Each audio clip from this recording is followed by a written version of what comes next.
It is a good morning. It is a good morning. Hope you're all doing well. Well, we finally made it here. It's November 11th, 2023, the scheduled departure of the Inner Circle Trader from social media. If you could be so kind as to let me know, I'm checking Twitter right now. If you guys can hear me, just give me a 5 by 5.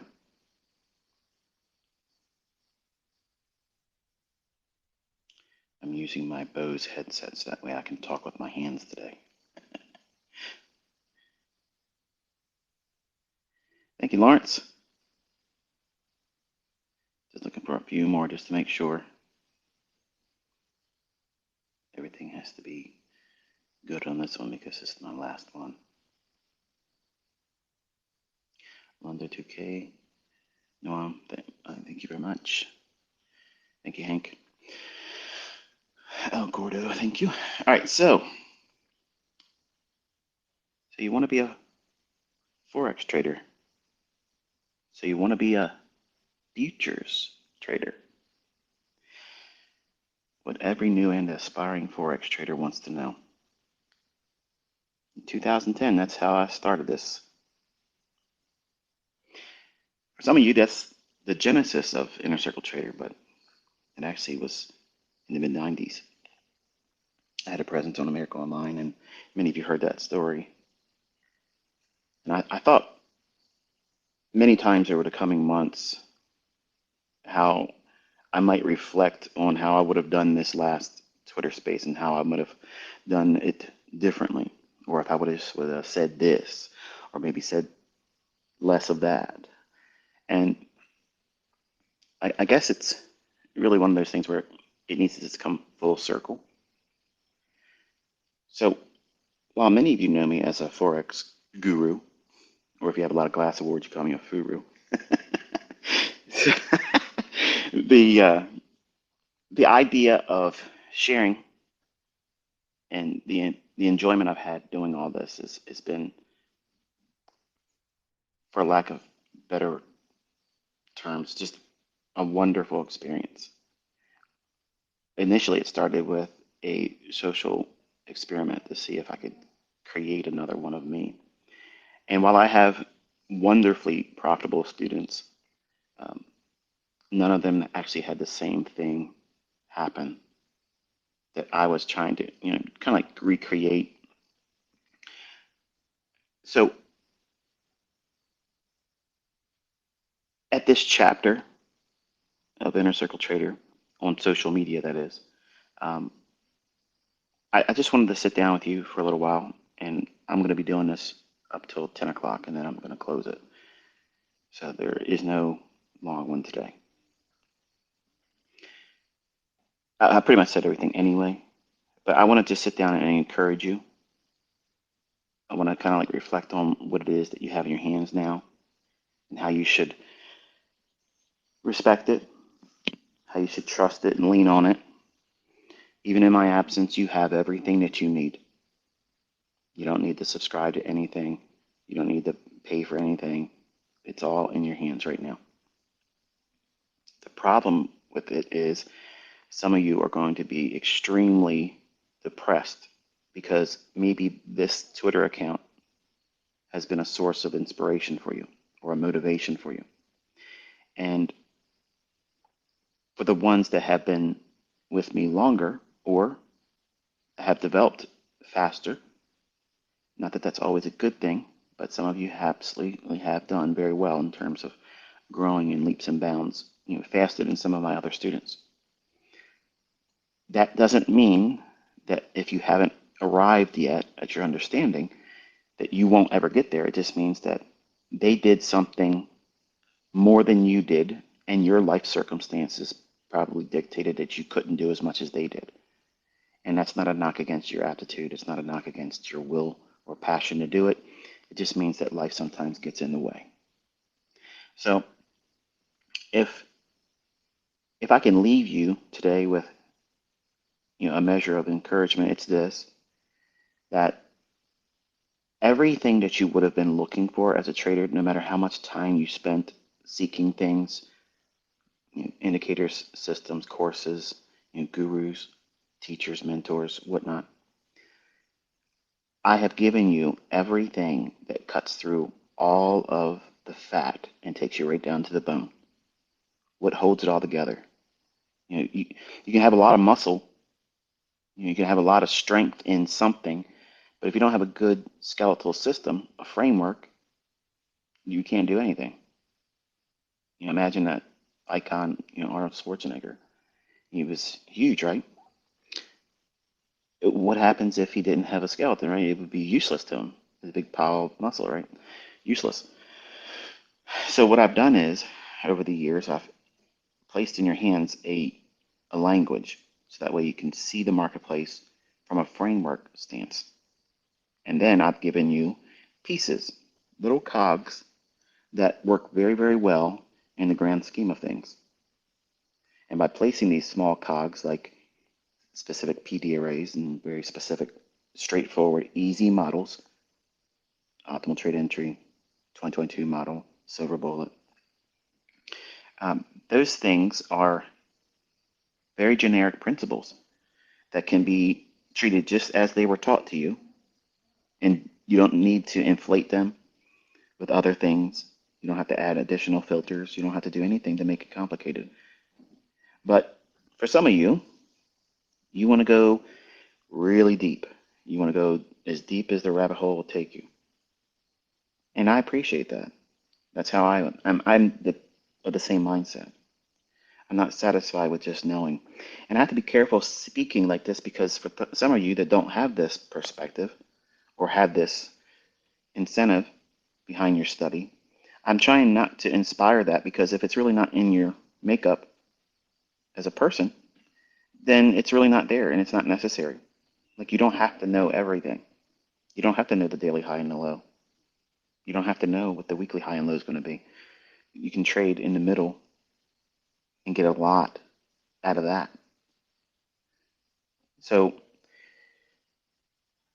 there's going to be a lot of fever and rush to try to be the next big thing. And my hope is that for the folks that have found progress, don't quickly abandon what you have put work into. If I can go back in time and talk to myself as a younger man at 20, the first thing I would tell myself is, you're going to try to do too many things. They're going to waste your time. You're going to try to work on things and figure out things that aren't essential. They're not required to be consistently profitable.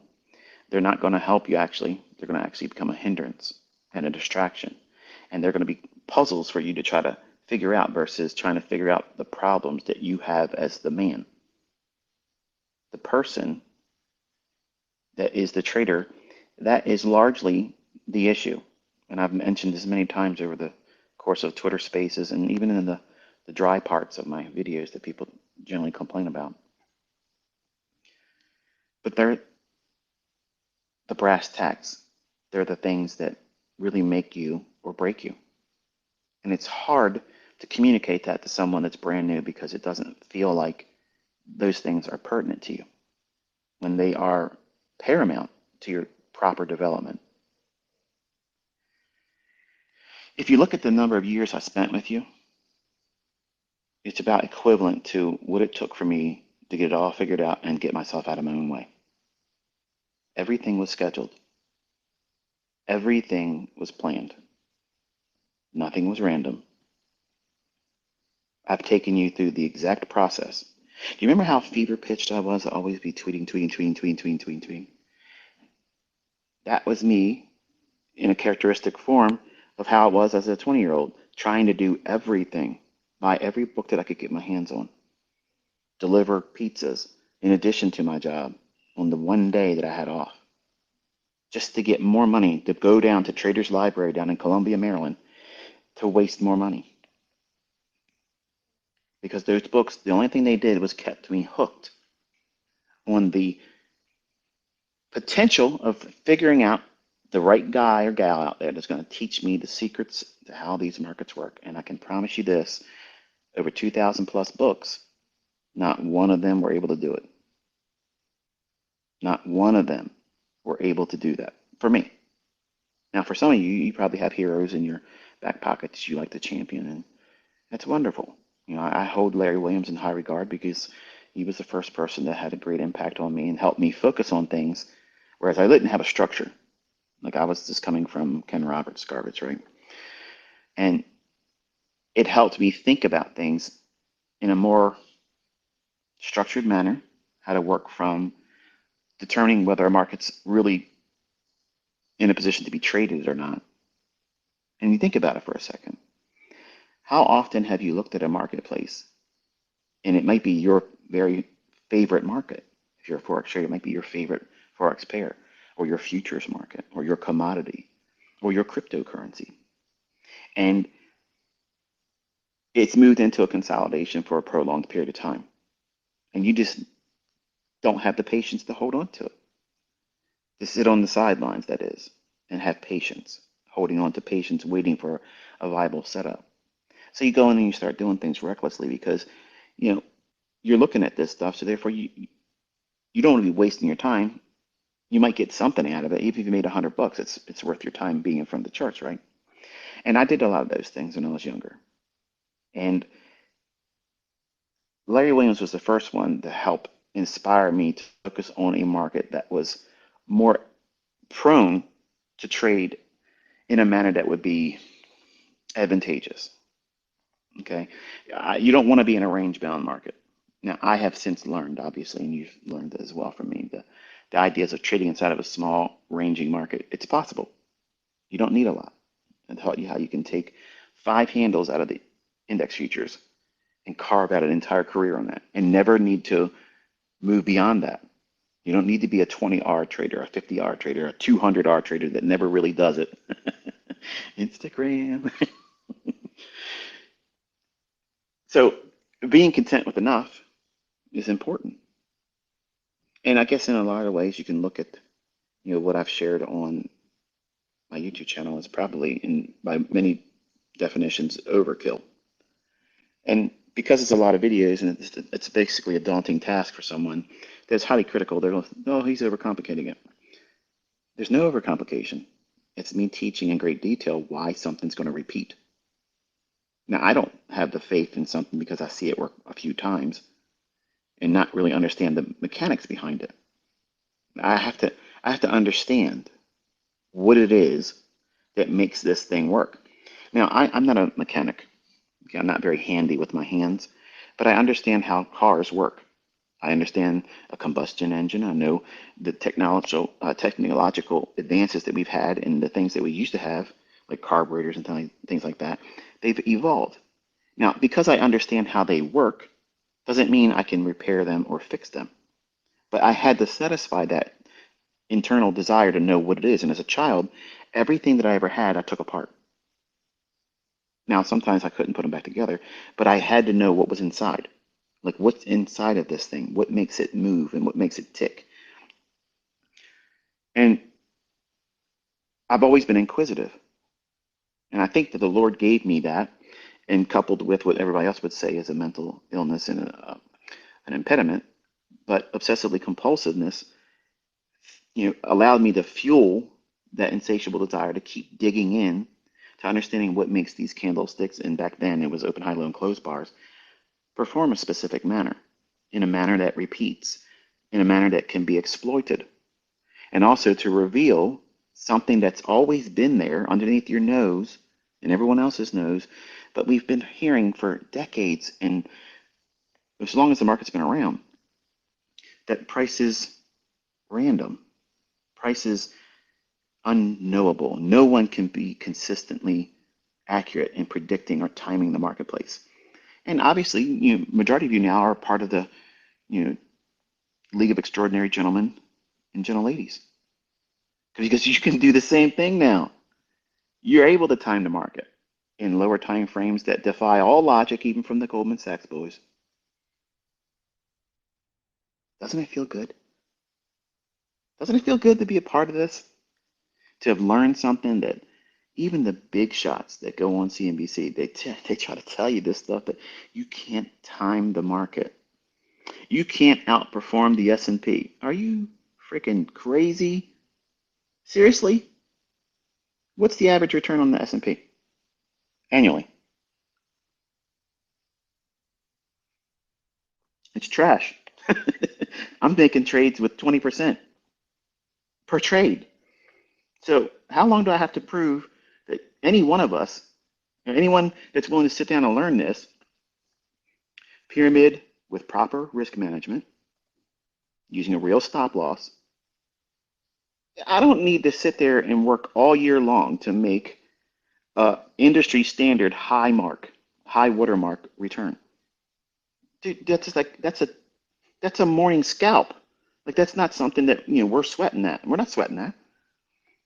Now, in their defense, obviously, they're speaking from a position where they're many times controlling millions of dollars, maybe even $1 billion, and you just can't move a lot of that type of size on very small little fluctuations. And I grant them that, okay?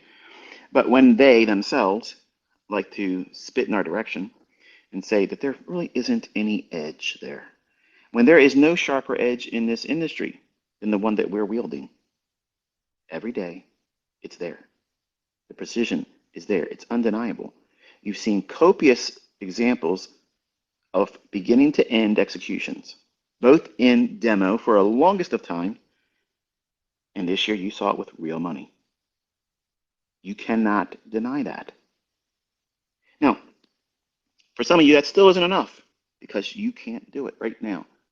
And I want to encourage you, even though I'm stepping away from social media, don't abandon your progress. What do I mean by that? Well, what's going to happen, and this is exactly what's going to happen, there's going to be people that have studied what I've taught, and they themselves are going to be the ones that rebrand it, like we've watched many times over the course of the last 12 years or so, 13 years now, since I came out on Baby Pips and started teaching things that nobody else was teaching.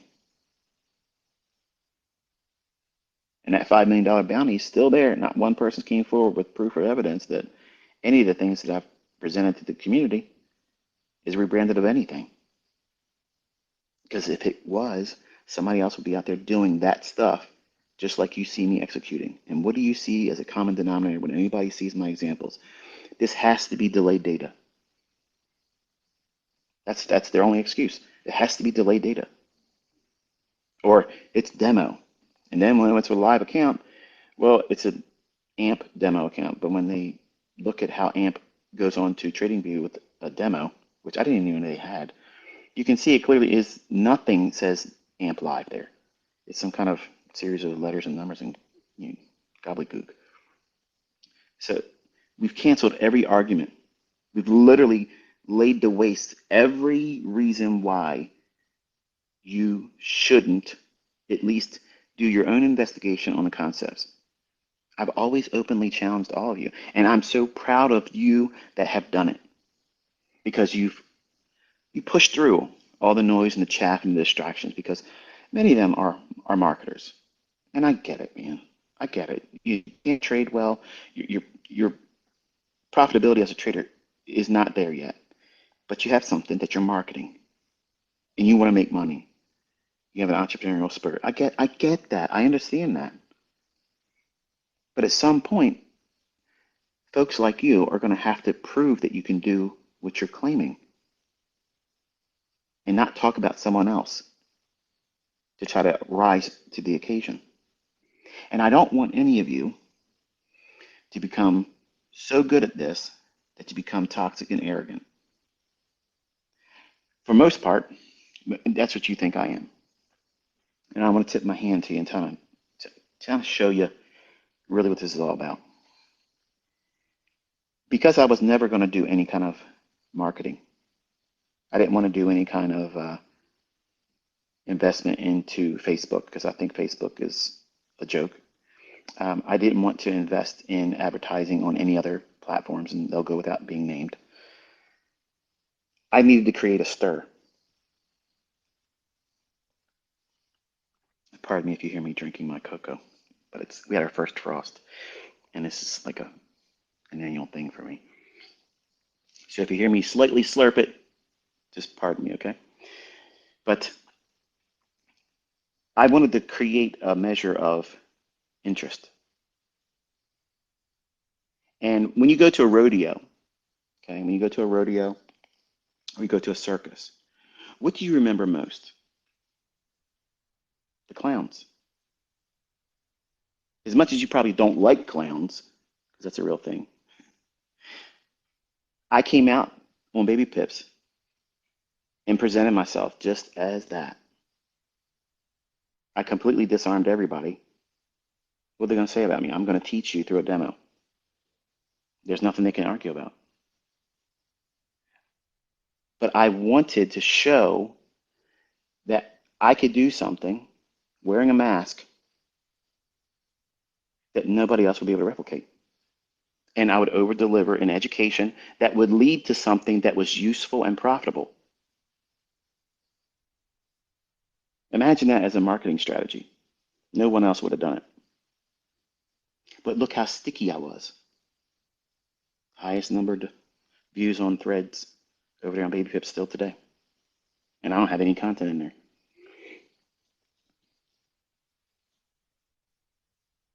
What I think you don't realize is when I was a young boy, I was fascinated with magic, sleight of hand, card tricks, coin tricks, and things like that. And David Copperfield was a huge inspiration to me, and I can't wait until February because he's supposed to be making the moon disappear, which is going to be equivalent to what he did with the Statue of Liberty, I'm sure. It's just perception. But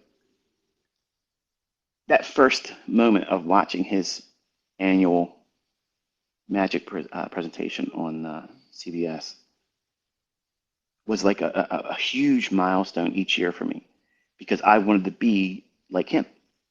Like I wanted to be up there and dazzle the people that would watch him. Because when he would do something, that line between reality and wow, what is going on here? Like this is something that shouldn't be possible.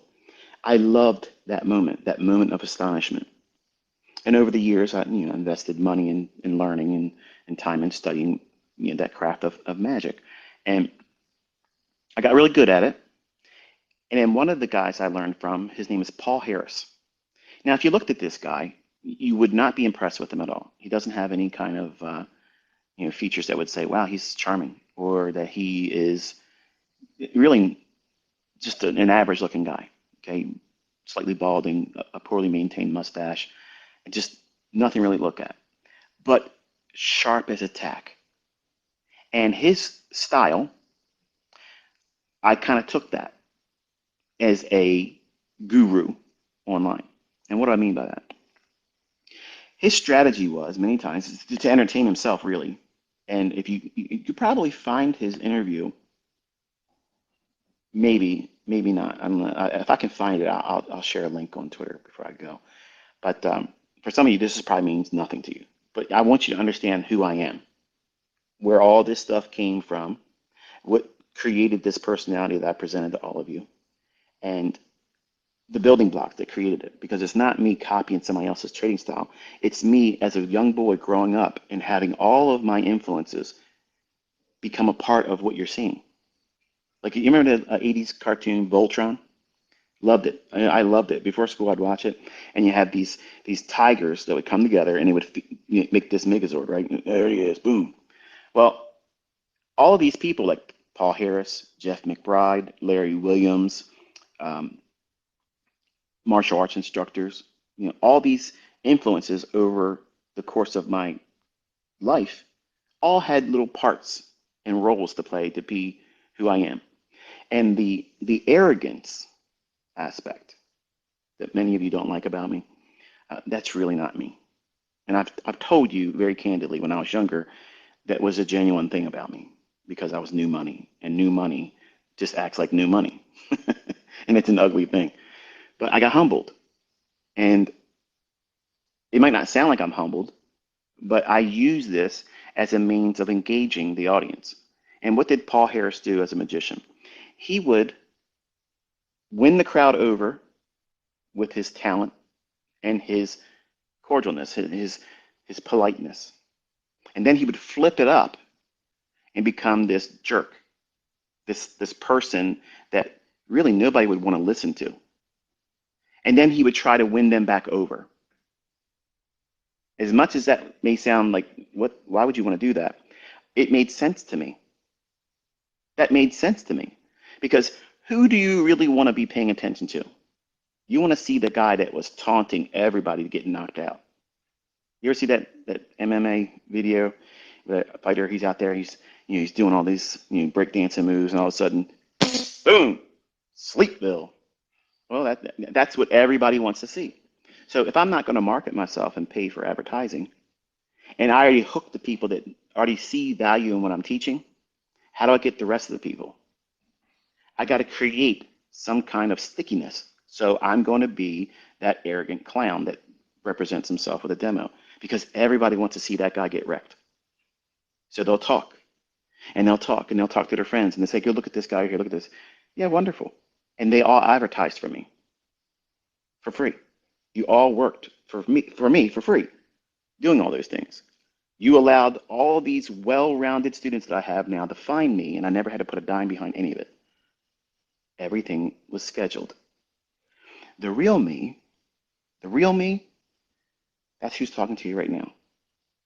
I have gone through the ringer through these markets and life with a woman that was really not wanting to be with me, but wanted the money I had. And I had to do a lot of things to hide from her and her ex-husband now. And it's unfortunate, but I own that. It's something I made the mistake of doing something as a young man, and I own it. But some of you want to have this position of notoriety, and you want it to fill a void. You want it to fill some kind of vacuum space that your own life can't fill.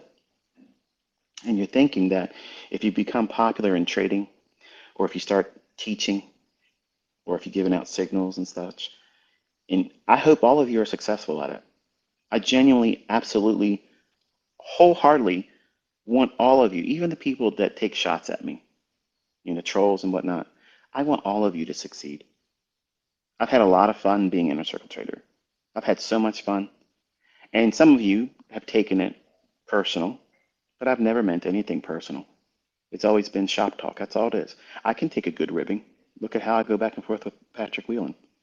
I don't see him as a threat, and I know he doesn't see me as a threat. But it's all online banter. It's fun. But I hope that the skill set that you acquired from me and learning how to do this doesn't turn you into what I was as a 20-year-old, which was an arrogant so-and-so. And there was days where I didn't even have the ability to tolerate myself. I would say or think certain things and then think to myself, wow, that's horrible. Where'd that come from? Well, I know now where it came from, but I try to keep myself from that kind of stuff as much as I can. And admittedly, when I'm on social media, especially Twitter, I have a tendency to want to revert back to how I was as a 20-year-old, which is, in my opinion, going backwards. It's devolving. I don't want to go backwards. And while I can have fun in a playful manner with certain individuals, sometimes context is lost. Sometimes sarcasm is lost in the delivery of a tweet or something I may have said in a tongue-in-cheek remark. And sometimes language is an issue because some of you may not understand a obvious, glaring sarcasm that would be understood from the United States perspective.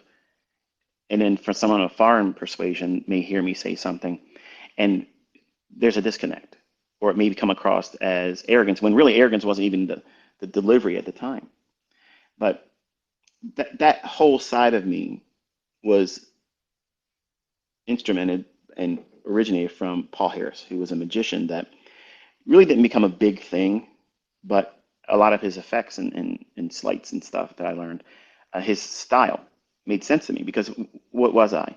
I was a young man and I wanted to be able to fool the guys that were acting like they were the ones that should be paid the most attention to in the room. So, do you remember the discussion I had a couple years ago? I said that you want to see who in the room's the loudest, and you want to be the one they don't see coming. I always sit in the room with the corner behind me because I want to have the lay of the land. I want to see who's out there. Who's the one that's going to probably be a problem for me tonight if there's going to be alcohol in the room? I want to size them up, find their weaknesses, see what they think their strengths are, and then who's their friends in the room. I've lived my life that way.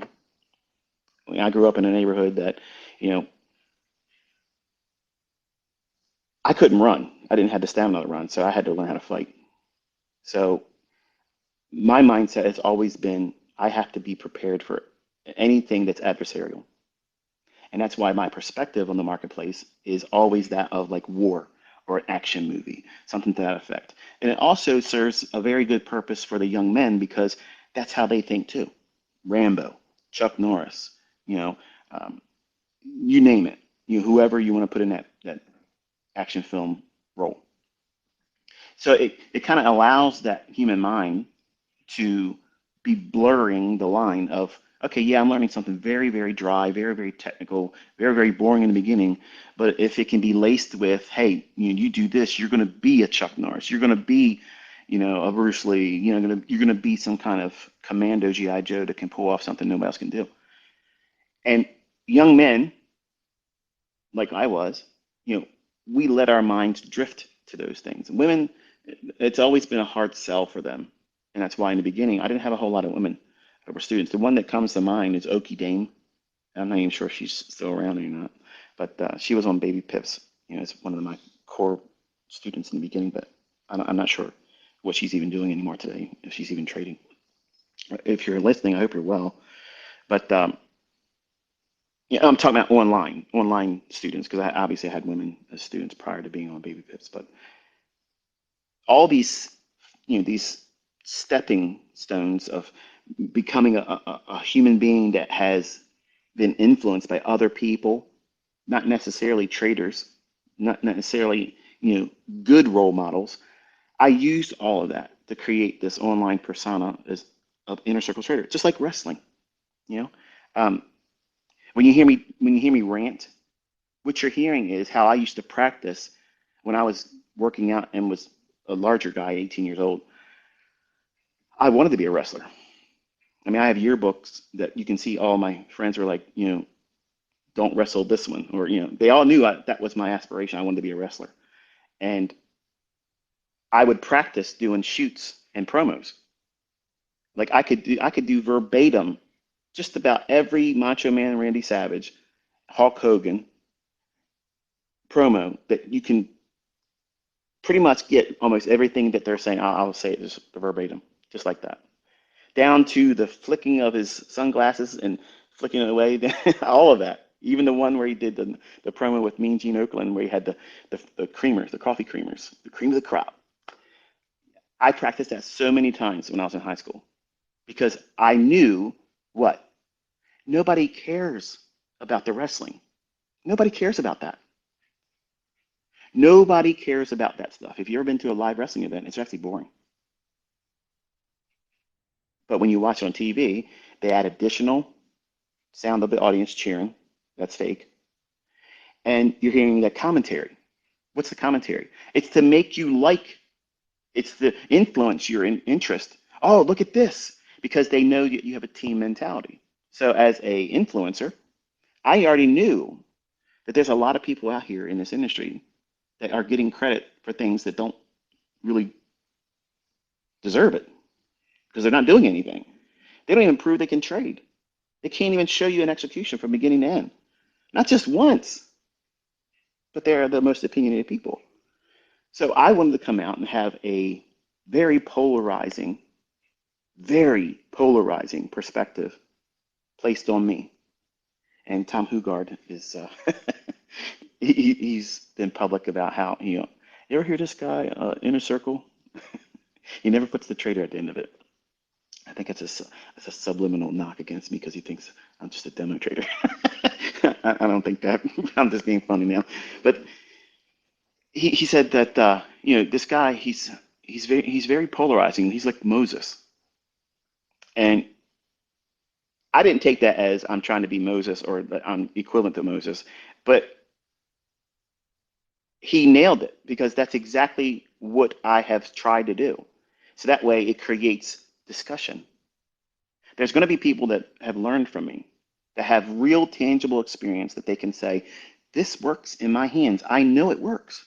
I have proof of it. I don't need to see ICT do it, but yet ICT does it every single week. So what is that doing? It's canceling the people that's going to say, but you never see him do what? Trade with a live count, you saw that. Call the high and low of the week, you saw that. Trade the high of the day, low of the day, trade low, short, and then go long the same day. Trade without a bias, up, down, up, down, up, down, up, down, on every single turning point. Yeah, you all saw that. But that won't matter because just like when you go to watch a wrestling match, without all the fanfare around it, without the influencing and the commentary, the team aspect of being in the crowd, you're a John Cena fan. Oh, you're an Undertaker fan. That type of thing. It doesn't make it fun unless you have that interaction. So I had to create this polarizing personality that many times I was shocked at where like I don't have a script. Okay, unless I'm waving the paper, like when I'm talking about something that is an itinerary that I have to get through, and it was usually the very long, long, long Twitter spaces. But right now I have nothing. I'm talking with my hands right now if you're watching me. I was shocked at where this stuff comes from. And that wit comes from practicing being like all of the wrestlers that I looked up to as a child, even the ones that I didn't like Ric Flair. I couldn't stand him. I couldn't stand. He used to make me cry as a kid because he would pin all of my favorites by pulling their trunks and putting his legs up on the ropes. And it would make me angry. And I would leave the house with the chip on my shoulder and go talk to my friends about something. And because I'm angry about that, I would start an argument with them just because I wanted to vent. So I was thinking to myself, I'm not the only one that thinks like this. This is human nature. Like, this is human nature. So if I can create this opportunity for people to talk about me and what I'm doing and how I'm basically trying to ridicule everything else in the industry, what's that going to do? It's going to create waves, and it's going to be out there, and people are going to hear about it. And somebody's going to want to come over here and say, hey, let's just square this up right now.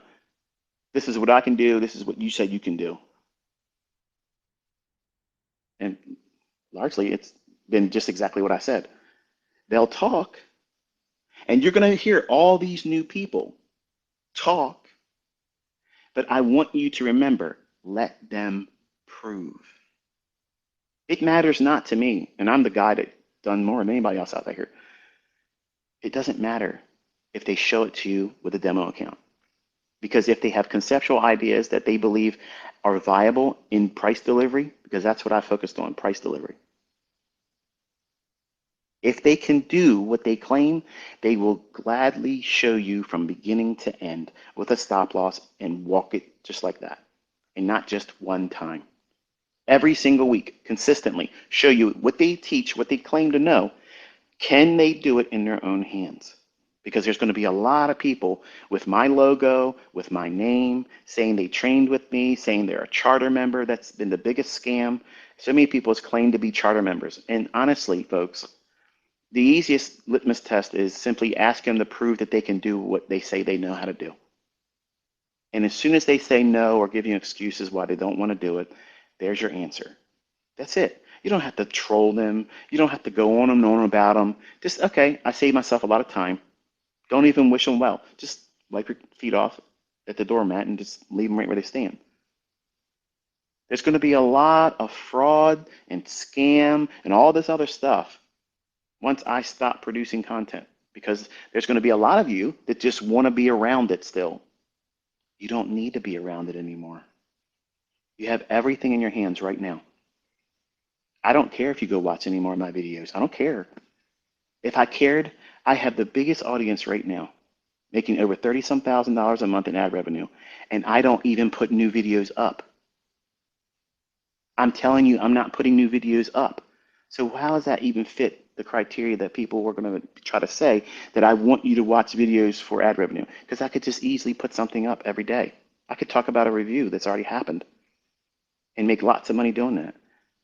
I want to go back to my personal life. I want to have the latter chapters in my life with my wife. And I just want to tell you something real quick. Before I came downstairs here, while I was using my wife's little, I gotta find out what this thing's called. I bought her this cappuccino machine thing, and she has this like little, I don't know what it is. It's got like a little ring, but it's like a coil, and she puts it in her coffee to kind of like froth it up or whatnot. I guess it would be like a frother. If it's not a frother, then for those who understand what I'm talking about, you probably know what that name is. Just, I guess, tweet it to me because it's driving me nuts right now. But I used it to stir up my cocoa. And as I was doing it, she leaned over my shoulder and she kissed me on the cheek. She goes, finish it today so that way I can have my husband. And for the folks that honestly think that I'm going to be on Twitter after today, I'm telling you, we're done. We're done. I want this woman to be happy with me. And tomorrow's not promised to me or her. And I want to be able to say that you're worth it to me to put all this down. Like, I've done everything I wanted to do in life. I've done everything. I've accomplished everything and more. And I'm very, very happy with the woman I'm with. And I want her to look back and say, you know what? I have no distractions. And 2 times this past week, we were together, and she goes, this feels really good to have your undivided attention. And it cuts, man. I mean, it cuts deep. As good as it feels to hear her say it, it's a resounding, thunderous reminder that that has not been there. You know what I'm saying? So we've been together since 1997, got married in 2001. I believe she's been patient enough. And you probably think, well, ICT, come on, man. Even if you did do these long-winded, droning Twitter spaces, that's not the entire day. You don't know what I'm doing. I have a private community with multiple user groups that I have to talk to. I have questions that will be sent to me. I have people with my phone number that I'm constantly blocking, which my number gets changed tomorrow. Oh, not tomorrow, Monday. And I have my phone on Do Not Disturb. So for folks that have been sending me, thank yous and all that stuff, use Twitter for that, please. I'm not going to reply to you. And it's not to be rude, but I'm not going to do that. I talked too long. My cocoa's cold. Now it's chocolate milk. The time I've had with all of you, though, it's been fun. I've had so much fun. It's been fun being Inner Circle Trader. It's been fun being, an online clown guru. But, the last 2 years, I pulled back the veil, showed you what's available to you if you really just knuckle down and say, okay, it's fun. We get all the online drama, funny stuff, but let's see what you really have. And like last night, I was laying in bed just scrolling through all the people on YouTube, all the people on Twitter that either make mention of what they learned from me, have my logo saying this is what I did to pass this challenge, this is how I earned my withdrawal over here, this is where I placed in the leaderboard for this or that. It's amazing to see how many people just said, you know what? I'm not going to listen to the naysayers. I'm not going to listen to people, my friends that may have said that I'm going to never be anything other than what they are themselves. 'Cause I lived that same thing too. And now look at what you're able to do. You're making more money than your job. You're making more money than some people earn in a year in your one singular withdrawal or payout. How does that feel? Feels amazing, doesn't it? Contrast that feeling right now for the folks that are able to do it with how you felt right before when you first started listening to me. Oh, this guy. This guy, there's something wrong with this guy. If it was so good, he would have profitable students. Well, look around. I have the most. I have the most. Look around. It's undeniable. And I love it. I absolutely love it. And I know because of what I'm leaving up on YouTube, I'm not deleting one singular. I'm not deleting one single tweet. I'm not deleting any videos at all. Not one thing. It's all left up there for your edification, for your learning. Also, to cancel those people out there that want to try to sell something. You don't need to buy anything. If my name's attached to it, don't buy it. Don't buy it. You can find it on that YouTube channel. It's there. It's in a lot of videos, and there's going to be people out there trying to sell you, here's a study guide to make learning ICT faster. I promise you that's going to waste your money and waste your time, thinking you're going to learn it quicker because of somebody else's curated list of videos. Again, you're listening to people that are not showing that they have learned how to do it. So how are they going to give you a study guide? ICT private mentorship. If you can't do it, why would anybody pay you when it's already up on my YouTube channel for free? Come on. And you're a fool if you're paying for that stuff. Don't buy these scammers renditions of it. It's already happened. You walked this with me for the last 2 years. That was mentorship, where I had to sit down and tell you what I think the market was going to do on a daily chart, on an hourly chart, on a 15-minute chart. So we weren't just always on a 1-minute chart. I was giving you macro perspectives for the people that can't necessarily sit down with an intraday chart and trade that because life gets in the way, right? Or maybe it doesn't fit their style of trading. So I want to encourage you to just stay on course. Okay, stay on course, and I'm confident that I already have very, very strong students that want to see other people succeed. And they don't necessarily want to try to sell mentorships. But if you make yourself available to the ones that aren't doing very well, you know what? You'd be doing me a great respect because I've given it to you for free. And if you learn how to do it well, and somebody out there struggling with wanting to learn how to do this themselves, by bending over and helping them get up to where you're at, that to me is one of the greatest lessons you learn from me. Because I want you to be able to see, by looking around, the world's changing. It's getting real dark, and winter's coming. And not everybody's going to do very well in that situation. And if I can inspire that charitable sense for your brother or your sister, I'm going to try to do it here. Because everybody else is going to be out there with a price tag attached to it. Just look, you know who they are. They're already showing you in the last 4 months, some of them even before that. They have something for sale. If they're really, really successful, they will be doing things for free. If their motivation is to help, they will be doing it for free. Now, I'm not knocking anybody that wants to make money. I've even taught my students how to run signal services. I've taught them that. I did not teach them, even though they just basically copied what I did in mentorship. Now they're running mentorships, and they've made millions of dollars, either taking what I've already said or just blindly share the actual videos.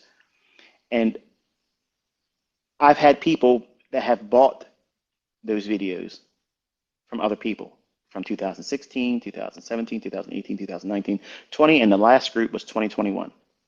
The last group of 2021, you know what they were predominantly?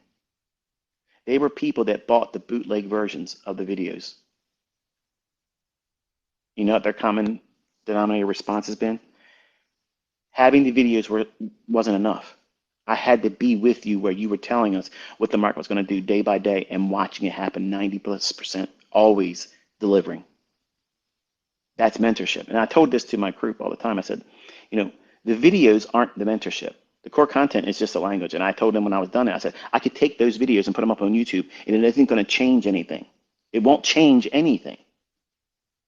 Listen to Kit over at ICT Concepts. He was scouring the earth, going in back corners and stuff, doing drug deals to get I hit ICT mentorship videos. He was doing whatever he could to get a hold of them. I wasn't letting anybody else in.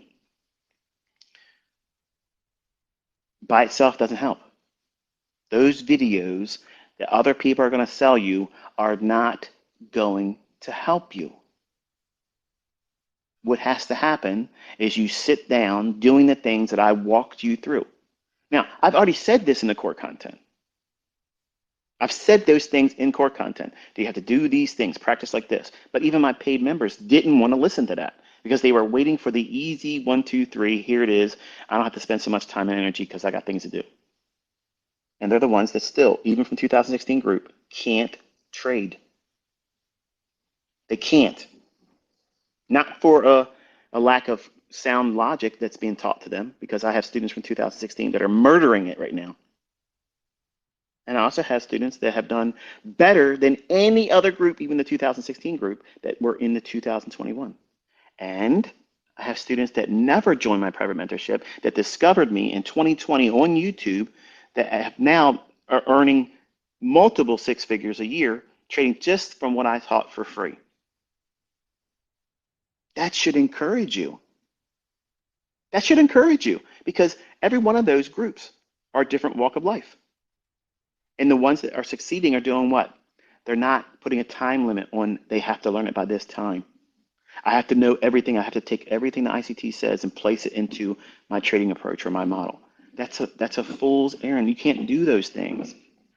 And when I teach all these new concepts, it was never with the intent to try to confuse you. I've always told you, this is just another perspective, one more thing to use if you don't see the optimal trade entry. Okay, if you can't really dial in on a fair value gap, which I think, to me, I don't understand how anybody can't see a fair value gap, because it just basically jumps off the chart. But that whole business of trying to place everything like a kitchen sink approach doesn't work in any model of trading, not just my stuff, but anything. I mean, look at all of the available indicators for overbought, oversold. I did that same stuff when I had Metastock as a young man. I used that trading platform, or not trading platform, but it was a trading software. And I had end of day data. I didn't have real time. And we had to get all of our ASCII data downloaded at the end of the day. And then it would populate your chart. So having that as my only means of looking at price charts, I saw all these indicators. I'm like, wow, look at this. I mean, I could put like 12 indicators on this chart. And eventually got to the point where I couldn't see the chart. And I had more faith in what the indicators were telling me. And I wasted years doing all that nonsense. And you see these guys out here that are just trying to do the same thing by placing all their faith in the mathematically tortured data of open, high, low, and close. You shouldn't have any faith in that stuff, because price doesn't even refer to it. And how is anyone going to be able, if we were in a courtroom, okay, and you were the one on the side of defending, you're defending the usage of indicators in price action, okay? How are you going to demonstrate? How are you going to demonstrate that price is going to do whatever it's going to do based on CCI, RSI, MACD, stochastic, Williams percent R? Which one is it going to respect today, and why? And why not the others? You would fall on your face. But now roll in ICT. All right, here's price. We're in a discount. It's taken sell side. It's already had a shift in structure.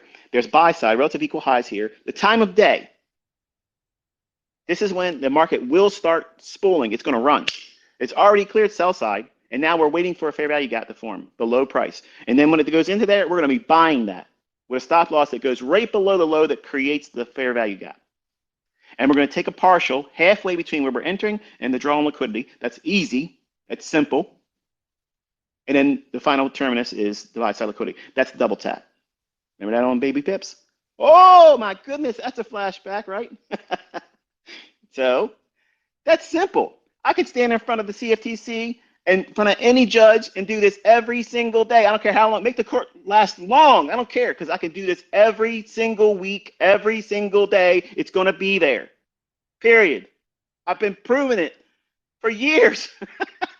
And I'm telling you, when you understand that, when you're able to do that yourself, that's not arrogance. That's confidence.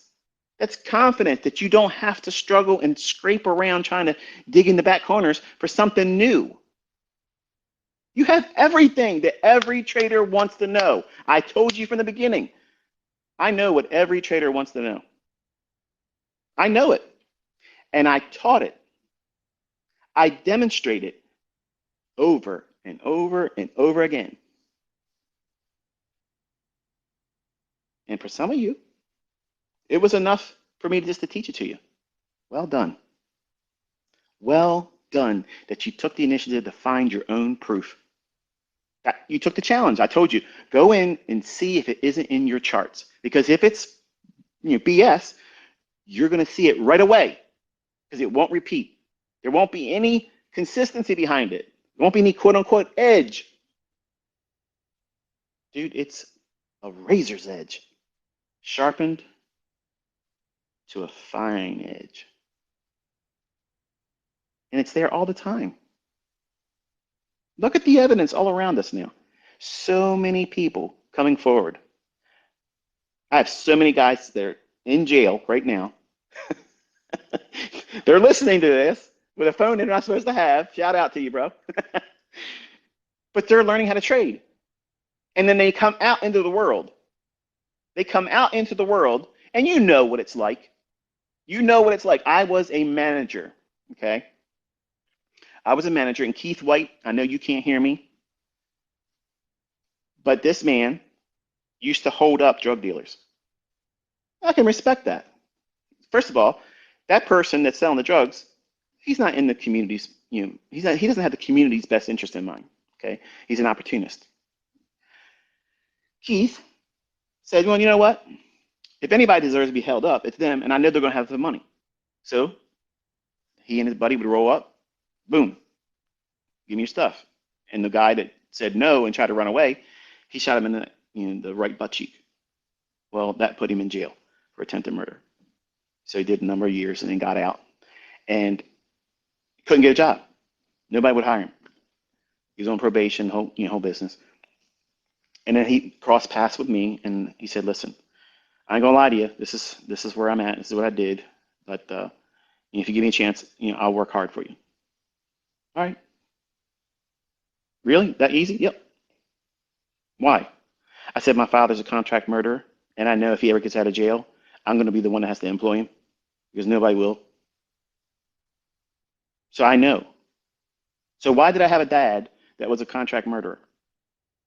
To give me the heart of someone to give the opportunity for people that would otherwise not have an opportunity. See, I can look back on all this stuff now and see how God placed all these things in front of me to become who I am as a person. But this guy, Keith, turned out to be the best employee I ever had. My son, Caleb, I would literally trust him as a child around this man, knowing full well that he had respect for me because I gave him respect first.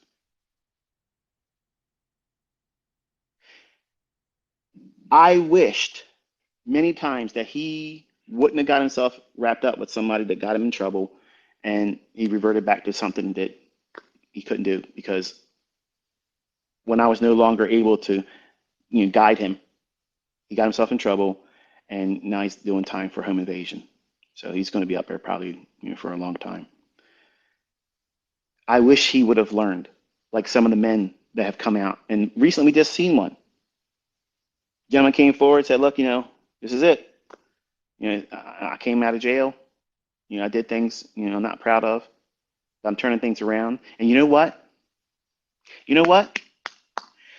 Slinging rock, doing all the things on the street corners and stuff like that. I trained people that used to do that stuff.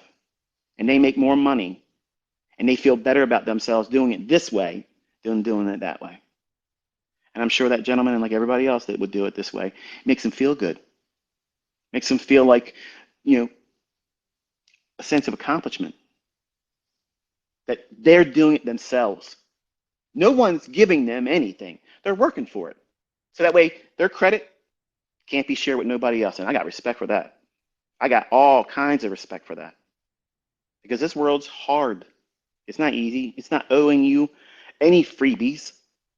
Even though that I didn't charge money, those lessons take time and energy, effort, and faith. Not in me, not in those concepts. It takes faith in yourself. Are you going to be able to stick to what it's requiring you to do? Because most people don't. You tap out too soon. You have no idea how far you're going to be able to go. But you take a little bit of adversity, a little bit of discomfort. You think these guys that were in jail, you think they don't know what discomfort is? They know exactly what discomfort is. So when they come out, they're highly motivated. They're highly motivated because their channel of opportunities have been reduced greatly versus what you and I would have.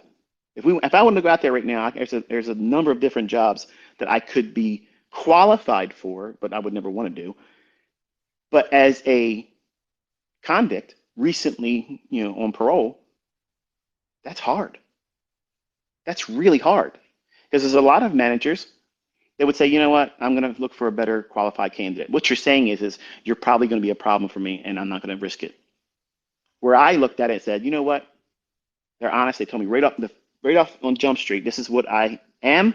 This is what I did. I did my time. I'm out now. I'm looking for an opportunity. And if you give me a chance, I'll work hard for you. Done. You came to me honestly. You told me what you did wrong. You told me what you're doing differently, and you want to work. And you challenged me to see if you're a good worker. I'm going to know right away, just like I teach you. You're going to know right away if those concepts are BS. You will see nothing in the charts doing those things. You would not see these fair value gaps form a silver bullet between 10 o'clock and 11 o'clock every single day. But it's there every single day, reaching for an obvious relative equal high or relative equal low, or a singular high or singular low. Which one's better, ICT? Relative equal high, relative equal low. Why? Because they're going to see that as support and resistance. It's going to be very, very influential to the sentiment aspects of how retail traders see what price is doing and how they would trust it. A singular high and low, that's enough for me. And for some of you, you've traded that way for a long time now. But if you're going to ask me which one has more significance, if you can see relative equal highs, it's going to run there. If it's relative equal lows, it's going to run there versus a singular high or low. Okay. But that stuff works every single day. Nobody's come out there and said, look, it doesn't work. The only thing that's coming out is people saying, wow, it's really there. And look, I just made money. What's going on? I've been trying to do all this other stuff and it's nothing easier than this. Exactly. That's exactly the perspective I want all of you to have. And it's mine. I'm already 5 minutes over. Give me 10 more minutes. My hope is for you to be inspired by everybody else that's coming forward, showing real proof. Okay? You can say what you want to say about different brokerage firms, because there's no broker out there that's good. Okay? They're all doing the same thing. They're trying to get you to trade because they want your commission. And if they run booking, they want you to trade because they want to take your money. Okay? That's this business. You should know that coming in. And you can say what you want to say about the funded companies, which I have no affiliation with, but they all have their goods and their bads. Okay? You can see people that are doing really well. Sometimes they're not getting paid out. I don't know the details behind it. Some of them are being banned. I don't know the details behind that. I don't know any of that stuff. I'm not interested to know any of that stuff. I don't need to trade with a funded account. But for some of you, you're seeing these very companies interviewing your brothers and sisters in this community. And they're coming out and saying the very same thing that I told you. If you put the time and effort into this, you will be able to do what most people can't. And you're going to stand apart. They're going to recognize you. You're not doing 2% gains. Okay? You're not making $1,000 and calling it a victory. You're taking down annual salaries. The average annual salary. Look at what the folks are doing in this community. How can you not be razzed by that? Like, how can you not be inspired? Say, you know what? I'm at home. I'm around people that can see something that I've been inquisitive of, curious about, but never really felt the inspiration to really take a step forward and do it. But now look at all this evidence of people that are being interviewed by companies. You think these companies are just going to give this money to people randomly? Think about it. I don't have any kickback from any of these companies. They've asked me for affiliations, and I've said no. Not all of them, but most of them have. Because if I do that, guess what that does? It mars my opinion. It makes it biased. So I can talk unbiased about all of them because I have no affiliation with them. If I say something good about them, it's what I feel is genuinely my opinion about it. Doesn't mean it's right. It just means that's my unadulterated opinion that has no influence at all, like because somebody paying me for an opinion. That's what you want. You don't want to be listening to advice from people that are highly affiliated because are they really telling you what they would tell you if they weren't affiliated? I don't know. You don't know because it's hard to differentiate. And I want to be in a position where if you're going to listen to me, if I have any influence over you, I want you to know that there's nothing in it for me. I've already put my core content mentorship, it's on the YouTube channel. I'm not doing a future mentorship. I told you I'm not putting any more YouTube videos up. How am I going to make more ad revenue? It's going to diminish over time. So what am I here for? I'm here because I've already done the work. I've shared it with you. It won't cost you anything but the time and energy to go in and look at it. And if you don't find any value in it, then you don't find any value in it. It doesn't change the effectiveness of it.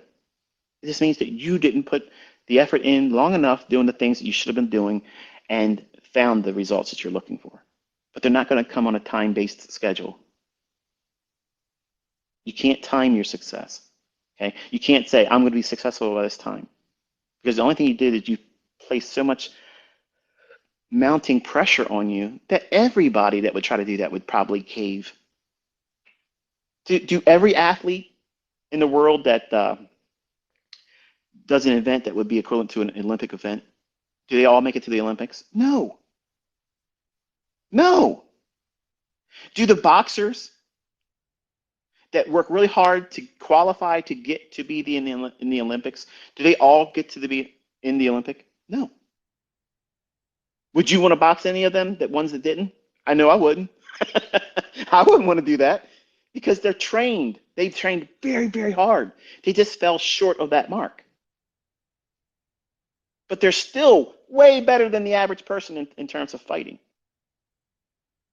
No, I'm not saying street fighting. I'm saying like if you're just going to only just be a pugilist and punch only, and you have no grappling skills, no ground and pound, none of that stuff, you know, you're not going to want to exchange hands with somebody like that, even if they're lighter than you. You take an MMA guy. I'm gonna ruffle some feathers over here. I gotta bring some kind of controversy. It's my last one. I don't care how good your MMA is. Okay, I don't care how good that is. If we're standing up, okay, if we're standing up, you are not headlocking nobody. You're not ground and pounding anybody. You're not slamming anybody. You're not choking people, which I wish they would take that out of MMA because honestly, that's not skill. Okay, and I get so much flack from other martial arts about that. Oh, come on, I got like 50 different ways to do a shimewaza. Shimewaza choking technique, and to me, a child, if they get a person in quick enough, an adult will fall to that. So to me, I don't think that's skill. Um, Submissions, yes. I think that's a means of tapping out. You cause that other person to tap out and submit to you. But a choke, I don't think that should be allowed in MMA. But a boxer, if a boxer and an MMA guy, I don't care who it is, I don't care what striker in MMA there is, you place them in front of a well-versed boxer. That boxer's beating that ass. It's happening, okay? Because they're training to do what? To find your chin and put you to sleep. Now, MMA artists, they're trying to do everything. 90% of what they're trying to learn is on the ground. But what is a boxer trying to do? Never go on the ground. So the first 30 seconds of a fight is a boxing match. That's what it is.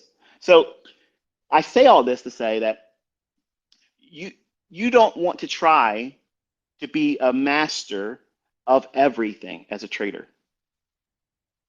Don't try to do that. See, MMA, mixed martial arts, look at the name. They're mixing what they think is the best of everything out there.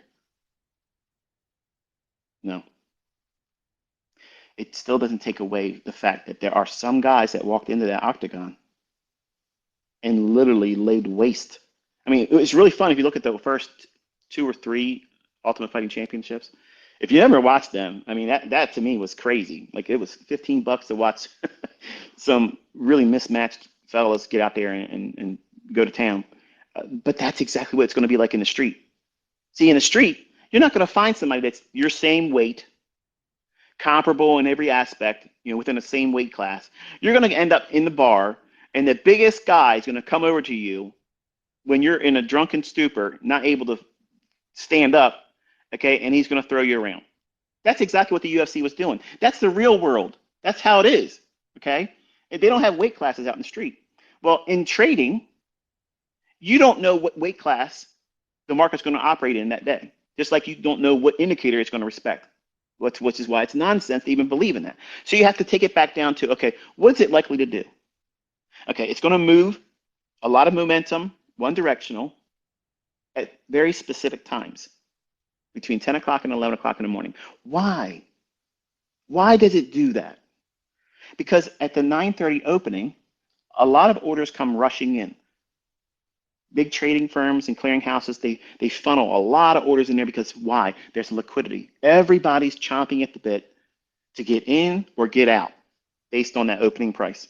And that brings in a lot of liquidity that allows for order flow to come in real quick.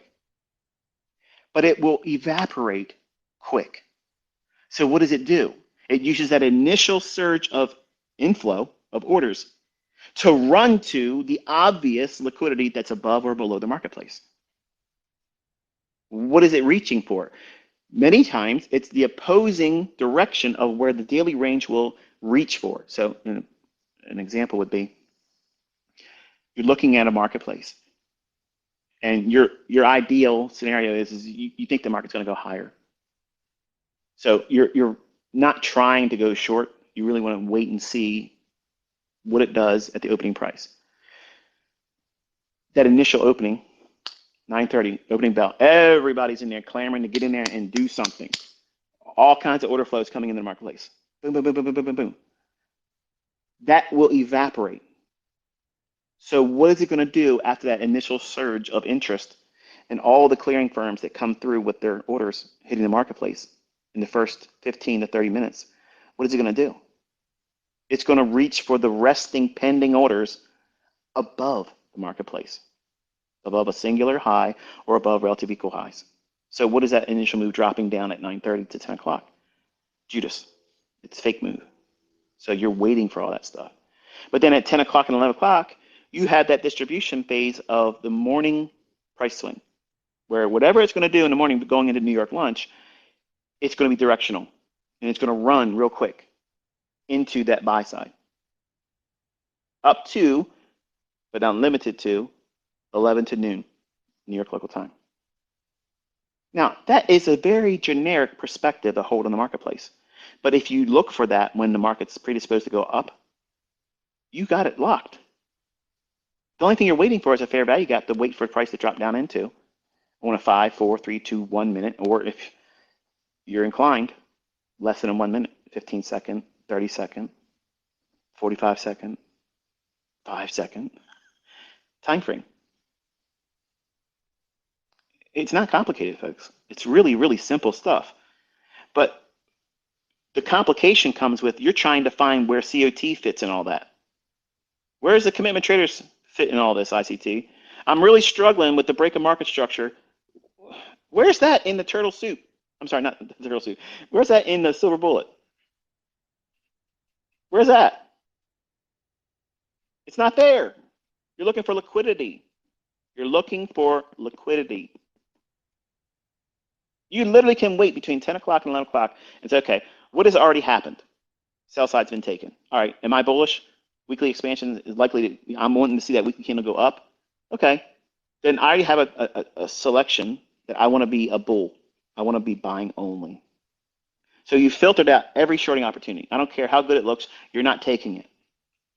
And that's going to be hard for you to see a lot of these really dynamic sell-offs.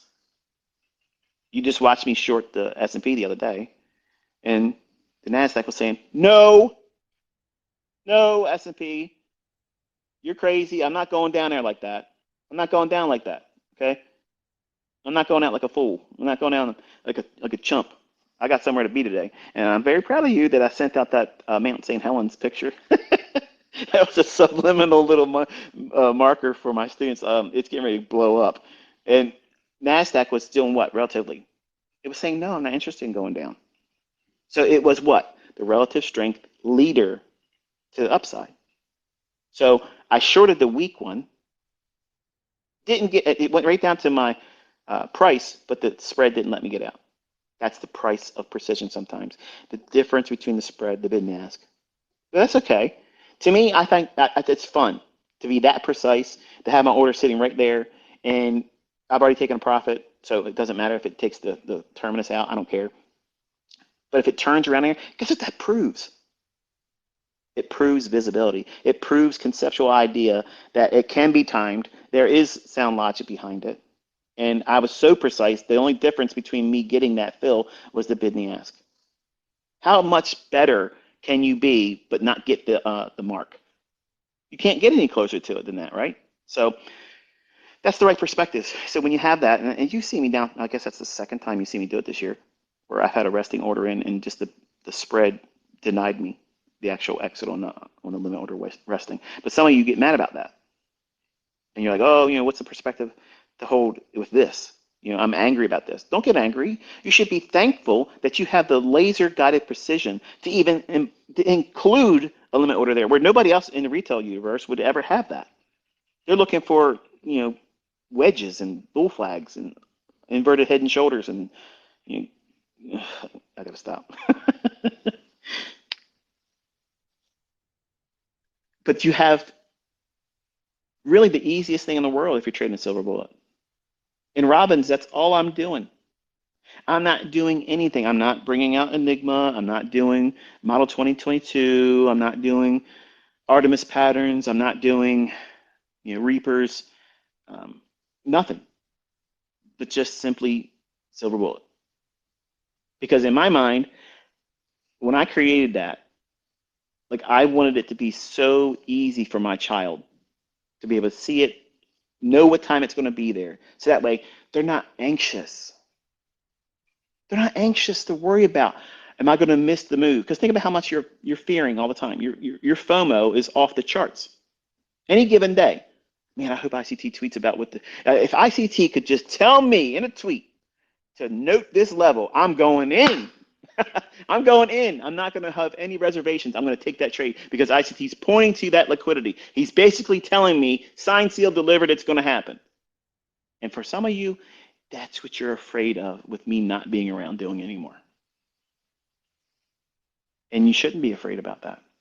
This is that next logical step in your development where you, as that eaglet, is getting pushed out of the nest. And it's scary. The eaglet doesn't know what's on the outside of that nest. And it fights its parents when it's being pushed towards the edge of the nest. It's never been outside to know that it's dangerous. It's never known it. But it knows enough to know, I don't want to be out there. I want to be close to you. This is home. I want to be close to you, mom and dad. But nonetheless, that eagle is not meant to be in a nest forever. God gave it wings to fly.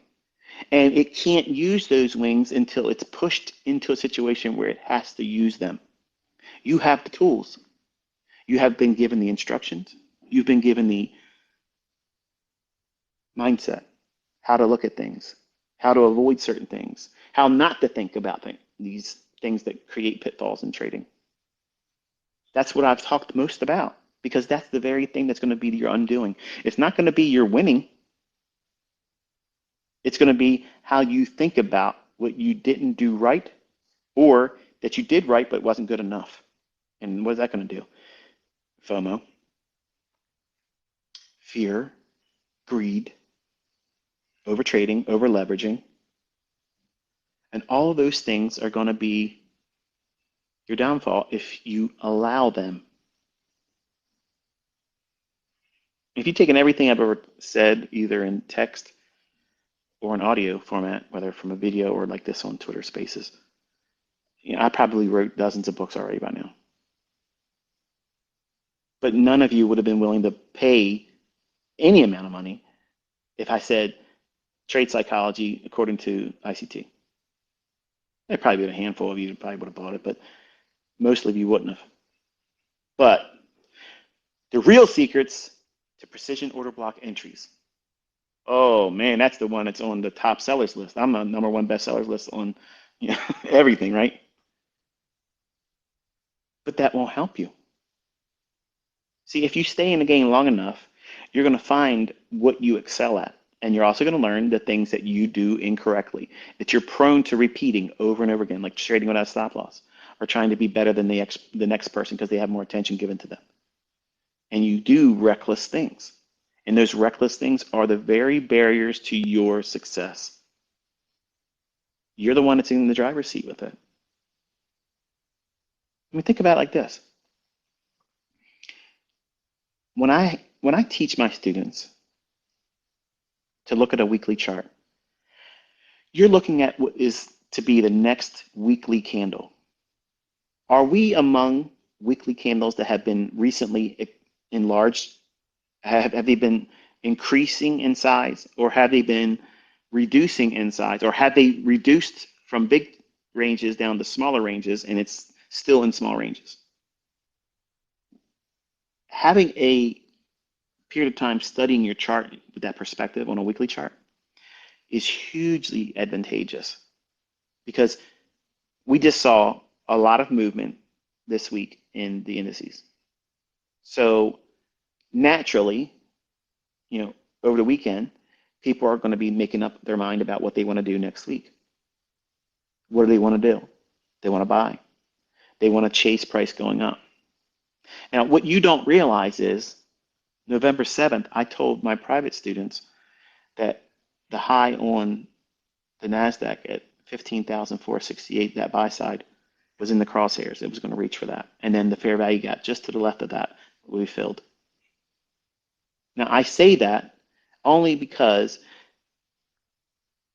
there is more than what you see, but what you don't see is not required, because I've always publicly proven these things to you.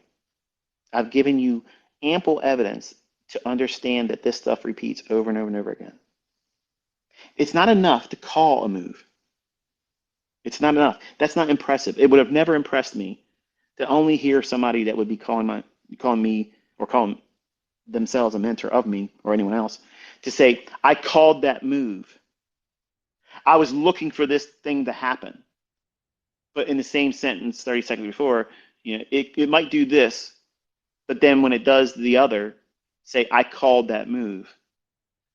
And that was another driving force behind me returning back to Twitter, because there's a lot of people with a lot of following that scribble over a chart and they give you two scenarios and they don't even tell you which one they favor. And then at the end, many times they don't even do either one of those scenarios. And yet people still clamor and worship them. That's not jealousy. I'm not jealous of anyone, because nobody else is out there doing what I'm doing and what I've done. And I'm trying very hard to inspire those of you that want to be in the position of influence. The way you get there is walk the talk. Don't say something and not be able to do it and show it. Don't claim something in terms of precision and not be able to demonstrate it. Not just a singular event, but week after week after week after week after week after week for a year, for a year and a half, for 2 years, for 6 years behind a paywall where everybody would have came forward and said, this guy doesn't know what he's doing. Because that never happened. And I gave you 2 years of what it was like to be under my tutelage, where I had to show it to you before it happened. You should be inspired by that. I know I would have been. I know I would have been. I would have found my home, and I probably would have saved myself a lot of money with buying books and chasing other people because I would have seen the evidence that this stuff is in the price action. It repeats. Because only a fool can look at the level of testimonials with people coming forward making real money, not demo dollars. And they learned how to make that real money from a demo baller. Everything they learned from a demo chart, a demo trade, a demo account in the hands of a guy that was honest and came forward and said, I'm teaching you this through the guise of a demo for compliance reasons because I'm not a licensed financial advisor. That's why you never saw me call my live trades when I was trading with the AMP account. Because guess what I'm acting as that way? A financial advisor. And no one can claim I'm doing what? Front running my orders. Everything is scheduled. Everything was planned. I already know what questions you're going to have. And I already know what the trolls are going to say. And that's why I'm going to beat the shit out of that Robbins competition next year. I'm not even going to come back and say, I told you so. I don't need to do it. It's going to be obvious. So my question to you is has your time been with me? Has it been fruitful? Did you have as much fun as I have had? You know, this is actually pretty good, even cold. I guess it's kind of like what those people do when they drink that cold. Like I've never been a coffee drinker. I love the way it smells, don't get me wrong, but it tastes horrible. And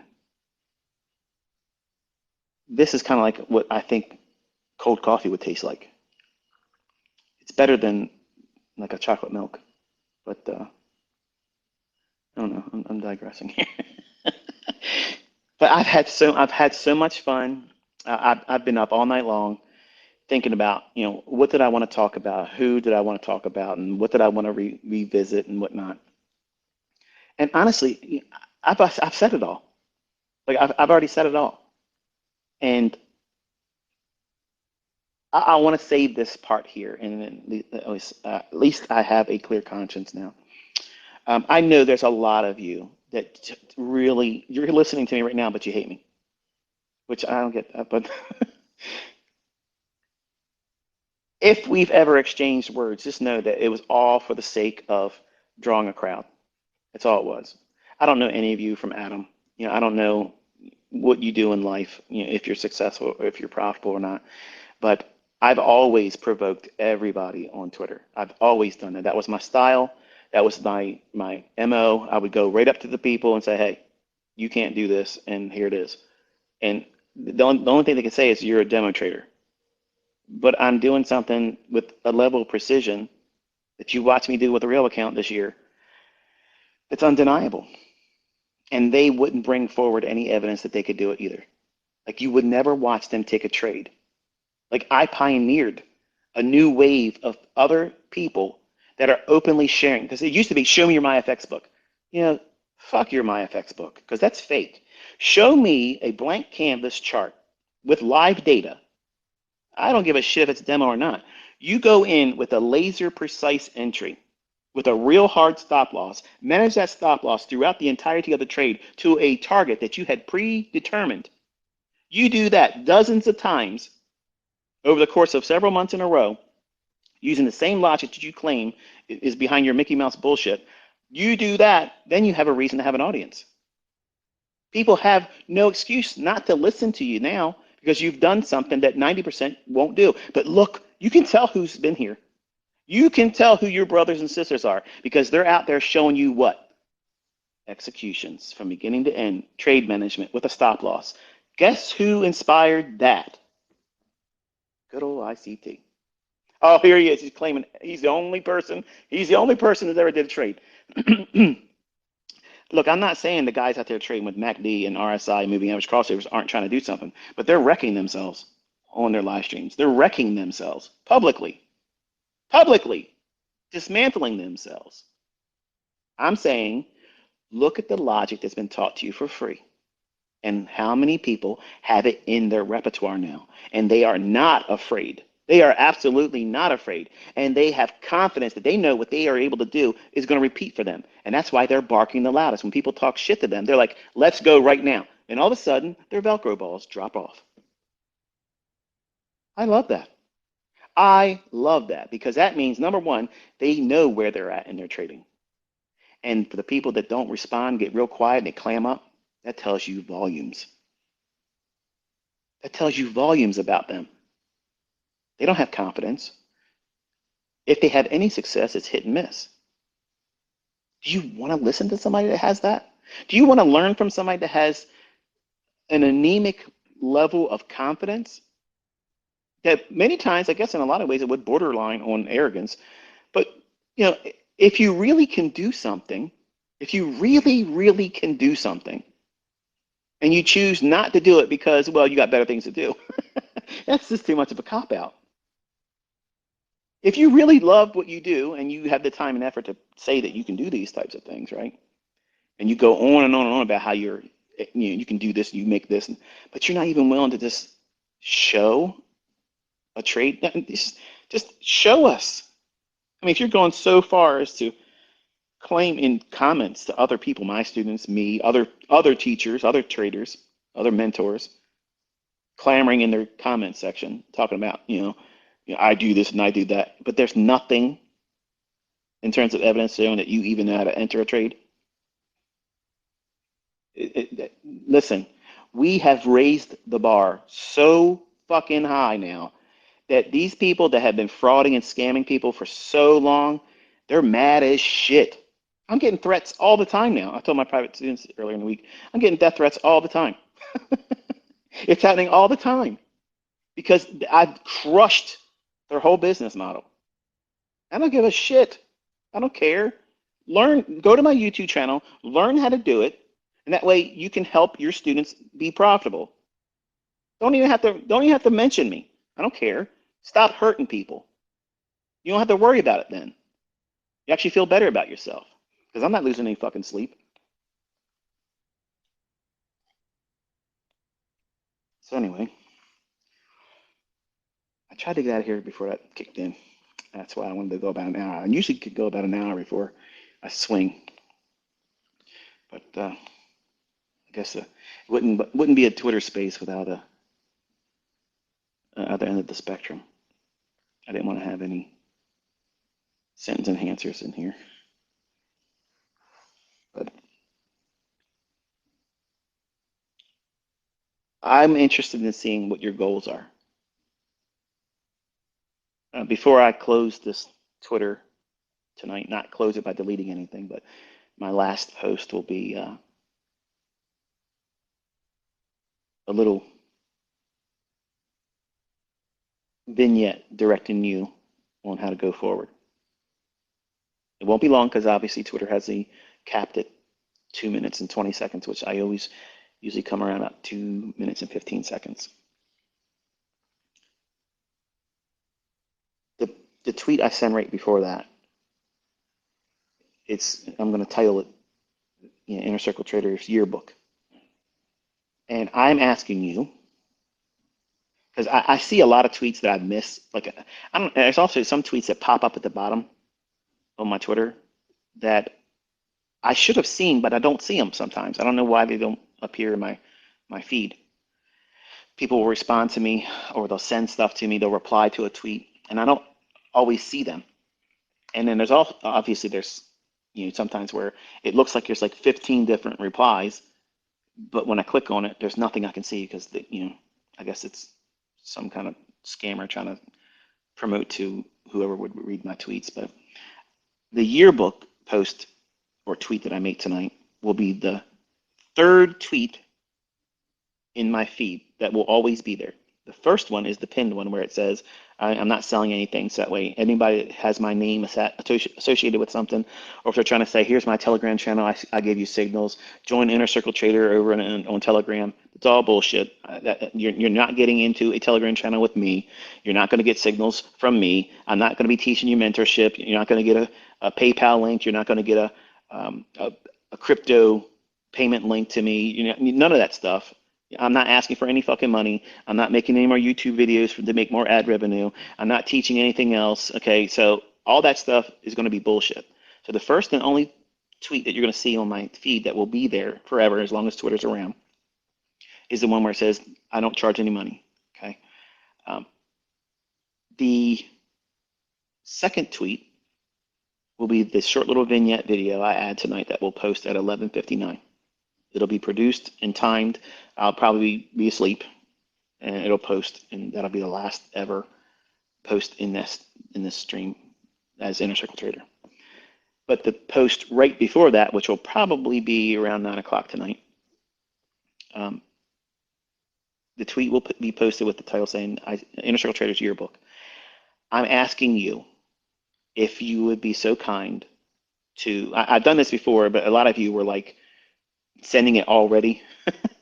I wanted it to be at the beginning of my feed. So that way I can go back and scroll through it. And in the future, into 2024 and beyond, if the Lord lets me, stay around long enough, I want to be able to come back to that tweet and see your successes. So if you have ever passed the trading combine, if you've ever had a payout, if you ever had a profitable withdrawal, any success at all, that's the place where I want you to put it. Because I want to be able to look at that on the weekend when I'm going to be missing all of you. I'm going to be missing being here. Because as much as I love my wife, I love being Inner Circle Trader. I've been a lot of different personas online, but I've loved this one more than any of them. And I'm gonna want to be here, but I won't be. And it'll satisfy me to be able to see your ongoing successes, and also to remind myself that it wasn't wasted time. I already know it wasn't wasted time, but I want to be able to relive it. I want to be able to relive it at a fingertip, push a button, and I can scroll back and see the many lives that I've touched. I've been so blessed to be in a position to be an influence. Maybe not always the best influence, but the influence to try to kick you in the ass, to do more. And don't complain. Don't expect shit for free. Work for it. Work for it, and you'll appreciate it more. When you earn it, nobody can take it from you. Just because I gave it to you for free doesn't mean that when you get success that you didn't earn it. You worked your ass off to get it. It wasn't going to be easy, I promise that, but you still stuck with it. And there's going to be times where I'm going to be wanting to tweet. There's going to be times where I want to open up Twitter Space. There's going to be times where I want to be on YouTube. But I have to deny myself that. And you'll help me by sharing those things. You'll help me feel like that the investment I made in you was worth it. I know it'll be worth it if you just put the effort behind it. You have to test me and see if that's true or not. But you have no excuse now. You see so many people attributing their success to sticking to what they were taught. And it works. Do they lose money sometimes? Sure they do. Just like I said they would. Do they make money? Well, like I said before, do you honestly believe that these brokerage firms, these funded account companies that are paying out not a little bit of money, I mean, they're pretty respectable amounts of money, you think they're just going to just give this out to people? There's no incentive for them to do something like that. Well, I have no affiliation with them. Zero. They're not paying me, and I've never opened up a dialogue where we could have a partnership, but they have reached out to me, and it's no. Respectfully, it's no. And I've been that way with everything. Some of the offers I've been receiving for other things too, I know that there's going to be a lot of you that are going to end up in a situation if you get a large enough following. I'll know when you start mentioning certain businesses that offered up some really big, big incentives, and still it's no. Because I want you all to know that this whole delivery was heartfelt. I mean that I want to see your success, and I believe you can have it. And I know I have more faith in you than you have in yourself right now, but that will change if you take the challenge of going through the content and trying to apply it to the charts, knowing that it's going to take you a little bit more time than you probably expected to, but still sticking with it, but not trying to push everything into it. For a new listener or for a new student, my opinion is if you go through the 2022 mentorship, there's like 40 videos there. It doesn't take you long. You can go through that in about a week comfortably. I probably would counsel you to go through over the course of like 3 weeks, to spend an appropriate amount of time with each video and think about what questions come up after you watch the video and see if they don't get answered in the next or subsequent lessons that's in that series. And then as soon as you're done that, go right into looking at the silver bullet because they'll complement one another. And if you look at that and you have a well-rounded approach to risk management, not over leveraging, using the smallest leverage that's available, you have it. You do that until you get more experience. And your experience, where you're not hopped up on goofballs to trade with more leverage because you've been successful, when you get to the point when you're successful and you're consistently able to do it, but you don't feel the inclination to go out there and try to over leverage because you know that if you do that, it's going to cause you to be anxious in a trade that even though you know you can do very well, you've historically done it with either paper trading or tape reading before the paper trading, demo trading rather. I'm talking my age, I know. The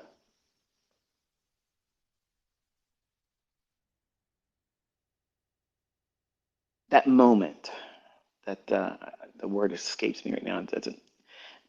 That very moment where you know that you're unfazed by the consistency. And it's a very hard thing to describe because until you feel it, until you experience it and endure it yourself, you really won't really appreciate what I'm saying here until you get to that point. But when you know that that this is going to repeat, but you also know and are comfortable with the idea that you as the operator in the model, you're probably going to mess it up sometimes. You might get it wrong. It's okay. It won't undo you as a trader. It won't undermine the efficacy of the trading model or the concept. But you know that tomorrow, if it was a trading day, next week, next February, next, September, you know the things that you're looking for in terms of a trade, they're going to materialize in the time frames that given day. It's going to happen. That's power. Ask anybody out there, what time and day is their harmonic fucking horseshit going to appear in the chart place? It ain't going to happen. They can't tell you that. They cannot tell you that. Why do you think these high frequency trading algorithms have billions of dollars behind it? You think they're just going to risk it on some willy-nilly bullshit? Some Rudy-poo, candy-ass, fruity, fresh, and tooty bullshit that has no idea why the market's going to go up and down. They're going to risk billions of dollars with multiple entries in the span of 15 minutes. Because they're doing things on a statistical probability that you're unaware of. I gave you a stripped down to the brass tacks of what time a simple little strategy that's visual. There are things that I know that you can't see in price, but I gave you something that's very, very specific and it's visual and you can set a clock to it. It's going to occur at the times I told you it's going to occur. You can't tell me as an RSI trader, you can't tell me this trade's going to form within this 10-minute window every fucking day. You can't do that. If you can, prove it. Prove it. Not with one Mickey Mouse example. Come out here, walk it for a year. No, that's asking too much. That's way too much. Do it for a month. Man, you get a lot of clout if you do that. You can't tell in advance what time your shit's going to present. But I've been making a mockery of everything else because I know what time it is. It's ICT fucking time. Okay? It's ICT time. I can time the market. Y'all think it says I can't trade. Shit, I'm about to show you, motherfuckers.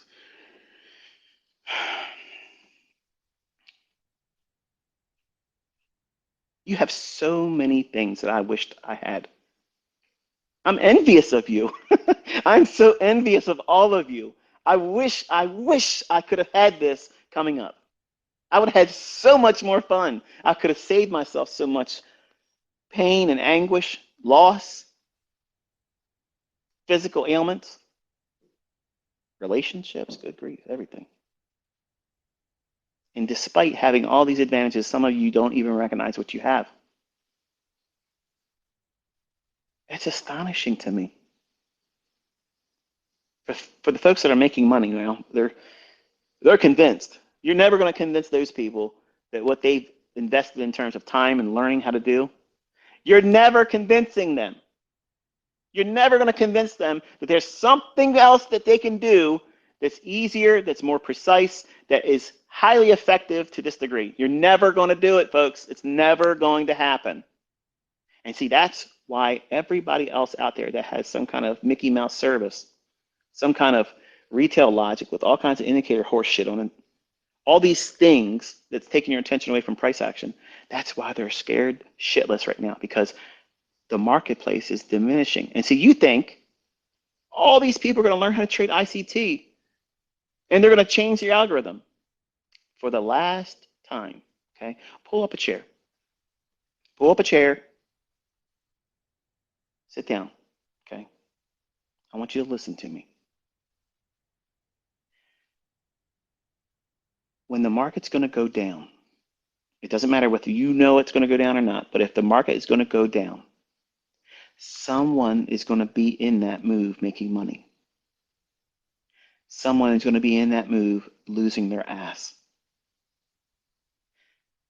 People that are in the marketplace that have lots of money at risk, they put stop losses in.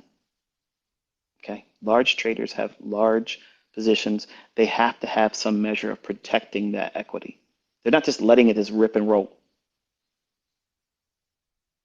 Smart money does not use stop losses because they already know what they're participating in is going to happen. They're a tier of trader at a central bank level. You're never seeing them. They're not teaching things. They're not commenting on CNBC. They're not writing fucking books. They're not doing teaching circuits. They're out there cannibalizing every one of us. When I talk about smart money, that's who that is. It's not fucking Goldman Sachs. They're not smart. They're highly profitable, but they have no idea what the fuck they're doing. If you compare and contrast what it is I'm taught you, what I'm educating and executing with. You ever seen Anton Krill do a trade? You ever watch him put a trade on, put a stop loss on? He's probably going to block me now. He blocked me before, but I'm being sincere. Has anyone ever seen him do that? Once? I've never seen him do it. I'd like to watch it. I'd like to see what's going through your mind when you see the price action. What do you anticipate happening? Where do you see future trades forming an entry where you can pyramid it? Because I'm doing that. I'm highlighting the chart right where I know it's going to do something that you haven't even seen in your chart yet. Guess what that is? That's fucking time travel. There's nothing like this, folks. There's nothing like this. And you are a part of history because you were all here when it was made public. You were part of it. Whether you liked me or you didn't like me, you were here when it happened. And I'm telling you, there's dozens of books that have my name and logo on it right now, but there's going to be thousands of fucking people that's going to know about us from future books that's going to be written about. Everything that you had firsthand knowledge of. You watched it. You were here in history when this stuff was made known. That's cool. That has nothing to do with me. It's the fact that the community element of it is just really neat. You know, I was learning about GAN and I was learning about, everything that would constitute, my early stages of what I would view technical analysis and what concepts and whatnot. I always thought like what would it have been like to be directly taught by Gann?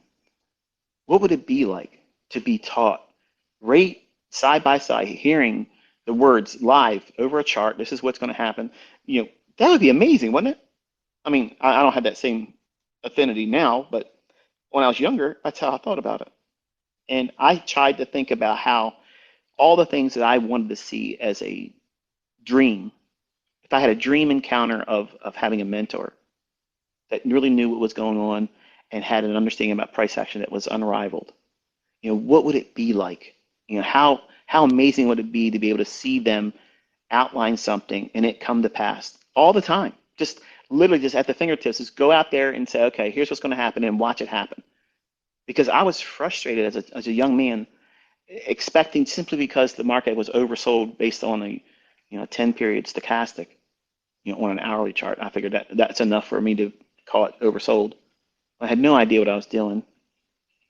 And because it was oversold and it started crossing up and the K and D lines were crossed and they were starting to go up, which we call stacking now, um, that means it should go up tomorrow. That means it should start going up. And I could be a buyer because I only wanted to be a buyer. And then I would watch the things that I try to do then not work. And it would create anger in me. Like I was resentful that the stochastic didn't lift price up. I had a 50-day moving average. It was slanted up. It was pointing up.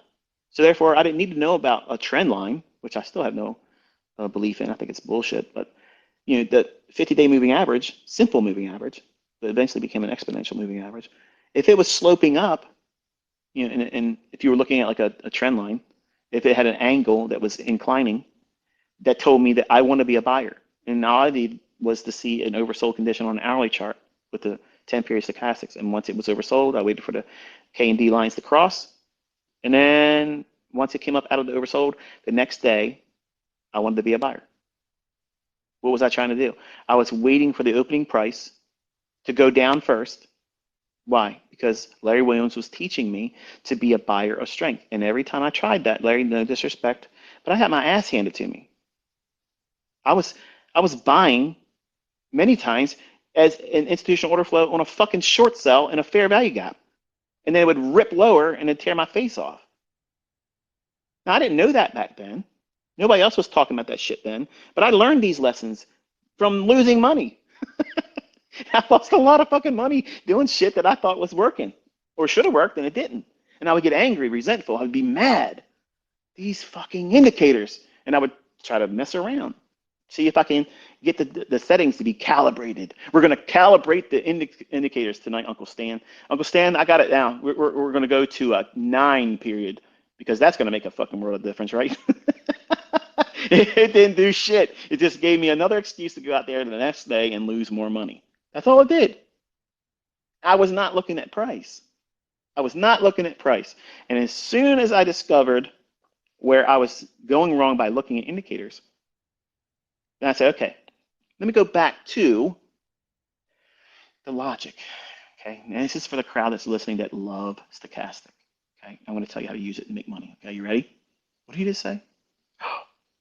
Oh shit! Now you wait. I'll wait for you to get your pen and pad. Now you want to write shit down, right? Yeah, I'll give you a second. I gotta write this down. He's talking about indicators now. That's my shit. That's my jam. Now let's go back and go through the normal process of a normal, well-adjusted ICT student. We're looking at a weekly chart. We come to the conclusion that we expect that weekly chart to resume going up. Okay, it has unfinished business. It's an imbalance above price. It could be reaching up into, or relative equal highs, or a singular high it's gravitating towards. Is that complicated? Because it's going to be one or the other, or in the better condition, it's going to offer both. That means you have a real strong probability that the weekly expansion is going to be up. Doesn't mean we're trying to predict the weekly close. It just means that our focus should be primarily focused on a gravitation in price going higher. That means, bottom line is, we are trying to be a buyer going into the next week. I'm not saying that's the case for this coming week. I'm saying hypothetically from a rule-based idea. So that way we're setting a foundation for the implementation of an overbought, oversold, i.e. stochastic. So this is how I learned to move away from the indicators, but I had first this stage. Once I understood how to read price, then I could go back in and say, okay, now I'm in a position where I think the market was going to go higher. Now I still haven't learned how to short sell yet. That was too scary for me. Like I didn't understand selling something I couldn't have my hands on. Like when I buy something, I have it. When I bought shares or I bought an option or I bought a commodity futures contract, I understood that I have now the right to that. I can take delivery of it if I wait long enough. But selling short something that I don't even have didn't make any sense to me. So putting that aside for well, I've talked about it in the past, but this example is we're expecting the price to go higher. Okay, wonderful. Now go back to that premise of waiting for the market to open up. I abandoned buying strength because I learned that Larry Williams said that he wanted to understand how people could be a buyer below the opening price on big bullish days. And he was demanding that he see a 20% of the previous day's range be above the opening price for the S&P. And then he would be a buyer.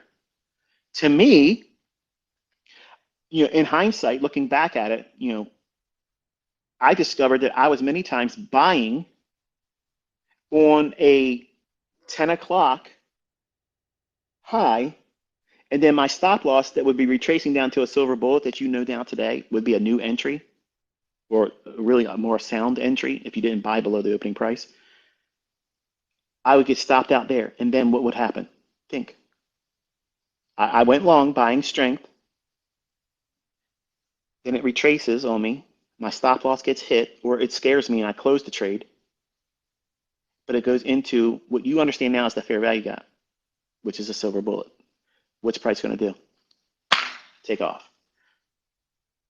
I'm not in it. I'm demoralized. I'm angry. I'm upset. So I learned from that. I said, okay, I'm not going to wait for that retracement. I'm going to buy it as it drops underneath the opening. If I think it's going to go up, I want to find out where we open, and I want to see it drop down. So all I would do is use a 15-minute time frame. And whatever the low was, it was real close to going left. Whatever the first 15-minute low was, I don't care if it was 2 handles. That was what I needed it to go below. Once it did that, then I started buying it. In the beginning, it did not work well. It was me going in and losing lots of money doing that. I would go in and I would condition myself to say, okay, I'm going to figure this out because he says he wishes he could learn this. I'm going to fucking learn how to do that. I'm going to learn how to do that. I'm not going to lose more money with something I can't replicate with him saying he's willing to do that. That was the biggest milestone in my development, by understanding that a mentor, like for all of you, you might have seen me do something, okay? And there's a lot of my students that are guilty of this. And I understand because I experienced it myself. When you have a hero that you look up to and you're trying to learn from, it doesn't need to be trading, to be anything. And they can do something that you try very hard to emulate and try to do as close as you can to what they're able to do, and you fail, it builds a certain measure of animosity. It may not manifest itself vocally or in a manner where other people can see it, but internally you feel it and you wrestle with it. I was angry at Larry Williams because I felt like he was teaching something incomplete when he really wasn't. His stop loss allowed for a lot of gross retracement that I, as a trader, was unwilling to absorb, and I didn't have the money to absorb it. So I had to create something that was inspired as a challenge. I took it as a challenge. He said he couldn't. Well, shit. At that time, I couldn't make 10,000 become $1.2 million a year. I couldn't do that then. I can fucking do it next year, but that time I can't. So what am I going to do? I'm going to try to scratch the itch the best I can and start delving into an area where he said he can't do that. Okay, I'm going to try to do something that he said he can't, and I think he's Mr. Everything in trading. So I'm going to devote my time into that. And I lost a lot of money trying to figure out a system of determining, how far will it drop down? How far will it go down? And then I started looking for, more than single swing lows, and I'd start seeing the 2 relative equal lows. And then I would look at the overnight Globex low. And then there would be this little tiny segment of price action where it was one candle, buy side imbalance, sell side inefficiency, resting right below relative equal lows. That was my banger. That was the one I wanted. That's the very setup that cracked the code for me that I figured out, okay, when that forms, I know that's the day that this fucker is going to make the low right there in that fair value gap, which I didn't call it a fair value gap then, but it traded down into that. That would be my initiation to go in long, because what is it doing? It's knocking out stops. It's taking out a support level, and it's going into an inefficiency. So that's where it's going to go. So if I can get my order in to buy as it drops down there in a time when I think the weekly chart is going to go up, what am I doing? I'm buying below the opening price. What opening price, ICT? I know some of you are like, you keep talking about the opening price. What the fuck opening price are you talking about? Well, if I'm going to be up in the morning session trading the 9:30 opening, or if it was, the bond where I was trading the bonds, prior to equities opening, it's the opening price at the open outcry pit at the time, because back when I was trading in the 90s, we didn't have electronic trading. It was open outcry. So there was a whole lot of horse shit of calling the broker, and you heard all that stuff before. And the whole time the market's moving around. So you have to use limit orders. To trade like this, you had to have your limit orders resting in the marketplace, because you can't call up and do a market order. The shit's already gone, right? So what I discovered was that when the market would create these buying below the opening conditions, which were highly primed to go up, I was in an area where I felt very, what's the word I'm looking for here? Empowered, because it was repeating a lot. And I knew I had something, and I wanted to still go back in and ring in the stochastic because it wasn't on my chart. And I felt like it would make it better if I did this. So I put the 10 period stochastic on an hourly chart back on my chart and use the same logic. It has to be oversold. And then once it becomes oversold, does that same idea of the opening price see that drop down? And the whole aspect of a Judas goat came to mind. Like, if you've ever raised animals or whatnot, if it's usually like pigs, goats, sheep, they employ a goat that's called a Judas, and it walks the livestock up to the slaughterhouse, but it takes a small little detour. It takes one little exit that the other ones won't. So it gets to be safe from the slaughterhouse, but it leads all the ones to slaughter. That initial drop down when the market's predisposed to go up, that's what I dubbed it as a Judas swing.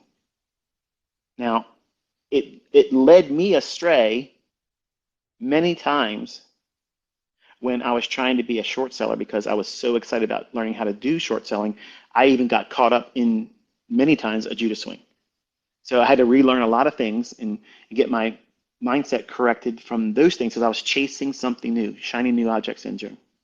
So I abandoned what I had already learned by what I just told you here. That's how quick and easy it is for you to derail yourself and forget all the progress that you just made. If you see something new, okay, something new, or someone comes out and says ICT's unpublished or previously never shown before, or unleaked videos, bullshit, all that stuff, that's not going to help you, because everything that's going to teach you conceptually is already on the YouTube channel. It's equivalent to you now watching the videos of me taking a trade. It might be entertaining. Like, wow, look at that. I can see him doing it. But could you benefit from it monetarily? No. But you can see me using it. You have enough of that already. You don't need to buy into anything else. There's no reason for it.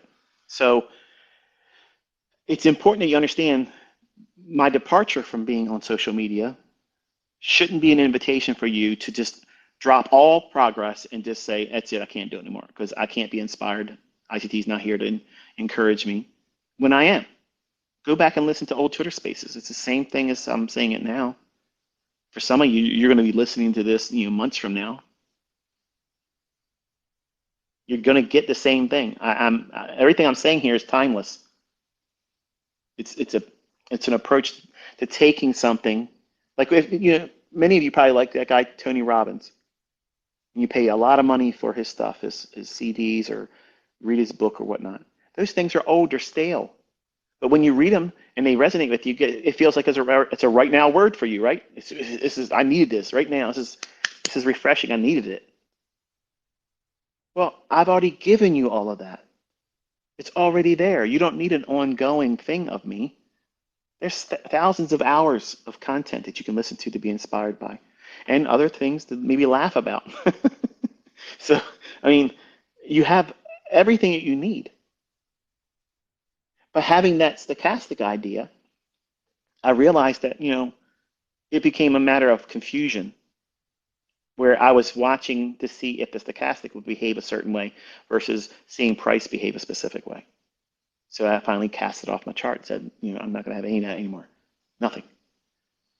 And like I said many times before, the only time I have anything on my chart is because I know that you will be seeing what I'm doing. And I want you to see that I have this in my foresight.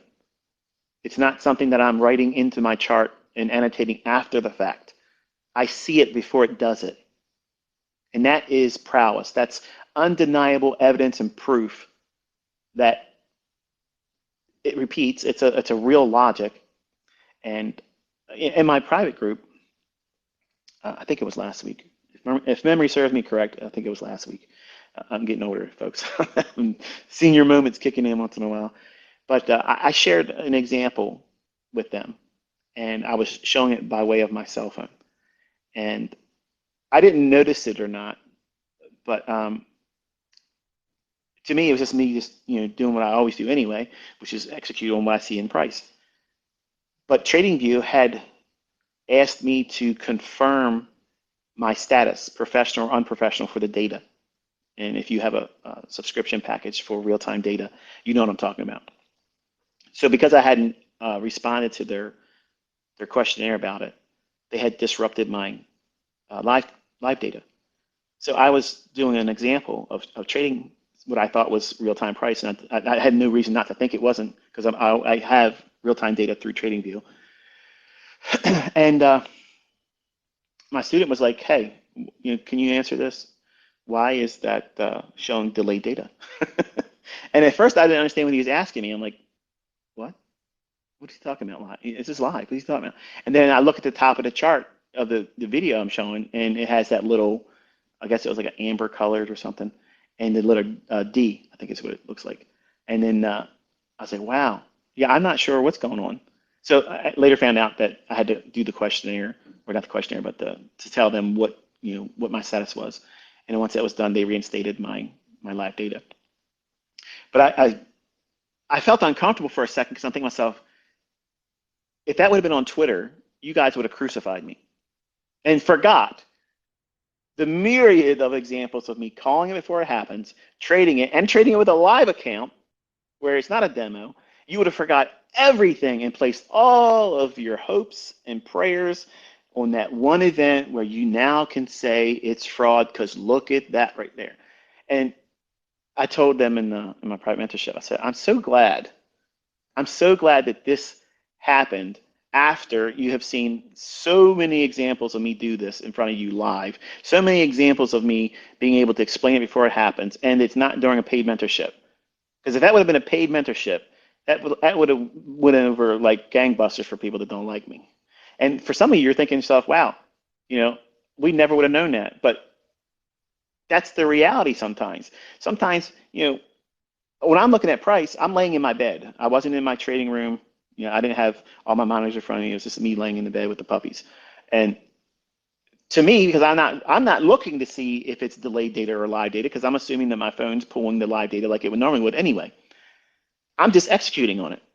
I'm just doing it and taking the trade and showing them this is where the stop would be. This is the target, whatnot, over and over and over again. And then when I share the video, you know, to me, it's what I've always done. It's no different than anything else.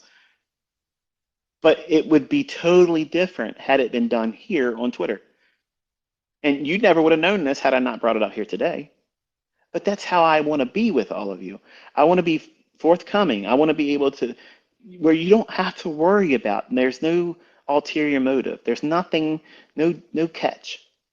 I really want to see you succeed. And there's been the greatest effort I could make to be able to inspire you to do what it's going to require you to do to learn how to do this. And it's available for people to make a model that's completely unique to yourself. There's enough information on that YouTube channel to take and build yourself something completely unique that no other student of mine is using. And you could have that as your model for the rest of your life and pass it on to your children. Never write a book about it, never teach it as a mentorship, never give signals on it, and be wildly profitable and happy. I would love to see that happen, you know? But some of you are going to try to complicate this when I didn't complicate it myself. And you got to be very careful not to do that.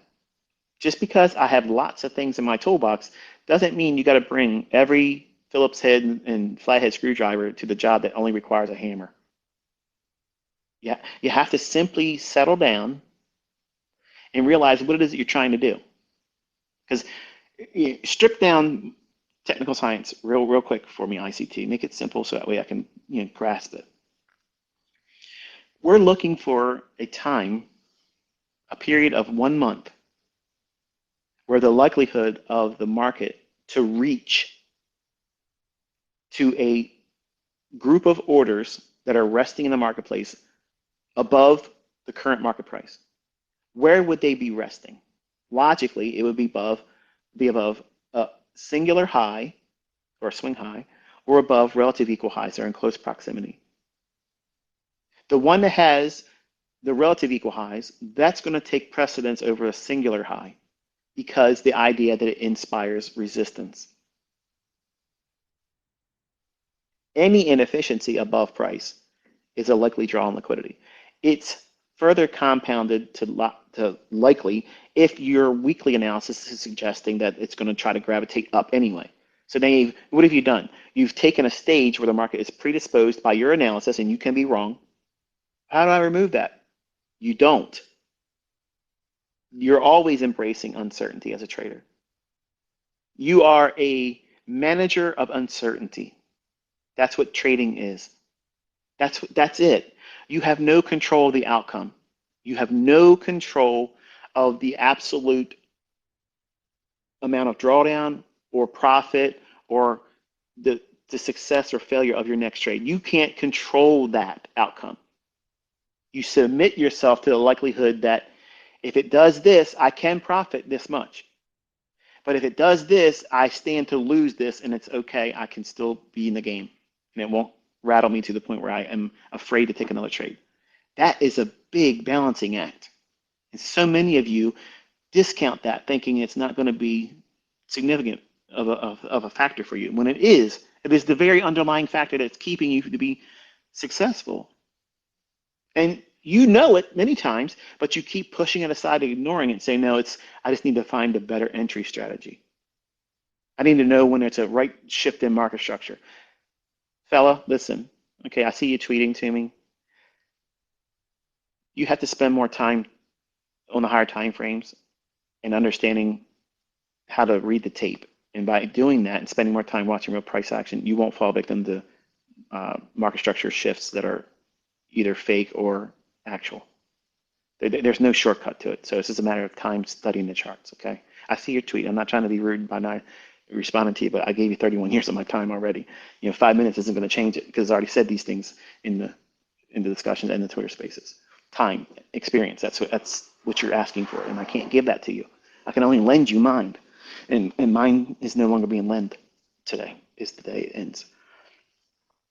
But many of you are going to discount the very things I've talked more about and say that they're not going to apply to you. And then when you fail, you really know that you failed by not listening to the things I told you to focus primarily on. and you're still going to deny it. And to fight that and combat that, you'll just go and you'll join the small rank of little Dick Daniels out there that say ICT concepts don't work. When you have a whole army of people that are coming forward, proving it they do, and they're excited, they're happy because they found something that makes sense to them. And I'm amazed to see how fast it caught fire. And it's spreading like crazy.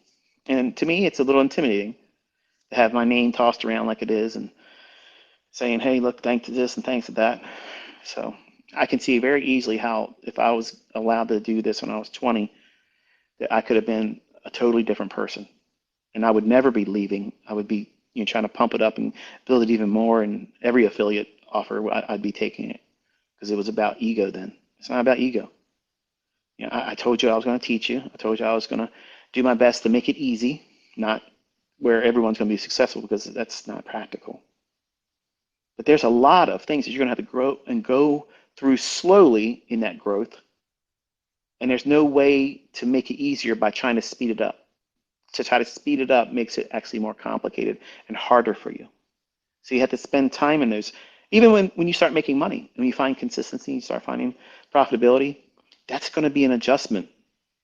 Like you're going to wake up and you're going to think, I just had a really good week. Man, that felt good. I can't wait until Monday. Why? Why'd you say that? Because you already feel that dopamine wearing off. And you didn't get any more people tapping you on social media saying, you're fucking amazing. Oh, how'd you do that? I want to be like you. Where being content with, I followed my model. It did exactly what I expected it to do. I handled myself appropriately. I was not influenced by greed or fear. I did not feel any anxiety about the trade. I trusted what I learned in price action. It's going to repeat, and I'm content with waiting for a sound setup the next time it comes, and that's what I'm going to do. I'm going to wait soundly. I'm not going to rush to get to the next setup. That's going to be hard because winning feels real good. Sucks when you lose money. It sucks when you feel like you can't figure it out. It's bad. It's really bad. But when you start finding consistency and profitability, then the real challenge kicks in. That's when you're going to have to really learn who you are. Because everybody starts off as a loser. Everybody does. Everybody starts off as clueless, no way of making money, doing all the wrong things, reckless, over leveraging, blowing your account. Screw it. I can afford to do another reset. It's worth it. Let me try to see if I can get a lottery win. Everybody in the world right now that has funded accounts are doing that same thing right now. And some of them are doing mentorships. So, I mean, to me, you know, you have the greatest lessons in your career as a trader when you start making money. And for the people that never made money, that don't make any sense. That's how you know they don't have any experience. Because when you start making money, your mind starts doing funny things. Number one, you think you're better than you really are. And then you think that you can do any and everything. And then you start thinking outside the parameters of what you're able and capable of doing. Say, I could do that. I could do this. And then what you're doing is you're trying to do outside of what your model is calling you to do. So what are you trying to do? You're trying to be an Olympic contender when Olympics has never been a factor. No one, when you sat down to learn from me, your intentions were not, or it shouldn't have been, I'm going to win the Robbins Cup. Now, I'm sure some of you, since it's become a hot topic again this year, you're thinking, well, shit, I'm going to learn. I'm going to make ICT proud. If you do, join it and place it all. I'm proud of you. I'm proud. If you learn how to trade, whether you ever do a contest or not, I'm proud of you. You don't need to impress me with that. To me, Robbins is a litmus test because I have constantly rubbed it into the noses of everybody out there that says they're a good trader, they make money, they got something that doesn't stink, they're the best this and best that. But they won't ever do that. Nobody's ever really done that. And it's been a shocking revelation to see how many people avoided it because it's audited. And if you're going to come out and show the world your account number in the beginning before any singular trade is ever taken, that better fucking match at the end of the year and show every monthly statement so that way no money was added. And there's nobody can argue with that. Nobody can argue with that. No one can say that's faked. No one can say you used multiple accounts, none of that stuff. But you didn't sit down to have that as your goal when you started to learn how to trade. It might have been, I want to, prove to my girlfriend or my boyfriend that, I'm worth something. And for me, that's how it was when I was a younger man.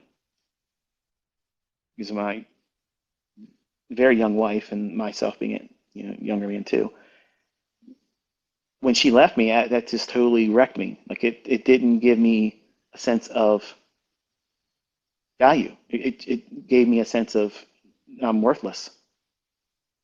And I was doing everything in my power at the time to be a hospice nurse to my grandmother, go to college, work on my degree, and also work what little part time I could do at the bookstore at the school. So, I mean, I was in class all day long, all year round. I didn't take any semesters off. So I was trying to do everything I could to speed through it. And what was the sacrifice? My marriage. But it's the best thing that could ever happen to me. But at the time, it was the worst thing that could have ever happened to me. So when I first sat down and started learning how to trade, it was to try to show her that she made the mistake. You picked the wrong guy. Like you have no idea what I'm going to become. I'm going to do this. You thought that this guy was going to inherit a grocery store that the neighborhood actually shut down. Which I got to tell you again, because I know some of you already know, but some people don't. My first wife left me for a 40-year-old man who was expecting to inherit a grocery store that was in our neighborhood. And when they found out that my wife left me for him, the whole neighborhood ran a tab up on groceries for 2 months and never paid the bill, and they bankrupted them. Now, unbeknownst to me and my family, that they were all in cahoots to do that. Later, once it happened, they all came to our family and said, "Look, we know what they did, and that was wrong." You can say what you want to say about that, but that's respectable shit. That's the way down home folks do things. And when you come from a small town, that's the kind of shit that's what happened to you. So, you can say what you want about it. I didn't ask for it. I would have never said to do it. But punishment comes, and God says, don't let anything he brings together be divided. Don't do it. And I've often many times, I said this in Twitter spaces, my first wife, I would love very much for her to see who I am. And I often wondered, does she ever peek in and try to see where I'm at and all? What is she doing today? I have had friends and family members tell me that she's had a really rough life, though. She's been married a couple times, kids from different people, and just not doing very well. But not to gloat, but I would very much like one day to sit down with her and tell her, look, when I told you when I was 16 that I was not going to be the average person, I'm not going to be the average person. And I know your dad at the time isn't going to hear that shit. Because if someone came in here and told my daughter and told me, yeah, I'm going to be, I'd be like, listen, fucker, unless you start studying my YouTube channel, I don't believe a fucking thing you're fucking saying. Get out of here with that horse shit. So I get it. As a dad, I could understand that. But I meant it. And every time I said something and then I had intent to really make it happen, I've always done it. It just sometimes took longer than I wanted it to. And for some of you, trading is going to be that very thing. And it took me 6 years, 6 years. What my mentorship students basically experienced from the 2016, when it closed that year off, they have seen that amount of time. That amount of time. That's how long it took me to get to the point of understanding where I was the problem, what I kept doing to cause the problem, what I didn't know, and what I needed to know. And I was finalized in that. I knew exactly everything I needed to know at that time.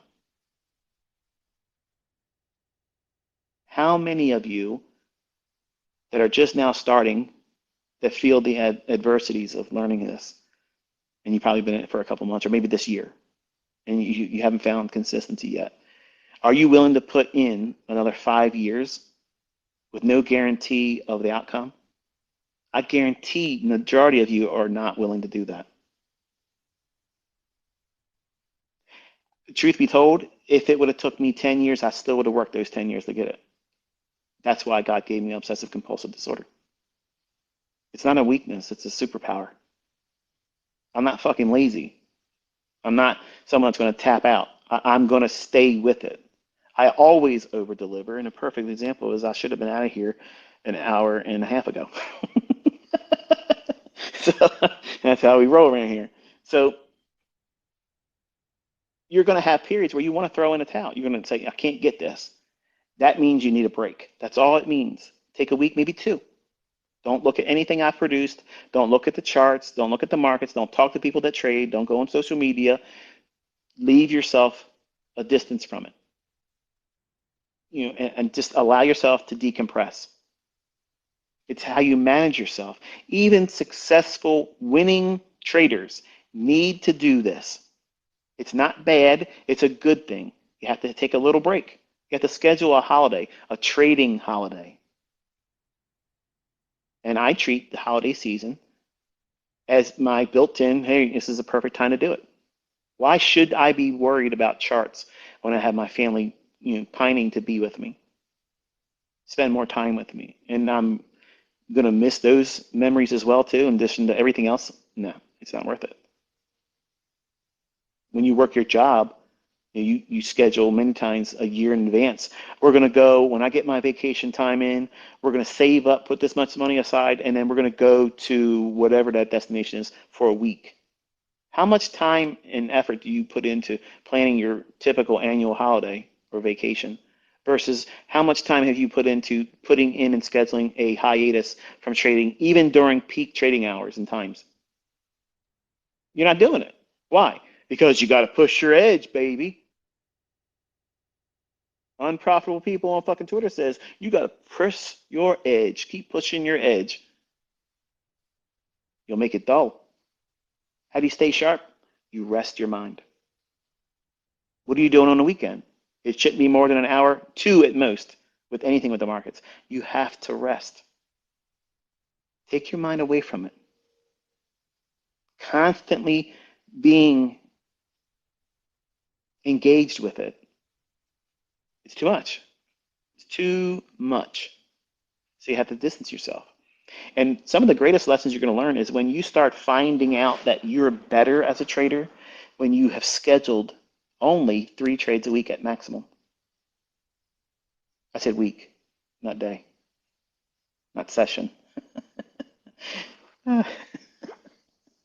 Yeah. When you come to the realization that the best fucking setups that you're looking for the week are only 2 or 3, doesn't mean you can't make money doing all kinds of other shit, because you watch me do it and you watch my students do it. I'm saying the cream of the crop, the best, the choices, the medallion setups, 2 or 3 at most per week. You find them on the 4-hour.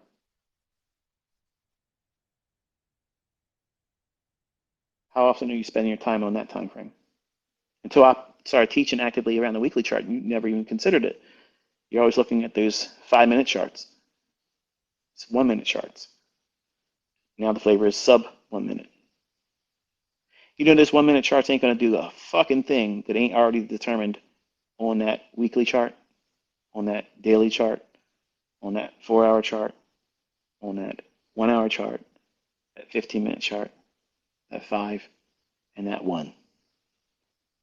The storyline with all those time frames, what it should do, at what time it should do it, that's when those second charts are going to behave like you want them to. Otherwise, you're going to chase things that aren't really there. You'll draw lines on shit that don't have any bearing on what price is going to do. You'll go through things you're scribbling on, and all of a sudden, you'll do something you weren't expecting.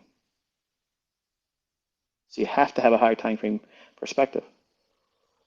No matter what you're trying to do, you should have that because it'll teach you and help guide you in trying to trade with less because commissions add up. If you're going to be a high frequency trader, this is expected. You're going to be spending a lot of money in commission, probably 35 to 40% of what you start trading with will be spent in commission. What? Mm-hmm. Yep. And especially if you're trading with 1 minute or less and you're doing lots of setups, those commission costs will go through the roof.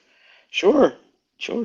You might make a lot of money, but you're going to have a lot of money coming off that bottom line that you may not be aware of. And if it starts bothering you psychologically, you're going to have to make adjustments. Now, for me, the way I look at it is as long as I'm net profitable and I'm consistently profitable, I could do rat's ass. I don't give shit really what the commission costs are because I can outpace that like I can outpace, you know, inflation. It's not a big deal. I don't give a shit if gasoline goes to $20 a gallon. I'm still driving my 8 cylinders. I'm not doing it. I'm not changing it.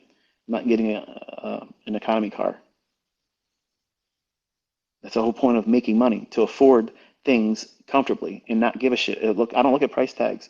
But I did I want to bring this up. On Twitter, I like to subtly troll. Like sometimes it's a dry humor that it goes unnoticed. I posted a tweet with a Bugatti and I said, "Dare me," because I saw somebody with a Bugatti talking shit to me in their profile picture, but they probably drive a Toyota Corolla. But the idea of spending $3 million on any car is a IQ test that I can pass by not even fucking considering it. Okay, you're an idiot if you do that. If you spend $1 million on a car, you're a fucking clown. Nobody should spend that much money. Nobody should spend that much money on a car. Okay, is it beautiful? Absolutely. Is it worth it? Fuck no, it's not worth that. That's an IQ test. Okay, it's like wearing masks in a car by yourself. Okay, you're a fucking idiot. Stop doing it. So if you are on the fence about doing things, at an accelerated pace, lots of trades. I'm going to trade this and this and that. My advice is try to focus on the other end of the spectrum. Try to trade less. And you're going to find a greater balance in your personal life, which is absolutely essential. You have to be able to have that balance in life. Because think about it. How much influence does your life have on your trades right now? A lot. If you're going to be honest, it has a great deal of impact, whether it is positive or negative. If you're easily hurt, if you're in a toxic relationship, or well, like I did when I was younger, before I learned how to trade, I went through a divorce. One that, for a girl that, I was willing to take her back for anything. It was my first love, my first, physical relationship, like everything. My heart was in every bit of it. And truth be told, I would have took her back. Some of you men out there were like, hell no, I would have. I wanted to be with her that much. I wanted to be with her that much. And I guess in a lot of ways, I've always been a hopeless romantic, and I, I, I had hopes to spend life with her in a specific manner, being successful as a systems analyst.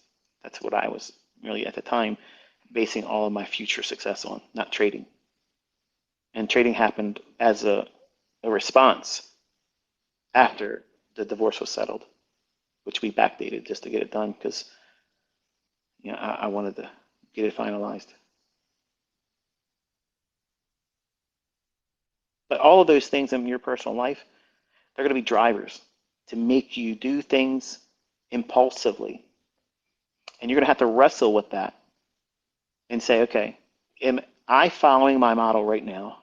Or am I acting on something that is outside the marketplace that I'm trying to pamper myself with or compensate for? Now, pampering is where you're already doing well. Everything's going good, and you just want to, fluff yourself up. I'm not feeling a bad, experience in my personal life. Nobody really hates me. My relationships are golden. My health is good, I just want to get in here and just do something because I'm good. You're going to have to find a way to keep that from happening. The opposite end of the spectrum, which is majority of the time what you're going to experience, is the adverse things that happen in your life. The people at your job are getting your fucking nerves, and somebody else that should have never got a promotion that you should have got, you were overlooked and they got it. Or you're just abused by poor management. Or you had a relationship fall out. Or you discover maybe infidelity, and the uncertainty of whether it's true or not now plagues you. And you're thinking, I can't leave this person because I'm now codependent. See, these are all things that trading books just aren't going to talk about. But that's the reality of it. And I lived all that shit. And I wish that I would have had someone tackle them, in discussions where I could start putting things together as a process or a protocol to respond to them. How would you act if your life partner, the one that you have set aside the rest of your life to be with, you discovered, not maybe proof, but discovered the likelihood of infidelity? What would that do to your mind? How would you how would you think about things, not just them and your relationship, but how would you think about yourself? Am I not good enough? Why would they want to do it with anybody else? What am I not doing for them? Why aren't they appreciating what I'm doing? Did I perhaps offend them to the point where I've maybe lost my appeal physically? Did I give them a reason to think that I'm doing this? You're going to have all these questions. And what is it going to do? It's going to fester inside of you. And for some of you that don't have the confidence or openness in your relationship, say, hey, let's talk about something. I need to get this figured out here. You're going to be the ones that have it worse because you're going to keep it to yourself, thinking if I mention it and it ain't true, they're going to get angry. And they're going to think, oh, you're thinking that because you're doing it. You see how all these things can compound? And all these swirling what if thinking that may or may not be true are going to cause you to feel what? Uncomfortable. And that uncomfortable state of mind in a trading account is the devil's playground. Man, you give him a moment to step into that account during those times, you are getting wrecked. Do you have the composition to say, hey, I'm not thinking clearly right now? I don't care how it looks on that chart. I don't care how long I've been waiting for that setup. If things aren't right in your mind, you don't push that button. Some of you aren't going to have that strength because that's what it is. It's strength. You have to sort your personal shit before you get in here and start risking money. Because a clouded mind that's wrestling with uncertainties that are outside the chart, when you're about to take on financial risk, wrestling with financial uncertainty, what have you just done? You've compounded the difficulty to levels that are astronomical. Are you really going to be able to think about it clearly if you are wrestling with, if he is cheating, if she is cheating, if they do give that promotion to Carl, that motherfucker, all that stuff that you're worrying about, and then now you're in a trade and your trade isn't going for you right away, and you're in a little bit of drawdown. That little bit of drawdown, that 3 ticks or 3 handles, and your stop loss is 10. And you're thinking, oh shit, this is going to turn on me. Why would you think that? Because everything else in the world right now is coming down on you like a ton of bricks. You can't trade that way effectively. You can't. And to do it, you're asking yourself to start becoming an Olympic boxer today, and you've never had a pair of boxing gloves on in your life. That's the equivalence of it. That's like going and saying, yeah, let me spar Mike Tyson in his fucking prime. I feel lucky. Yeah, sure you do. And that's how many times, and this is exactly what I did when I was younger. You think, oh, it's going to work out for me. I feel lucky today. Yeah, I'm lucky I survived. That's about the extent of it. And you wreck yourself entirely. It's so easy to talk yourself into problematic situations.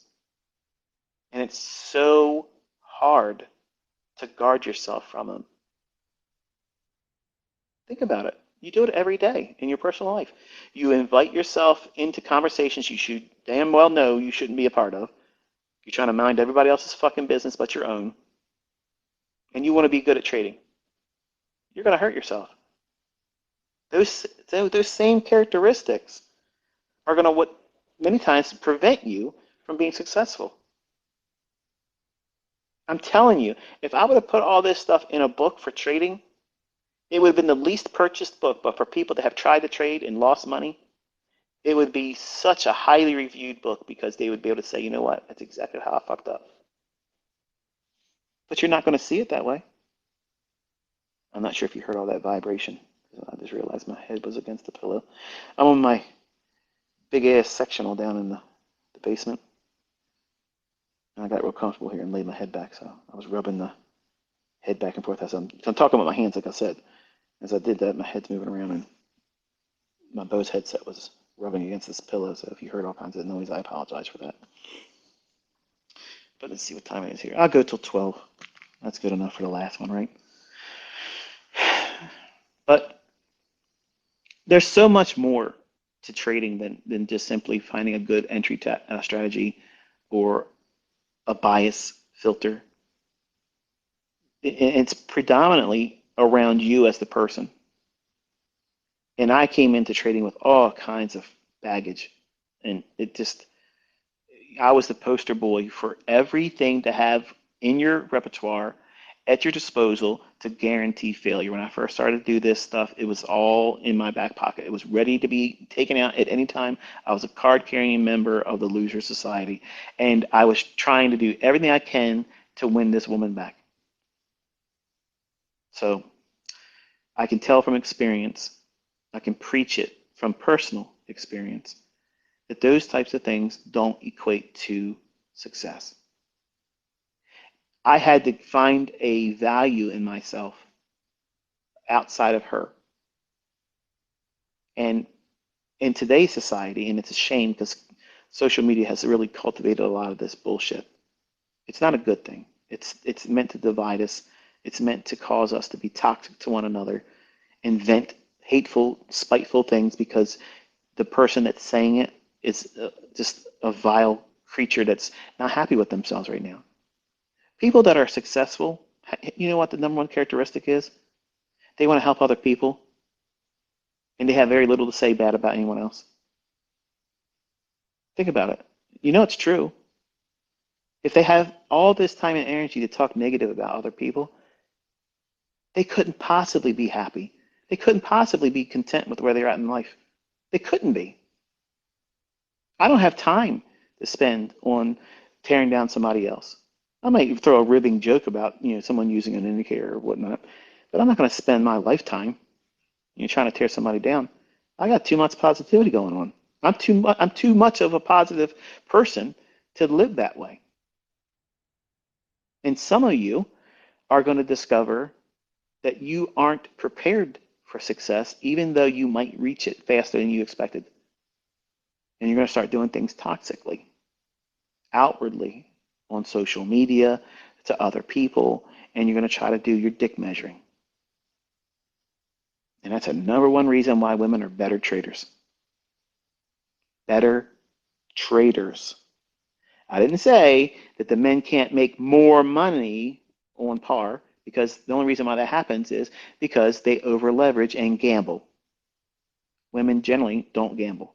They do gamble. They're capable of gambling, but women are better risk managers.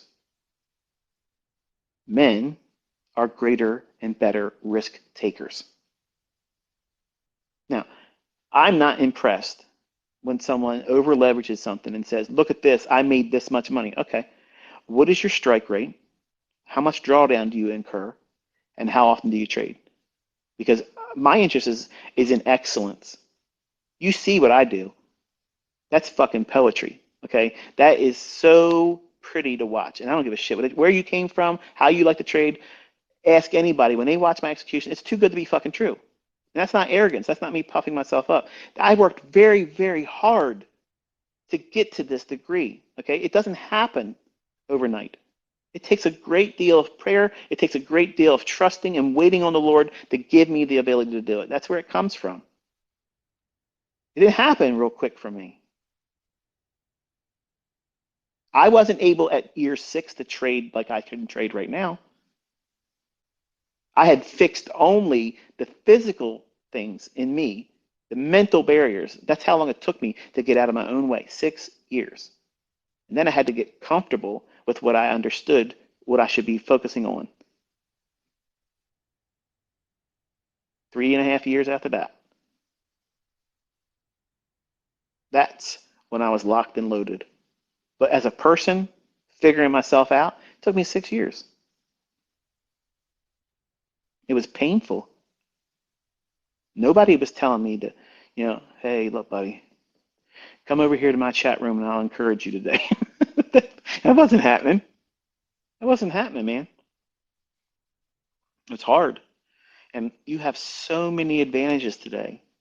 None of you have the right to claim depression. None of you have the right to claim unfairness. None of you have the right to say it's not fair that. Bull fucking shit. That's bullshit. You have a PhD level library, a compendium of stuff out there that people now are making real doctor fucking salaries with. That's at your fingertips. And some of you are wrestling and arguing with me. Can you make it shorter? Oh, really? You want to go into medical school? You want to get your PhD? Ask them if they can condense that fucking shit into an associate's degree for you, time-wise. What kind of response are you gonna get? Get the fuck out of here! Get your ass out of here, you fucking lazy ass! Because that's what that is. You can't be lazy in this industry. You cannot, because it will take your ass out like the trash. It will get rid of you. It will discard you. Goodbye. It's unsettling when you discover that's how it is. But you need to be told that coming in, and I tell you this. And you don't like me because I'm being honest with you, but I'm sorry. You need to understand that. You need to know those things. That's exactly how I tell my sons. The world owes you nothing. It owes you fuck all. You are going to get what you earn. And even when you earn it, it will probably be stolen from you. And you'll have to work harder to fucking replace it. This world is a bunch of shit. Think about it. Think about this for a second. You pay taxes on money that you earn. Then you're taxed on the money that you're taxed for earning when you buy shit. The money you have left over pays for a fucking property that you own. You have a deed to. But they tax you on the property that you fucking own, that you paid taxes when you fucking bought it and you received the deed on income that you were taxed. And you don't think there's a fucking scam in that? You have to know how to outpace these motherfuckers. Your college degree ain't it. That's not the fucking solution. That in itself is an IQ test. Either you're going to be your own boss or you're going to be a good fucking slave. And some of you good slaves can be paid very, very well, but you're still a fucking slave.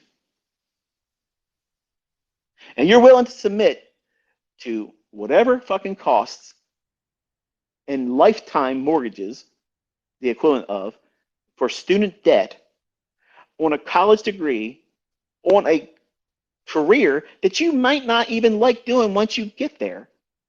How certain are you that you're going to invest all that time, all that energy, all that fucking money that you're going to have to pay back?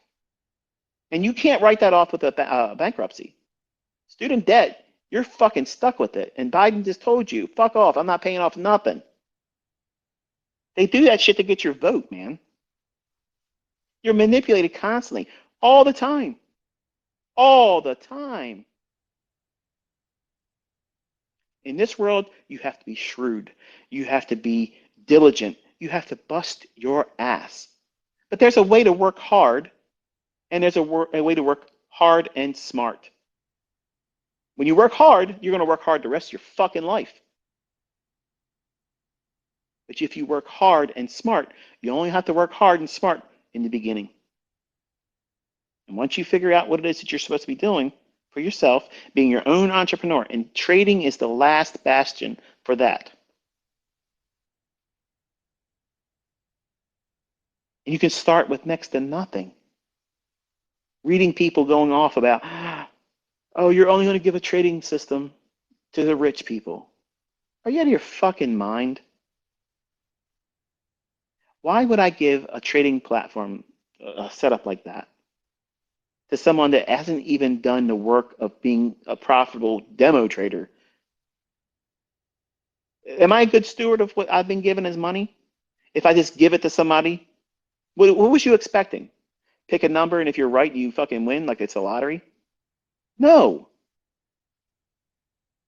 The whole time I've been here, I've been trying to actively teach people. And if you know how to do this, well, I'll give you a perfect example. Top Step. They do a $50,000, $49 fee for it, okay? And if my memory serves me correct, I think Cameron was paying like 150 bucks to once he passed his combine. Or I don't know if is it combine or is combine when you get it when you're funded. One of the two. It's $49 to try to get to a point where you're funded, and then before you can get the funded part, you had to pay the what is it? It's like a startup fee. It's like it's another way for them to make money. It's what the fuck it is. But long and short is it's just a $200 investment. So if you're saying that you can't afford to take this contest that I presented to get a $4,000 setup delivered to your fucking house on my dime, this company isn't doing it for free. I'd have no affiliate. This is coming out of my fucking money. It's my reward to somebody that does the work and gives me a memory of saying, okay, this was my student. Well done. Not only are you going to make your own fucking money, but I'm going to reward you for your effort in showing me and the community that you did well with it. But it has to be done in a manner where it's one trade, one specific setup, not milly-nilly shit, okay? Not over leveraging, not a lot of drawdown. So that means you got to go into it with a mindset. It takes effort to do this. That's what real professional traders do anyway. They're not here fucking gambling. So if you're saying that I can't afford a $200 funded account, you can't afford to fucking trade. And if nobody's told you that, let me be that first guy to do it. You can't afford to trade.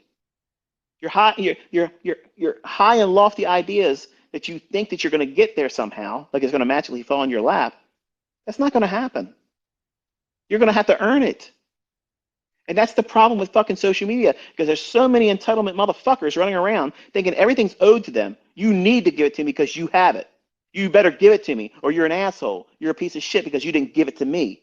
Whoever earns this, whoever wins it, watch, there's going to be people that are going to shit on them because they're fucking spiteful. And social media cultivated that. It gives them the ability to talk shit that they would never say to their fucking face on the street. Have their fucking head slapped the fuck off their shoulders. You can't win on social media. You can give them your fucking last penny. Give them the winning lottery numbers for fucking 2 years in a row, and they're still going to find fault with you. They're miserable pieces of shit. So why are you going to waste more time with them? Don't. But all of this compounds into a very complex thing that you have to balance as a trader. Are you going to be somebody that's constantly worrying about staying in model, staying inside the parameters that you've allowed for risk, keeping a proper mindset, not worrying about minding somebody else's business, trying to keep up with the Joneses, trying to keep up with everybody else that's out there trying to pretend, and you don't even know if the results they're pretending to is even real. My FX books and MT4 and MT5 screenshots are absolute fucking bullshit for proof. It's bullshit.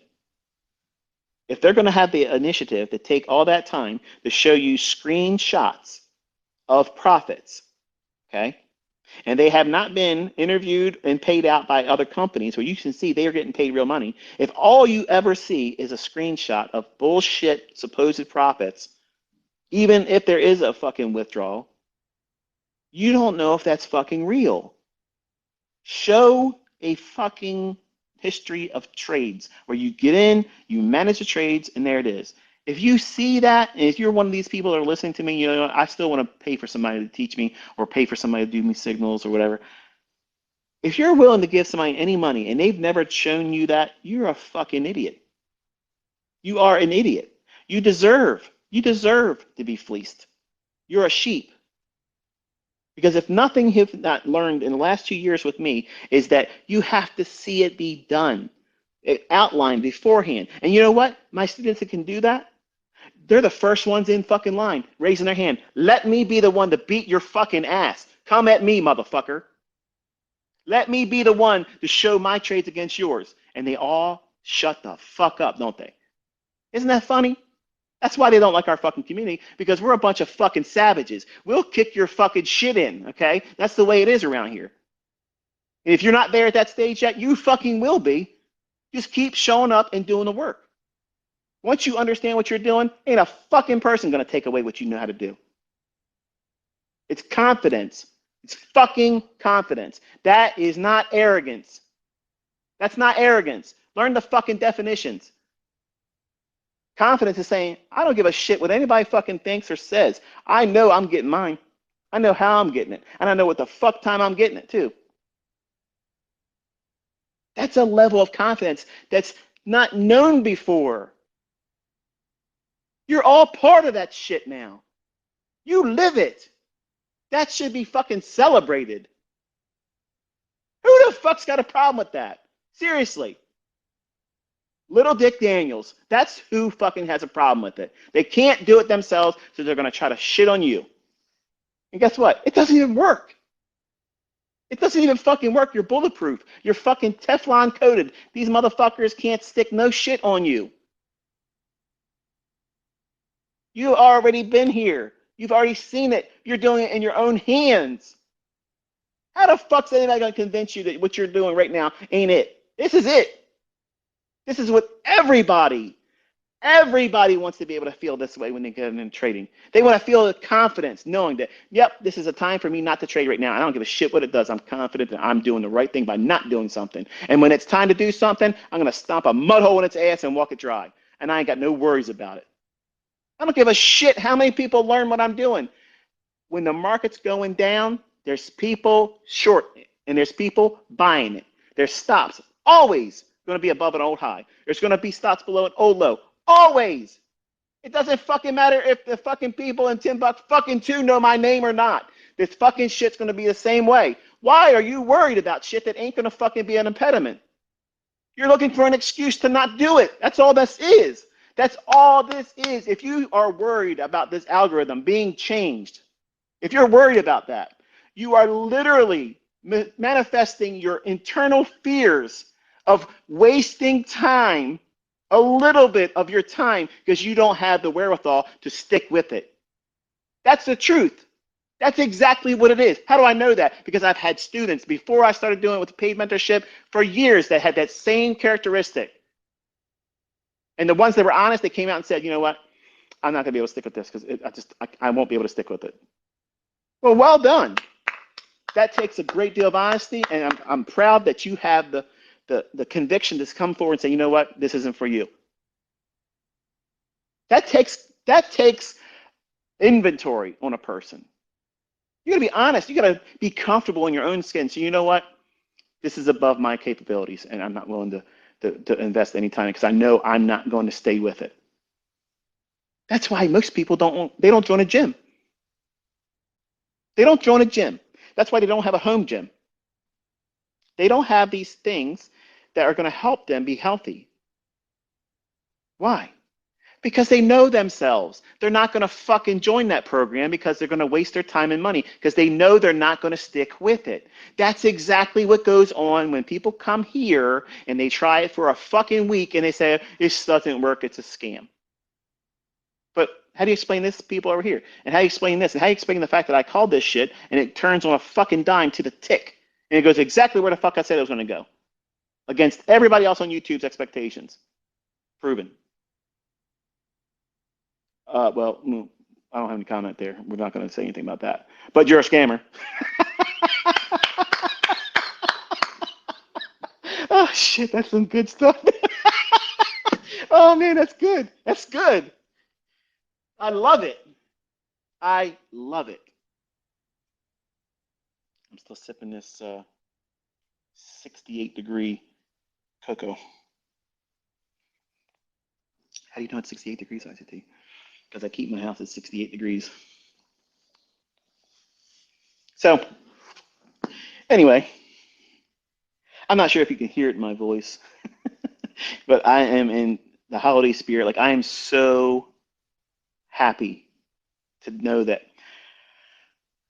when I'm done this evening, I have done everything I said I was going to do. I have shared what I said I was going to share. I have created profitable students. I have created profitable, respectful students that conduct themselves like gentlemen, that actually care about their audience members, not just going out there flaunting that they can make a lot of money. And I'm proud of all of you. Omar, Kyle, Paladin, just the top three comes to mind. And there's so many more. And if I don't name your name, don't be offended because I could literally be fucking here forever.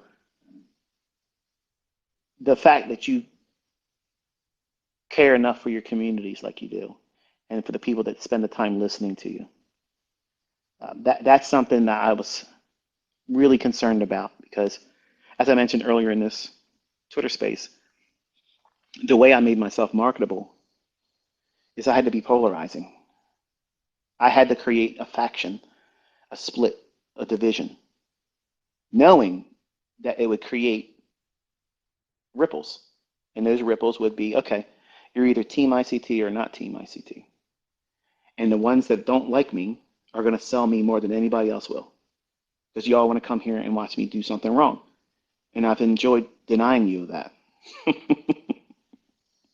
And you're just still waiting. Still waiting. But even despite seeing me market myself like that, being very polarizing, you as my students have learned the right lessons, and you didn't have to pattern yourself on some of the things I use in the early stages of me getting a community. Because I use the train wreck analogy or car wreck.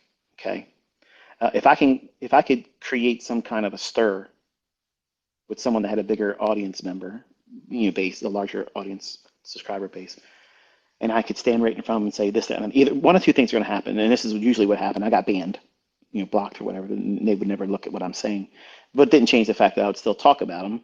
And all people were like, he does have a point. Why don't you do this? Why don't we ever see your trades? And then it just became where they would just, clam up about everything. So what I wanted to see was a real one, a real McCoy step forward and say, yeah, I got a problem with this. I can show you this. And that's what this industry needs. Like this industry needs not somebody going out there and fucking saying, I got $10,000, you so-and-sos. I don't think there's a fucking edge, but look at all these glass fucking trophies that mean fuck all. Okay? It doesn't mean shit to me. It doesn't mean shit to anybody else. It doesn't mean fucking nothing. It means nothing. It means absolutely nothing. Going into a chart that's live, explaining what it's going to do before it does it, point to exactly what the fuck it's going to do before it fucking does it, and push the fucking button and manage a stop loss and take it down. That demands respect. Whether you're trading with fucking horseshoe crab fucking patterns, whether you're trading moving averages, whether you're trading with harmonic, whatever the fuck you're using, it doesn't matter. If someone does that, I have respect for that person. It doesn't matter what school of thought they use, I have respect for that person because that person's walking that talk. They're doing it. They're not talking from the anonymity of, well, trust me, bro. The fuck is trust me, bro? The fuck's that mean? How am I going to do that? I ain't seen anything to trust. I have created this mindset in my students that they know that everybody that came to me, not one of you came to me because of an ad. Not one of my paid mentorship students came to me by advertisement. They watched me do what you've been watching me do. Execute over and over and over again. And you see the same things repeating. And you wanted to know, how did I do that? And you learned. I showed you exactly what I do, how I do it when it happens. That's how you all found me. Word of mouth. And now you can tell who my students are. They're the ones out there fucking smashing it. They're out there the ones that are going to show you their executions. They don't have a problem starting a trade, showing it to you.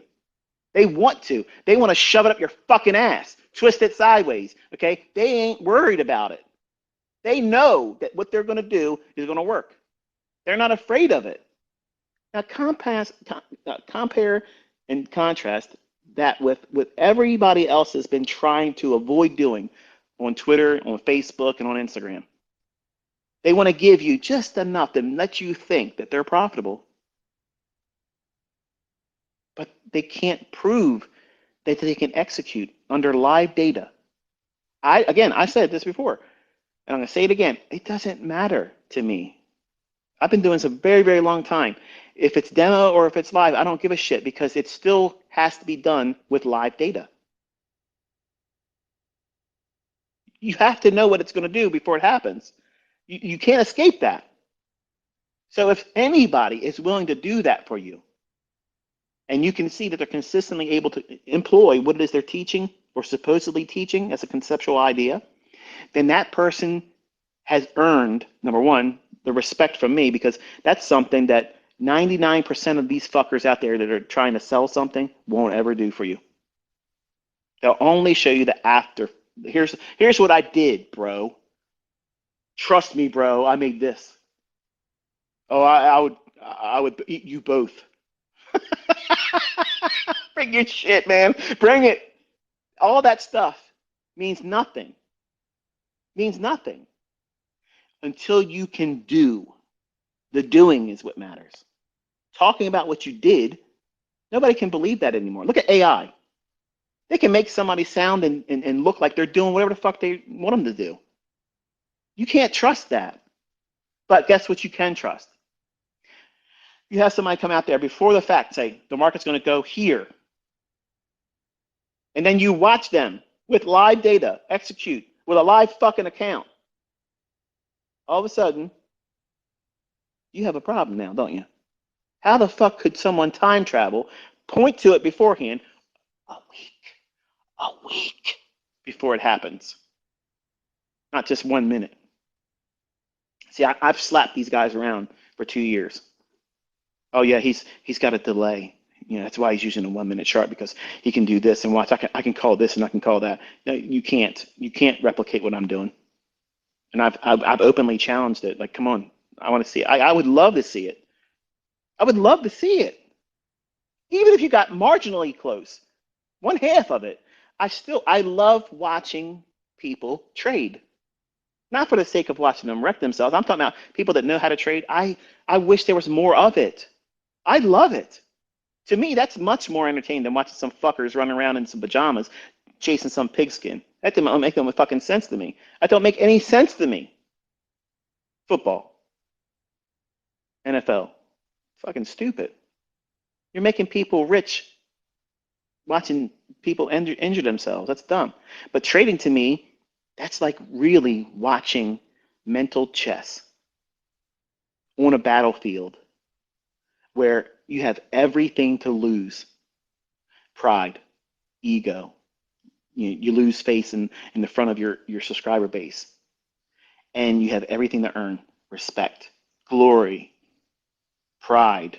Not that pride's a good thing, but you get to be able to say, I told you so. And do you really know what you're doing? Because if you really know what you're doing, you're actively trying to prove it. You're actively trying to prove it by contrast. Now, there's some of you going to say, no, that's not true because I know what I'm doing and I don't ever feel that. Okay, got it. I got you, man. I got you. There's a lot of you out there that are going to be like that. But I'm talking about the ones that constantly make an excuse why I don't have time to do it right now. Or when they do try it, they fail miserably in the witness of you publicly. So we have, with the spearheading of my own, we have raised the bar up in the industry. You cannot accept MT4 screenshots. You cannot accept an MT5 screenshot. You cannot accept a MyFX book because those fucking things can be rigged. But you know what you can't rig? Getting fucking paid. Getting a fucking withdrawal, paid, interviewed by a fucking firm that paid you out, and they are saying, what the hell are you doing that you're so good? Hello. Hello. That's our boys. That's our girls. That's our team. That's us. We are fucking here.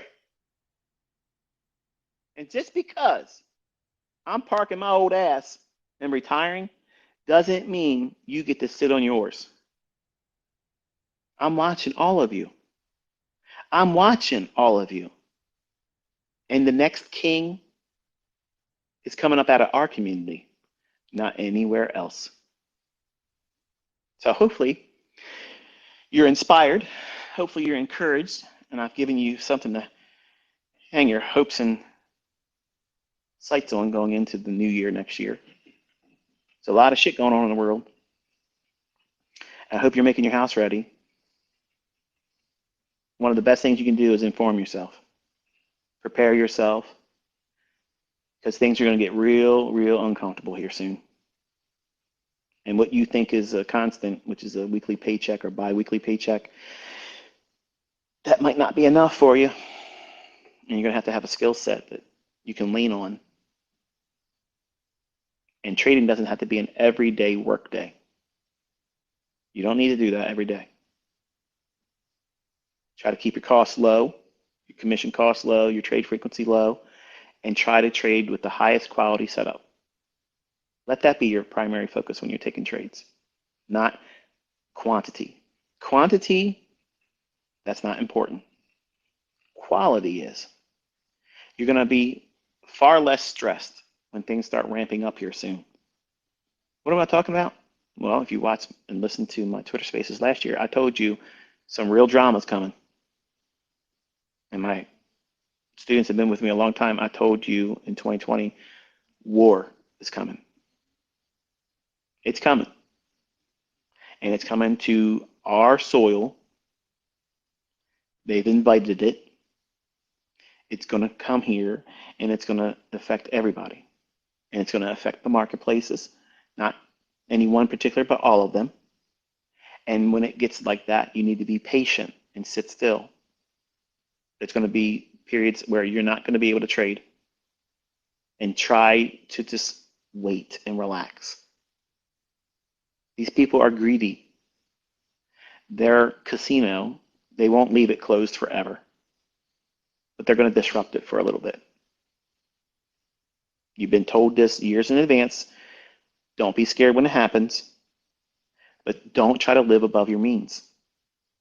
Living above your means, spending money you can't afford to spend. That's not what you should be doing right now. You shouldn't be out there buying cars. You shouldn't be out there buying horse shit. You should be making your house ready. You have food. You have food for 2 years, non-perishable food. I talked about it last year. I'm telling you, if you don't have it, 2024, as we roll into 2024, and it could happen sooner, but as we go into 2024, that 18-month time limit I gave you last summer, we're in that right now. All kinds of shit is about to break loose. And guess what that means? Commodity markets are going to go through the roof. See, 2024 ain't going to be just a S&P win for me. I have all kinds of shit that can be used. I don't need S&P.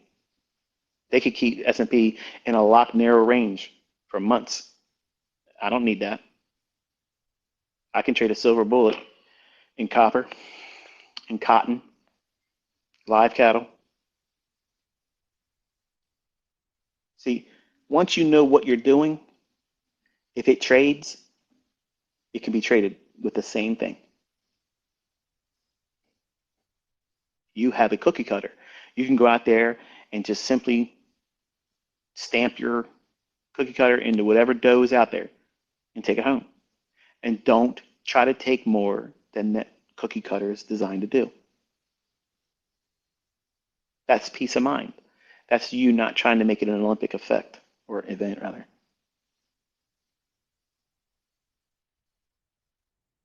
And for some of you, when things start really kicking off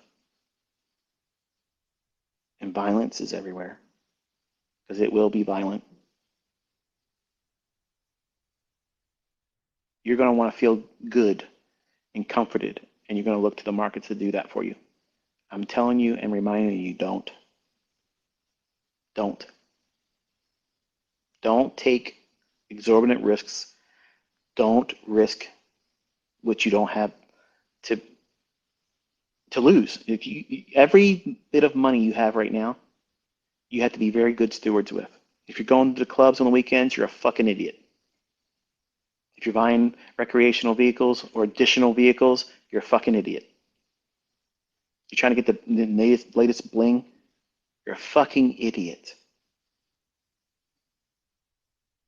Believe me, you're all going to know just how accurate Chicken Little's been.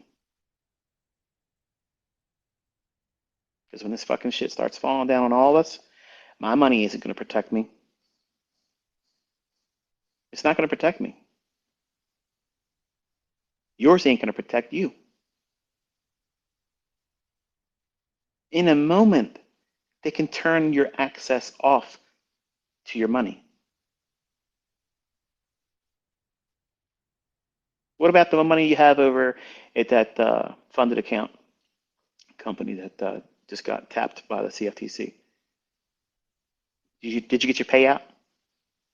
Still waiting for it? Think you'll ever get it? Are you assured that you ever will? What happens if you never get it?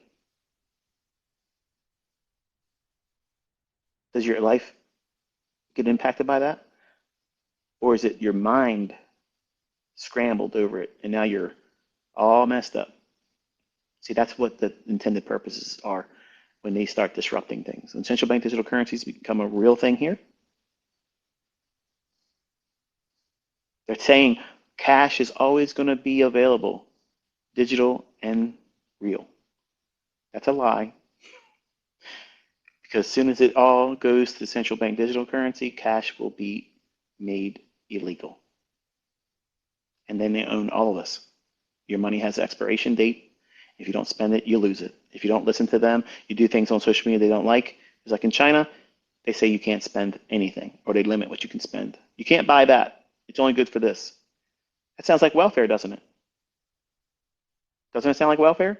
It's worse. Control somebody's ability to get food and feed their family, and you own them. You own them. And you're out here trying to get physical things, cars, boats, overpriced bullshit Rolex watches. Rolex is shit. It's trash. Get up attack. Then you're talking about a real watch.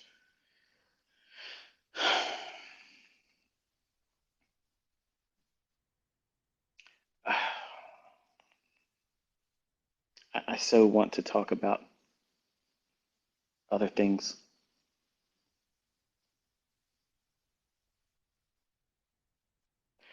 I'm going to do this. I've said everything I said today about the trading. So if you're not interested in anything beyond that, just know that I have greatly appreciated your interest in my life's work. I have appreciated your continued engagement as part of our community. And I wish you nothing but success. I wish you all the blessings that the Lord could lay on you with the information He's given me. I hope that it helps you and your family. I hope it keeps you and helps provide for you. It's been my intent to help all of you to do that. And I want all of you, even the ones that don't like me, I want all of you to succeed. I want you all to be spared from all the things that are coming. But I want to transition to a topic that some of you aren't going to like, okay? But I feel like I have to talk about it because I have to.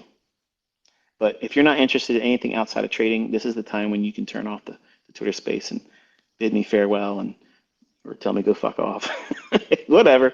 You can say anything you want on your last day, right? But the last time we sat down and I kind of like went over some things about what I believe. We talked for like 6 hours, and it didn't feel like 6 hours for me. And I wish I would have kind of like kept going, but I know it's kind of hard to watch or listen to something like that because it's so long, and it was about topics I'm sure you were hoping that I would break away from and go back into to trading. But I'm not going to talk about trading anymore in this Twitter space. So you're welcome to depart from it. I don't even care how many leave or whatever. But if I got one person listen to me, that's fine. And that's who I'm talking to. But we went through a series of things that I believe that are proven historically, not just in the Bible, but the idea of timing things. God's a date setter. Okay, I'm not sure if you know it or not, but just like these markets, they're all ran on time. Everything's ran on time. Your life is ran on time. If you have wisdom, you'll count the number of your days. Realizing that we're just like a vapor here, 1 minute and gone the next. But when you're young, like I was when I was 20, you feel like you're going to live forever. You don't you don't understand or identify your own mortality. You just think, I have plenty of time left. And there was a period of time when I was afraid of dying. I was afraid of, was death going to hurt? Would it be a long, terrible experience? Or would I be spared that? Or would I just go in I thought I would go in a car accident, to be honest with you. I had lots of car accidents. They were my fault mostly, except for one where I was sitting in a red light with my wife. They came right from the other direction and didn't even turn the wheel. Just instead of turning left, they came right in and smashed into me. And they switched seats and they didn't have car insurance. So they totaled my car and their car, and it was all out of pocket for me. So the the idea of time, well, time is a physical property, and when you understand that, a lot of things come to light as well. I shared with you one of my mentors as a Bible teacher, which is the late Chuck Missler, Dr. Chuck Missler. Um, but I also mentioned that I don't subscribe to everything that he subscribes to. But what I loved most about his teachings were that he treated the Bible as and that the Bible was a integrated message system outside our time domain. That's like kind of like his slogan, and that really resonated with me. And I've always been interested in prophecy. I've always been interested in eschatology, end time events, and things. And there's lots of commentaries that were written a long time ago that you may have read if you're someone of this persuasion where you like to read stuff. Chances are, majority of you listening probably aren't even interested about what I'm about to say. And if you are still staying on, you're going to start falling off and turning off the Twitter space. And I get it, I understand. But we walked through a couple things scripturally where I kind of like made a challenge for those that are my students that are Jews. You as a culture, you believe in Yahweh, the God of the Old Testament, and you believe in Moses and you believe in the prophets, and your God is the God of Abraham, Isaac, and Jacob, and so is mine. But your departure from our agreement and who we believe in is divided by Christ because you expected to see a conquering Messiah, which he's coming. He's coming. But you omitted and didn't recognize Isaiah chapter 53, where it describes he's coming as a suffering servant first. And history itself records that there was only one person that was ever crucified, and that was Jesus. And he's the only one that died and resurrected himself. Buddha didn't do it. It didn't happen. Okay. Um, and when I walked everyone that was willing to listen, I didn't get any emails that I could see, and I get lots of emails, but usually some of the email titles are very inflaming. I got a lot of them from a lot of Muslim listeners, and you didn't understand when I was asking. I was asking for your participation in the conversation because I was trying to have an open dialogue with, because there's some things I want to learn, and I can't learn any better than the people that actually live and practice Islam. So I was asking, for a participation, and some of them are upset. And for instance, that girl Mona, she's out there. From my understanding, I think she's a lesbian. And if I'm incorrect by saying, I apologize. But my understanding is, doesn't Islam frown on lesbianism?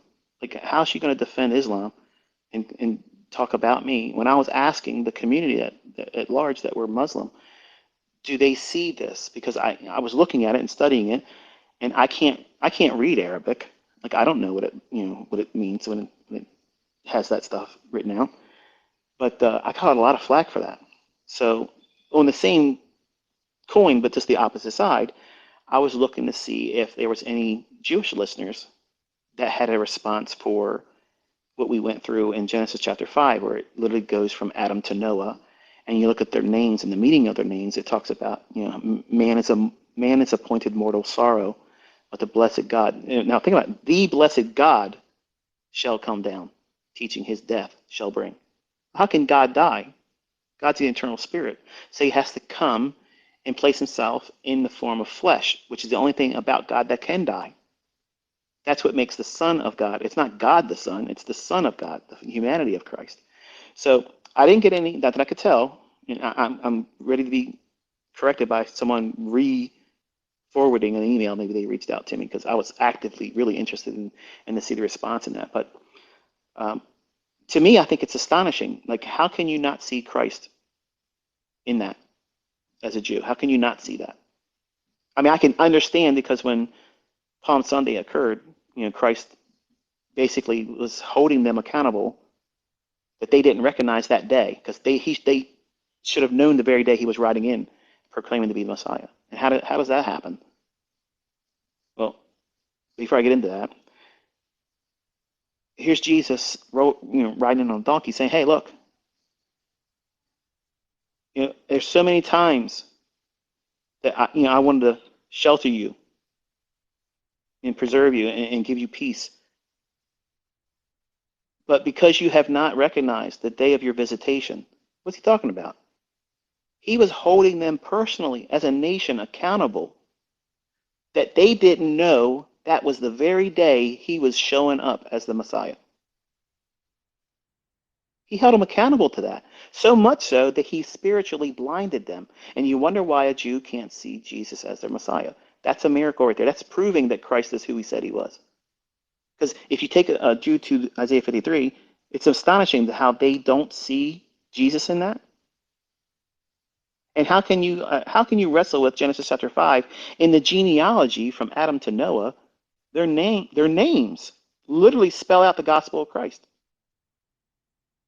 And for the Muslims to say Jesus wasn't God, that right there tells you man is appointed mortal sorrow, but the blessed God, not God's, not one of three, the blessed God, the Father himself was going to come down teaching his death. His what? Jesus didn't die? Yeah, he did. His death shall bring the despairing comfort or rest, is what that means. That's the gospel of Jesus Christ. That's 1 Corinthians chapter 15. I mean, it tells you that's exactly what that is.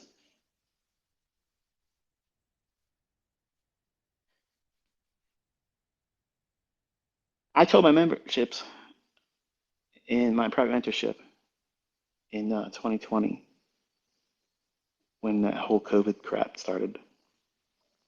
I said that you need to start watching Israel. and we're about to see Ezekiel 38, 39 come to pass. And I told them, I said, Russia and Turkey and Iran are going to make a move. And they are the very nations in those chapters of Ezekiel that are never in history ever been allies before, but they are right now. What's the probabilities of that? With everything else that's going on in the world, one could argue and say, well,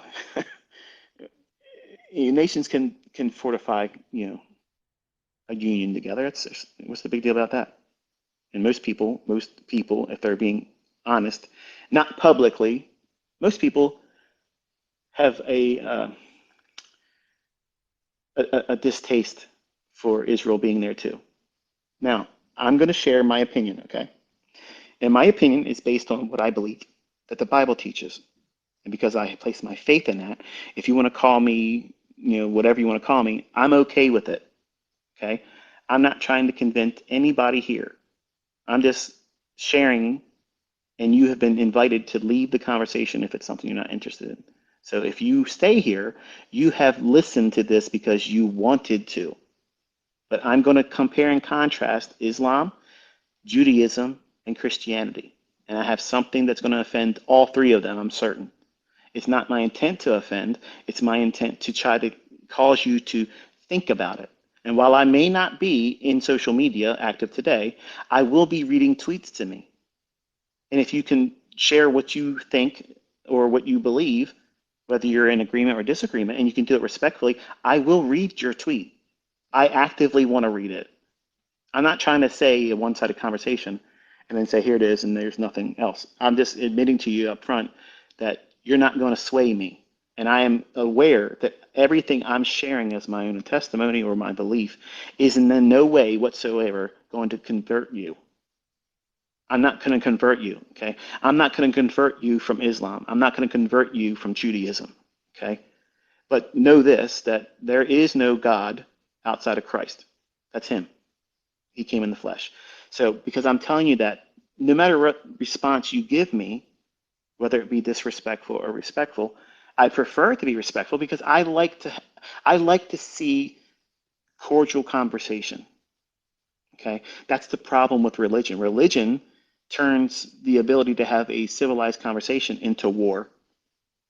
And I can have an opinion that's different from all of you, and we can still have a conversation, knowing that this was your side, which I'm interested in. I want to hear the perspective. Like when you see, if you're a Jew, what do you think about that with Isaiah 53? How do you not see Christ on the cross there? How do you not see him on the cross like that? Because when he comes back at his second coming, that is your Messiah that you were expecting. As a nation of Israel, you're expecting that Messiah, but you've omitted or ignored, for lack of a better word, the suffering servant Messiah aspect that he had to come first to die for sin. What do you think about Genesis chapter 5? Can you shoot holes in that? Because you're going to know Hebrew better than I am, right? So if those names don't really mean that, or if they do, what do you do with that as a Jew? And as a Muslim, what do you do with that says that God himself's coming down to die for sin? Which wrecks the whole argument that many Islam believers try to say that Christ really didn't die. He didn't really die on the cross. When that's the whole basis of believing in Christianity. I mean, if you take away the crucifixion and the resurrection, there's no hope for any of us. None of us can escape our sin then. We'll all die in our sin if we don't have faith in that, because there's no answer for sin. No other religion has an answer for it. How are Jews right now? How are they making atonement for their sin? There's no temple. What's going on? They're in a jackpot. Something wrong, right? But so my point is this: is I was talking to my best friend Sean, who is a Christian. He was going to churches longer and earlier than I did, and we get into conversations from time to time about eschatology, which is the study of end time events, and doctrine, um, theology, and the Godhead, because he wrestled with the Trinity. He started as a Trinitarian and discovered that there isn't a Trinity, but there is a Godhead. Okay, and a Godhead is not three people; it's three roles. Just like I am a father to Cameron, I'm a mentor to you if you're a trading student, and I am a husband to my wife. How many Michaels does it take to do that? It's just me. So whenever you look for three in the Bible, okay, um, this is how I side with Judaism, and this is how I side with Islam, that there is only one God. There's one. It's not three. It's not three persons in a Trinity. It's one God that came down and created a body born of a woman under the law that was allowing him to be tempted just like all of us. He was tempted just like we are every single day, but he didn't sin. Why? Because the Father in him, that Holy Spirit, because that's what he is, God's an invisible spirit, that the angels finally saw the face of, that's why they rejoiced in the fields when Mary gave birth. They rejoiced and sang. Why? Because they saw the face of God. No angel ever saw the face of God. He inhabited the light, but they couldn't approach him. Who's the closest angel to God that would get close to God? Lucifer.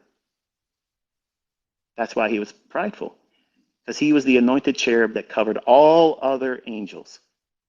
He had the highest authority. Next to God, there wouldn't be anything else except for whatever he said. So when God said, okay, look, it's time, draw them to me, let's go. When Lucifer called them, they all came. And because they saw him and he had the authority over them, he was prideful. So I go back and forth with, while I believe that even Lucifer didn't see God's face, I believe if any angel would have seen it, it would have been him, because he was allowed to be the closest to God. That's what makes him the tree, as we talked about in the last time we were talking about the scripture. That's what makes Lucifer the tree of the knowledge of good and evil. Because how could he know good? What's good? He was the closest to God, and yet still rebelled against him. Because every other angel that did the will of God, wouldn't they be considered good too?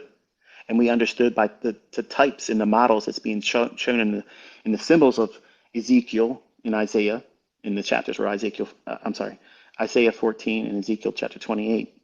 That's the rise and fall of Lucifer. And we understand that those trees are symbols of angels, ranks of angels, and eventually there's one that's specifically Lucifer. So when we go back to the Garden of Eden, when God said, "Don't eat of any of those, you can eat of any tree," okay, but that one here specifically in the middle, don't even touch it.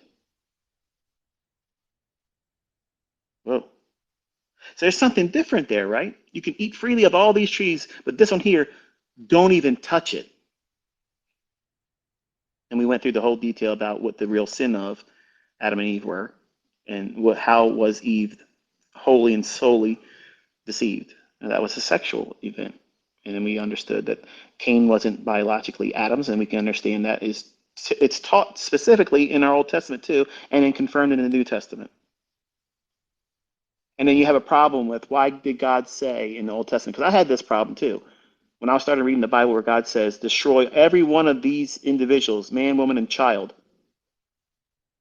Well, I can see an atheist argument in that before I was really versed in the understanding of who these individuals were. They're descendants of crossbreeding of angels. So their whole purpose when these angels descend, they were trying to pollute the gene pool that all of us have. We're SIN positive. All of us. After the flood, that bloodline still found a way. Angels still sinned. Okay. And this whole idea doesn't find its way in churches today because Augustine adopted Julian Africanus's idea of it's the Sethites, which actually makes no sense. Everybody in Jesus' day, when the scriptures were understood, they understood it was angels that sinned. They took wives and they had offspring that were not normal. You don't get 9 feet tall, men, just because a believer versus a non-believer has a relationship. So we went through a long, drawn-out discussion about that, but I want to talk about how when Jesus held them accountable to know the very day, would it be fair for him to say, you should have known this when they had no ability to know what day it was? Of course not. It wouldn't have been fair. But he held them to a standard so high that they didn't know the very day he was coming, that he spiritually blinded them as a nation. Which is the very reason why we understand that the Bible teaches there's going to be 7 years of tribulation. And Jeremiah calls it the time of Jacob's trouble. And I have friends and I have people I like listening to on YouTube that have various different beliefs about eschatology and what they believe in terms of whether there is a harpazo, which is a rapture, which is science fiction to some, that it can't happen. The same people that believe that Jesus ascended into a cloud when he ascended after his resurrection and spent time with the apostles. They watched him go up into the clouds. They watched him do that. They watched him ascend. Okay, they believe that happened. They believe that Elijah got caught up in a fiery chariot, and they believe that Enoch was taken off the face of the earth because he walked with God and God took him. They believe in those events. But when it comes to Thessalonians, when Paul says, behold, I show you a mystery, but that word, I show you a mystery, okay, if you understand it, what he's saying is I'm showing you something that wasn't completely new. It was previously revealed, but in a manner that would require more understanding. That means in the Old Testament. The rapture, where God comes, there's 2 events that's going to come here soon. One of them is the harpazo, the snatching up, the taking out of the way, of harm's way, of the body of Christ. Not every believer will go. Why do I say that? Because we'll look at it this way. If you were going to get married, okay, and you ask your bride to be, hey, will you marry me? And they say, yes, I want to marry you, but let's wait until I get this stuff done over here because I really want to go and spend time with my friends first. I have some things to take care of. Let's put it off another year or two. As a groom to be or a husband to be, how would that make you feel about your spouse to be? Would you think that that person is genuinely excited about being married to you? Or they're like, yes, let's do it right now. Which bride would you want? You would want the one that says, I cannot believe you're asking me. Yes, the sooner the better. I love you, and I want to secure our relationship together and solidify it with a marriage. That's what God wants. And when God had chosen Israel, and before some of you start thinking this, I'm not going to comment and try to encourage the idea of replacement theology because I don't believe in that. But there is a distinction between the church and Israel. There's 2 different destinations there, okay? And that's the problem. And both sides are guilty of vilifying the other. Judaism, they appreciate the love that Christians give towards them and their nation, but they have a disdain for the fact that we believe in Christ. And they think that, we're fools because of that. Christians see the distinction between the church and Israel, And some of them have taken a extreme view and said, well, the church has replaced entirely Israel, and they haven't. Their destinations are different. How God will treat them is different. Even though the Gentile bride of Christ, which is the church, was grafted in, as the Bible says, we have totally different destinations. And because Israel called God's wife first, okay, what happened when they disobeyed God? He basically divorced them, right? And he says, well, look, you're going after strange gods and idol worship, and you just didn't want to listen to me. So now I'm going to use the Gentiles to make you jealous because I'm a jealous God. I'm going to make you jealous with the Gentiles. And I will call a people that are not of you, but of the Gentiles. Well, what does that sound like? That sounds like the Christian doctrine of Christ, right? And when Jesus first came, he came what? Preaching to the Jews. And then he switches up and says, what? I got to start dealing with the Gentiles too. And then he gave that ministry to Paul. Saul, who became Paul, was the apostle to the Gentiles. And he was given a revelation that really didn't need to be given because if you study the Old Testament, there are models. Remember, I was teaching similitudes. Okay, the models that are taught in the Old Testament, they pattern the very specific events that's going to happen in the future, or very many times the very events and actions of Christ in his ministry on the earth and when he comes back. Just like the feasts of the Lord. The 7 feasts of the Lord, they're prophetic in nature too, but they're also something that they are supposed to be participated in on a yearly basis. The idea that Christ held the nation of Israel accountable for not knowing the very day that he was riding in on a donkey proclaiming to be the Messiah, you find that in Daniel chapter 9, verse 25, 26, and 27, which is always referred to as Gabriel's prophecy or Daniel's 70 weeks. And I'm going to spare you a very long and very technical discussion, but if you want to learn more about this, there's a book called The Coming Prince. That book is, it might be a little bit challenging for some of you to read, but there have been some very good scholarly presentations that have been done inside of 15, 20 minutes on YouTube. If you do a search on Daniel 70 weeks prophecy, if you want to have like a little bit of a supplemental review of what I'm talking about here and glossing over, which doesn't really do it any justice. But if you understand those 3 verses, what Gabriel basically said was, here's the very day that when the decree is given to rebuild the city of Jerusalem, not the decree to rebuild the temple, but there was only one decree to rebuild the city of Jerusalem. And it took 3 parts. 3 kings actually had a say in the matter. But it finally was rebuilt. And Gabriel's prophecy of telling Daniel in chapter 9, verse 25, 26, and 27, it gives you a very specific number of days. And if you count that out, and we have the help of the Royal Observatory in Greenwich of England.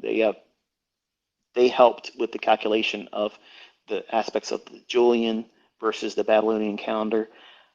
Prophecies usually marked with 360 days a year, and something happened, where I believe, because I've read other books, because I've always been a student of astrology, I believe Mars had an influence on our planets, and every calendar changed from a 360-day year to 365, and something happened. And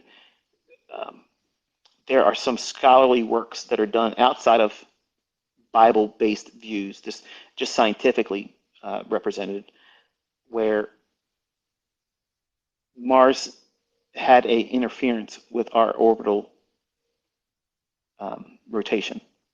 And somehow we picked up an extra 5 days or so, a little bit over 5 days per year. So while every calendar around the world that kept calendars, they all had a 360-day calendar. And they all, for some reason, changed all around the same short period of time. And a lot of scientists have some pretty convincing arguments that, and I believe it too, that Mars had an influence on our calendar, which caused us to move to a 365-day calendar. Well, prophecy still rolls on a 360-day calendar year. And if you have that in mind and you use the calculation and all the time aspects of calculating that was verified by the Royal Observatory in England, and you can check all this stuff. You can do all the math yourself. It's a long-winded calculation, but all of the details are in that book, The Coming Prince. And you probably won't read it and feel like it's an easy read, but it's all there. I mean, it's definitely all there. You can do the calculations. It comes to April 6th, 32 AD, which is the very day that Jesus rode in on the donkey and proclaimed himself as the Messiah. And then that same week, April 10th, which was a Thursday, because Good Friday is a myth, you can't get 3 days and 3 nights in the belly of the earth like Jonah was 3 days and 3 nights in the belly of the great fish, which is Jesus' proclaimed response to the Pharisees. It said, show us a sign. A wicked generation seeketh out their sign. There's no sign given unto it, but the sign of Jonah. As 3 days and 3 nights Jonah was in the belly of the fish, so will the Son of Man be 3 days and 3 nights in the belly of the earth. So that was his only response. So how can you get 3 days and 3 nights if Jesus died on the cross on a Friday? You can't. If he's resurrecting and coming back to life before sunrise on Sunday, the math isn't mathing, right? So it's Thursday. And I actually have a study where if you look at the creation week, the Passion Week, where he rode in on a donkey on Palm Sunday, all the way to the day of resurrection, all of those days pattern the very days of creation. So he created all things new, just like he did in the beginning. Day 1, day 2, day 3, and so forth. So, but anyway, the crucifixion was on the 10th of April, 32 AD. So if Gabriel gave Daniel that prophecy, and the Jews read this, they understood it. They should have understood it, right? They should have known the very day that Jesus was coming as the Messiah. So whoever rides in on a donkey on that day should be the Messiah. What other supporting evidence? Well, he was bringing people back from the dead. He was healing the blind, healing the sick. He was feeding people with basically a snack lunch and had leftovers like Thanksgiving, baskets of it. He walked on water. He knew their hearts and minds. He read their minds. He never was tricked up. He knew about the body. A 12-year-old Jesus had more understanding about the body of the human being, and he confounded the doctors in the temple at 12 years old. So he fit everything. There were 300 prophecies. This one figure in history met every single one of them. And the level of probabilities just to get 10 of them is astronomical, let alone 300 of them.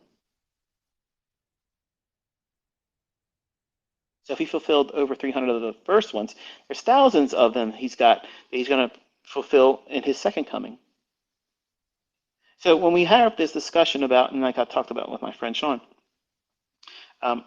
he thinks that there is like this period of tribulation. It's 7 years, okay?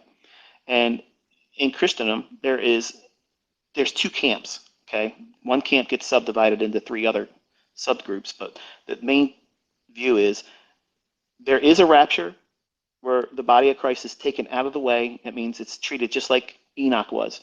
God took him off the face of the earth. He didn't die. Elijah was taken off the earth. He did not die. So that's a rapture. That's a rapture.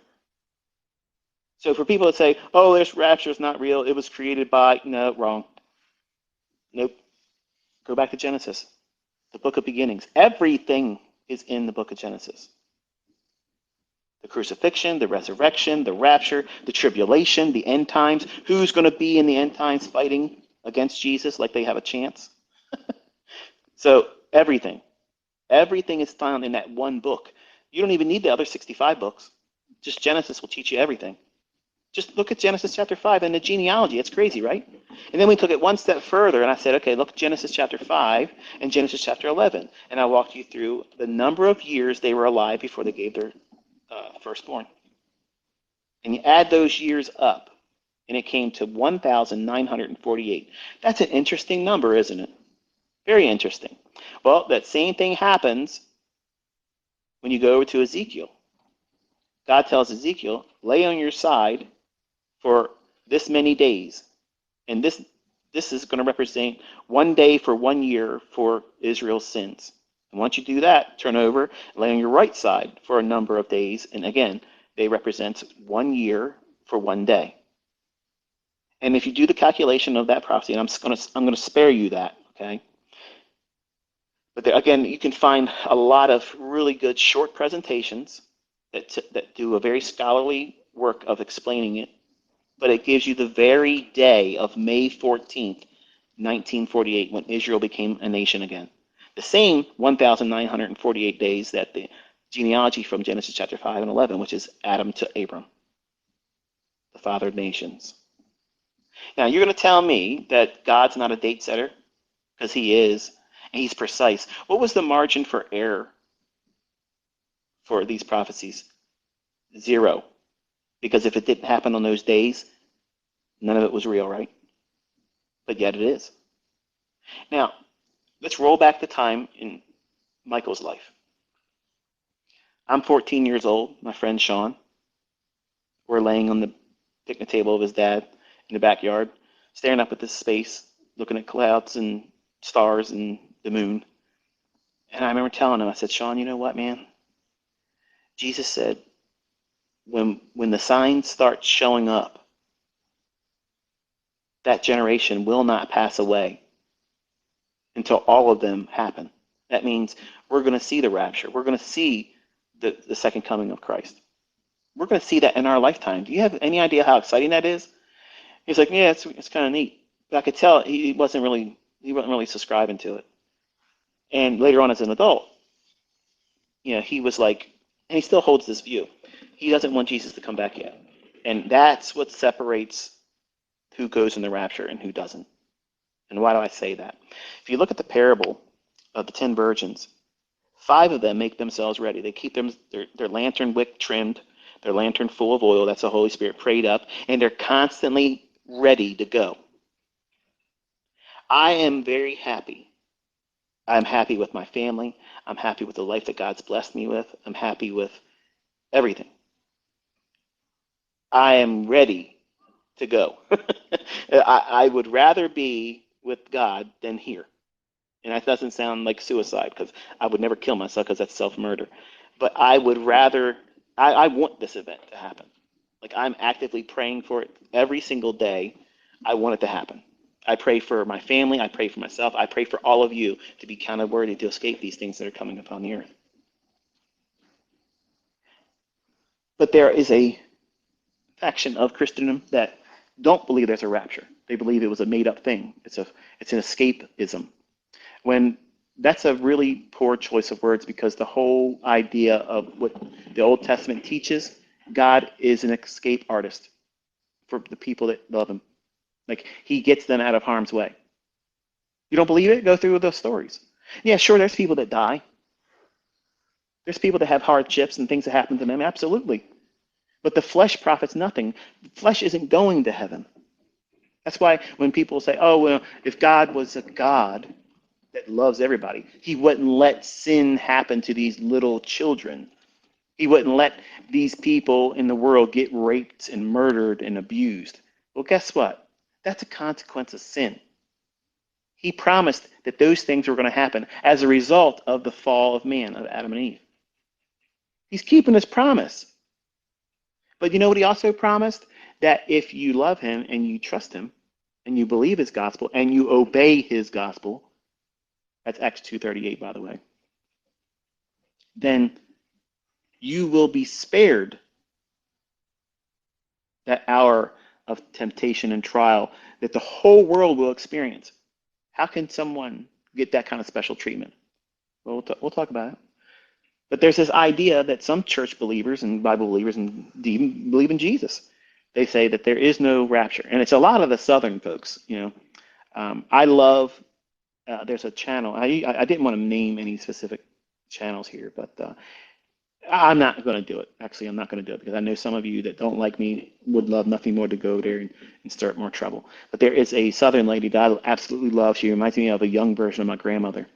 Um, I love her uploads, and she's like a homesteader, and she doesn't believe in a rapture, and it's unfortunate, but she believes that, like my friend Sean, they believe that we have to endure 7 years of tribulation, which makes absolutely no sense. Okay. Um, the rapture wasn't invented by Darby. Okay. The rapture is Old Testament, which preceded Darby. Okay. It's in the New Testament, which precedes Darby. Okay. I'm sorry. That's just the facts. Okay. And when you really understand the scripture and you understand what's really being said, okay, um, there is a harpazo. The word rapture isn't in our Bible, okay, but in the original language, there is a term that means what we collectively refer to as a rapture. The event is to snatch out of the way of danger. That's what Paul's saying. Okay, in a moment, in a twinkling of an eye, we shall be transformed and changed, called up to meet him in the air in the clouds. Okay. Now, for some people that are Christian, they believe in Jesus, they think that ain't going to happen. That's fancy talk. What do you think was going on when Jesus ascended into heaven? He was teaching them that this is how you're going to see me again. How do you know that? Because the angels said, hey, why are you looking in here, looking up at Jesus like this? This same Jesus is going to return unto you the same way, in like manner. Now, that's where people get it confused because they think, oh, that's the second coming of Jesus. Nope, that's not what that is. That's not what that is. Because it says you will meet him in the clouds. Just like this, you're going to meet him there. At his second coming, nobody's meeting him in the clouds. He's coming back with them. Anybody that's died or raptured in heaven, he's bringing them with him. And then he puts his foot on the planet Earth. Whereas in the rapture, he's not putting his foot on the planet. Only the people that are going in the rapture will see him then. Every eye will see him at the second coming. And every knee will bow. And every tongue will profess that Jesus Christ is Lord, the only God deserving of worship. But there is a group that do believe in a rapture, and they wrestle with one another. So here you have this 7 year tribulation. Okay, at the beginning of this tribulation, there's a group, and I'm part of this group. I am a pre-tribulation believer, meaning that I believe that the body of Christ that is actively seeking Christ's return, that wants him to return, that wants that more than anything else, they are the ones that are counted worthy to escape it. Because again, much like I mentioned earlier, if you were getting ready to get married, would you feel good if the spouse that you asked to marry you said, let's postpone it. Let's put it off a little while. I really love you, but let's not do it yet. Let's put a little bit of time in between our decision. I'm not marrying that person. I'm sorry. If if my wife would have told me, yeah, but let's just wait, that would have been it. Done. It's over. That's just my thoughts on it. And it may be a little harsh for some of you. You may not see it that way, but you got to remember, we're talking about God. He's chose a people, and that first people was Israel, and they backslid. They worshipped idols. They disobeyed God, and He punished them. That's what Ezekiel's prophecy says. They got to be punished for a large number of years. And if you do the math on it, it takes you to the very day in 1948, the same calculation you get from what? Genesis chapter 5, Genesis chapter 11, add up all the number of years of the firstborn, and then the genealogy from Adam to Abram. Ooh, what's that? Father nations, and what's the nation that God put his name on? Israel. 1948. You can't escape it that God sets these things in advance. God knows the end from the beginning. Only God does. No other book, no other book proves itself like the Bible does. And history proves that man was crucified. He divided time. No other person divided time but Christ. But this 7 year tribulation has been a source of contention for even believers.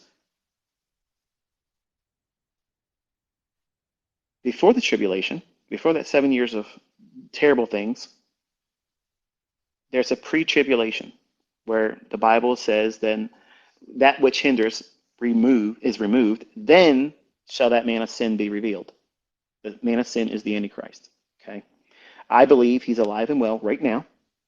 I believe that you are going to see the Bible in your lifetime come to reality, and you're going to see it right in front of you, real time, 4K resolution. It's going to be, you're going to see it. I absolutely believe that Ezekiel 38 and 39 is about to kick off.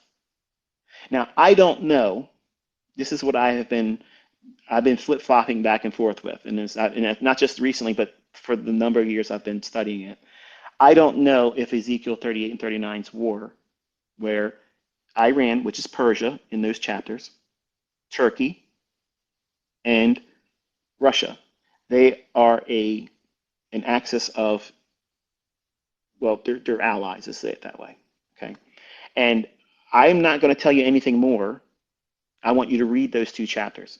If you're inclined and you've listened this long, read those two chapters, okay? And you're going to discover there's some language being used in that where, imagine if you were at that time, before nuclear bombs were ever even created. Imagine if a nuclear bomb was used in Israel. How would you describe in that present day, in terms that would be understood rather, at that time, but we can look back and say, I can see how that would be applicable to nuclear fallout. I'll just leave that with you, and you read it, and you tell me if that's not what you see, okay? But I told my students in 2019 that something really bad was coming. And when I started talking, it wasn't pre-planned. It wasn't even like it is right now. Like, I want to talk about this. I didn't want to talk about it then. It just started coming out of my mouth. And I said, we're going to have something worse than 9/11. And then I told my students in March of 2020, I said, if we go past 2 weeks of this stuff, it needs to stop after a month. If not, we're in the last days. And I had students leave because they thought I was a nut job. Some of them were other religions and some of them were atheists. And they said, I didn't join for this. But I've had so many people reach back and say, you know what, I was a fool because look what's going on everywhere. And everything you said was nailed down, just like I said.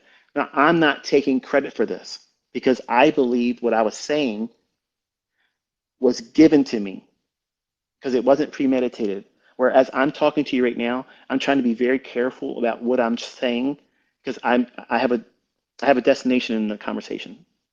Whereas at the time, I was just talking and I had no idea where I was going. I just felt I had to say it. And all of it happened. All of it happened. I said they're going to talk about UFOs. And we saw them on TV and they're talking about how they got alien bodies. I don't believe none of that stuff, but guess what? That's what gives the rapture a perfect excuse where everybody goes. A mass abduction. I don't believe that, but that's a perfect excuse, right? So there are three types of believers that are Christians that do believe a rapture, okay? So putting aside the folks that don't believe there is a rapture, they're going to be through the tribulation. Just because they believe in Christ does not exonerate them. They are absolutely going to be left behind. That's why you hear Jesus say, there are some say, Lord, Lord, I did this in your name, I did that in your name. He's going to depart from me, child of iniquity. I never knew you. The same way you would treat your spouse to be if she said, I want to marry you, but just not right now. Get out of here. I don't know you. You were not intimate with me. Okay? You were not trying to be close to me. I want to be with Christ more than I want to be with my own family members. I raise my children to have that same love and adoration for Christ, to put him above me, their mother, and everyone else. Because that's what God wants. That's what God seeks. That's the first commandment. That's the only one of the commandments that I know I'm hitting on because I failed every single one of those other ones. And any one of those puts me in hell. And I needed a redeemer, just like you. And Christ is that redeemer. Thank God he came in the flesh and died for my sins and yours. Whether you choose to believe him or not, it doesn't take away what he did and the power of it. But before the tribulation, that 7 years of terrible, dreadful things, you do not want to be here for any of that. You think this whole coronavirus stuff was a hard thing to get through. Man, you don't want to be here for what's coming. Before the tribulation begins, the Bible says, when that which hinders is removed, then that son of sin shall be revealed. That man of sin will be revealed. That's the Antichrist.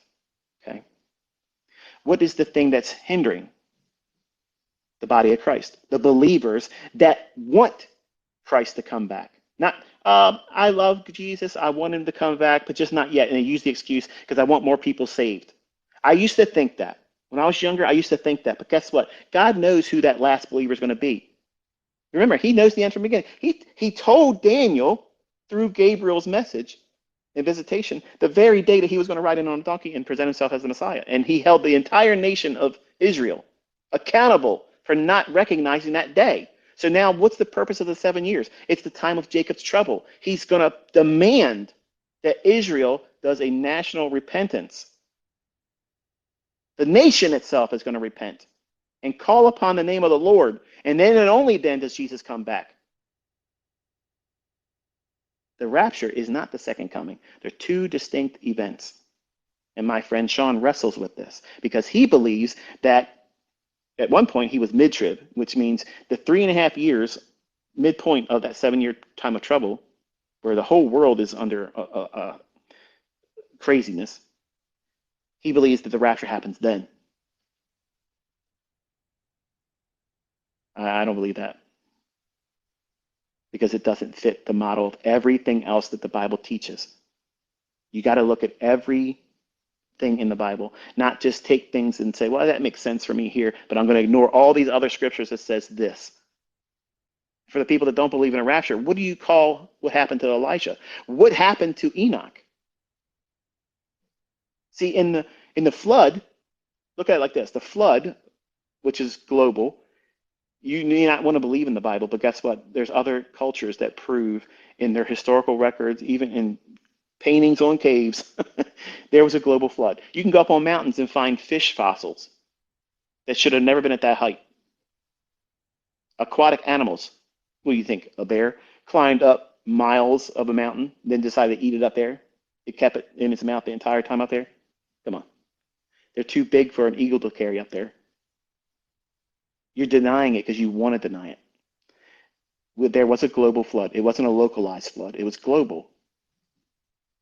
But in that flood, there was a lot of people that perished, just like the Bible says the tribulation is going to happen. In the time of the Old Testament, 1/3 of the Jews, and we were transitioning from Old to New Testament, 1/3 of the Jewish population was destroyed. In the time of Jacob's trouble, 2/3 of the Jews will be destroyed. That's the Bible. That's horrible. Not just Jews, anyone else that's left here. You don't want to be part of that. If we look at the model of the Old Testament, where it talks about the flood, look at the flood as the model of the tribulation, okay? There was a small remnant of people that were preserved during the flood. That's what? Noah and his family, his sons and their wives. So there's 8 people, okay? So there was 2 types of people, those that survived that tribulation of the flood, And I'm sure if you were asking them while it was happening, that would be considered a great tribulation because they had never seen rain like that. It rained for 40 days and 40 nights. And the springs of the earth opened up, and also the atmosphere was different then. So it was a deluge. It was so much water so fast. When they started beating on the ark, trying to get in, Noah couldn't have let them in if he wanted to because God closed the door, the Bible says. Once this starts, once the rapture happens and the believers are gone, Satan's allowed to do whatever he wants. That's what the Bible says.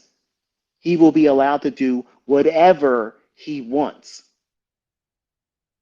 What is the hindering thing? The bride of Christ. How do we know that? Well, I'll come back to them in a second. But there's a third group.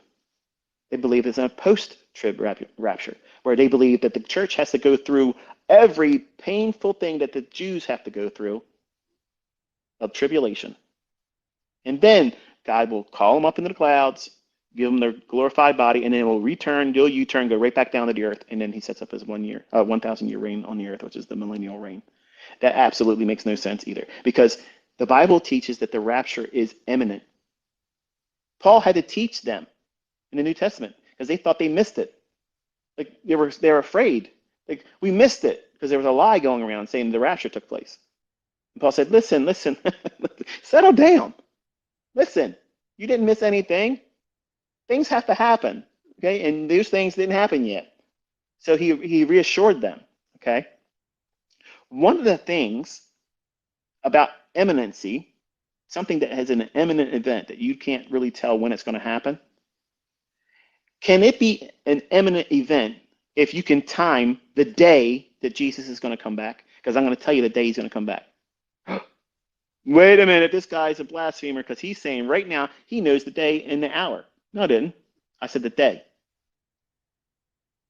For the folks that aren't believers in Christ and that are alive, that are listening to this, the day that this person that's going to step forward and offer a 7-year peace agreement, when that happens, you can count 1,260 days until the day he's going to set up himself and say, stop worshiping everything that you call God. And he's going to make himself like God. And right then and there, Satan himself is going to indwell that person, the same person that orchestrates a 7-year peace agreement. And then 1,260 days at that moment, Christ is coming back. How do I know that? Because there's all through scriptures where it goes down to the very day that this is all timed out. And I don't want you to take what I just said and say, okay, well, I have a lot of respect for you, ICT, so you probably know this better than I do. I'm just going to take your word for it. Do not take my word for it. The whole purpose of the prophecies are for you to go in there and see it for yourself. So if he was nailing it down the very day that April 6th of 32 AD that Jesus was going to come in as the Messiah, and then the very day of May 14th, 1948, when Israel was going to become a nation again, that's why Daniel's prophecy says those very specific elements. God does it in so many ways of breaking it down. He shows it to you in years. He shows it to you in months. And then he breaks it down to the very number of days. So if you understand that God is a date setter, no man knows the day or the hour right now, because when that rapture happens, it's imminent. You don't know when it's going to happen. It can happen at any time. That's what the parable of the 10 virgins teaches. 10 virgins, 5 of them are not ready. 5 of them are. The 5 that are ready, they go out and they meet the groom and they go in.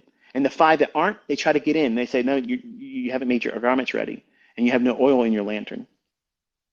Go and try to buy it. But you're not going to be able to do it. That's what's going to happen when the rapture happens. The believers that are left here that said, I don't want Jesus to come back yet, they're not going. They're going through the tribulation.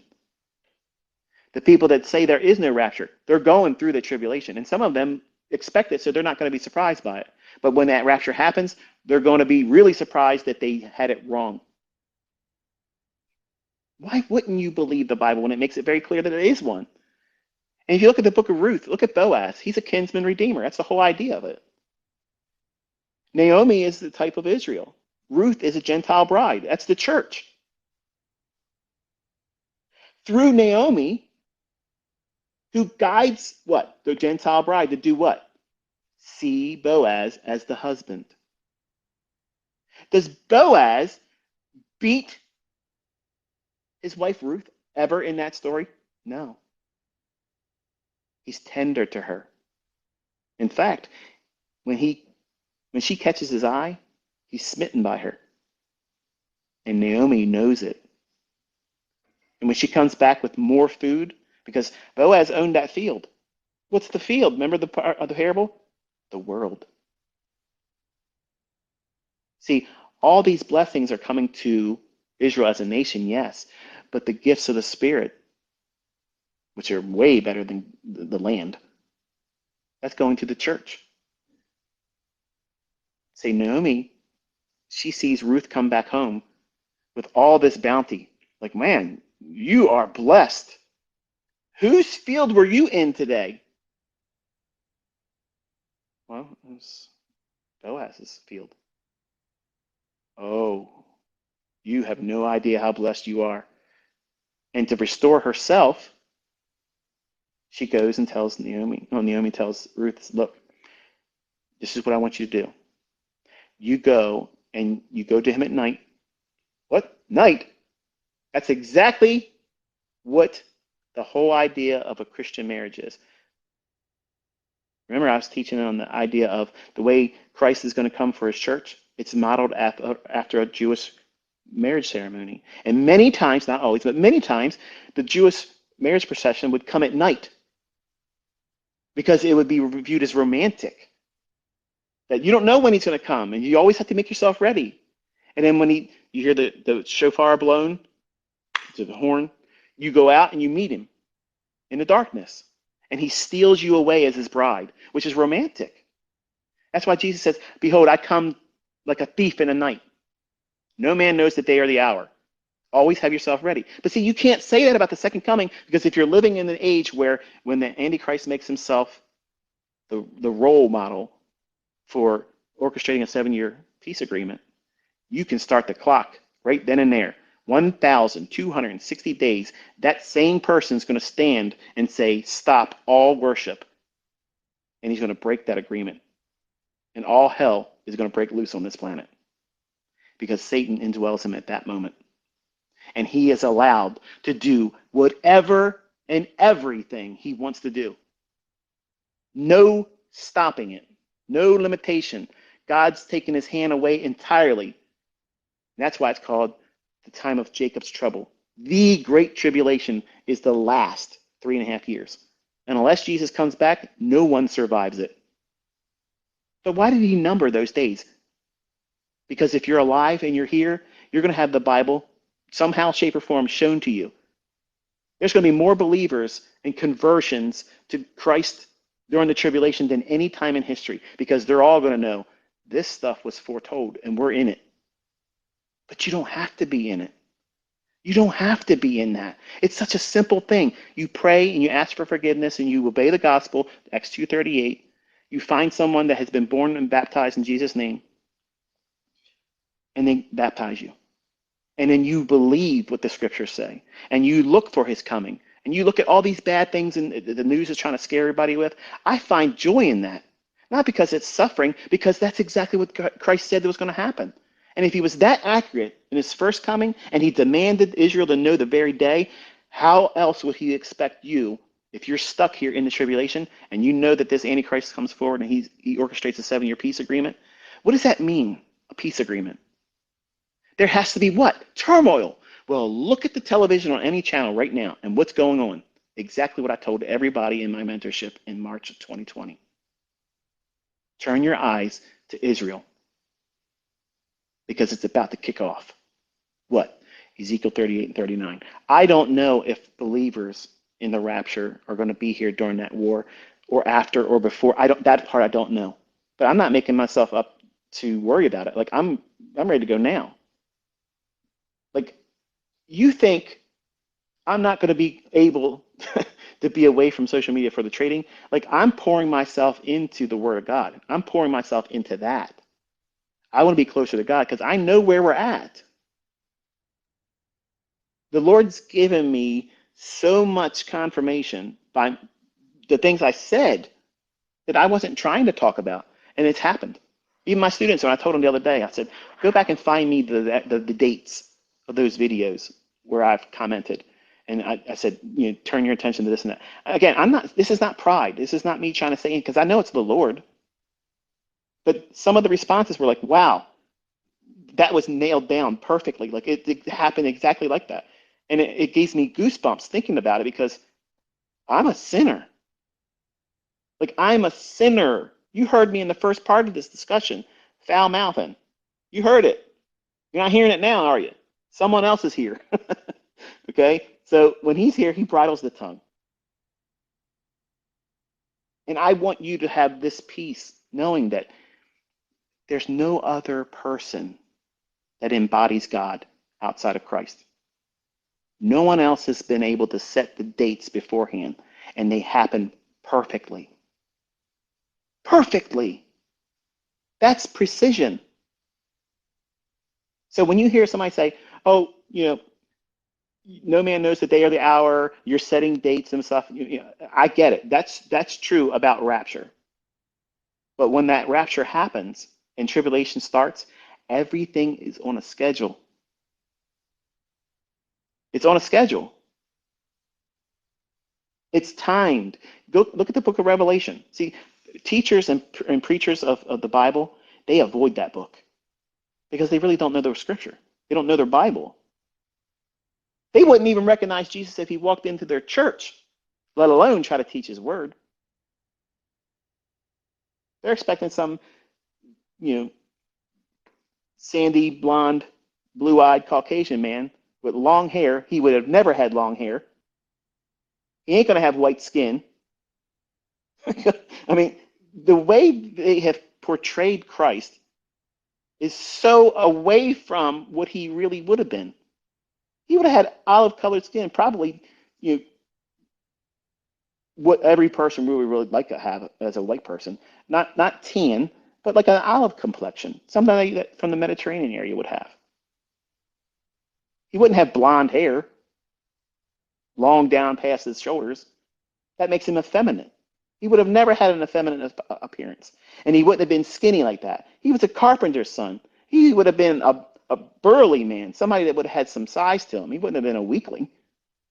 But the Bible says he had no form in commonness that we should desire him. So he wouldn't have been pretty like they try to make him look out to be like this handsome, trimmed beard, long hair, like he's something on a romance novel. That's offensive to me when I see that. That's why we're not supposed to have any graven image. We're not supposed to have those types of things. Why? Because if you keep looking at that stuff, you identify that as Jesus.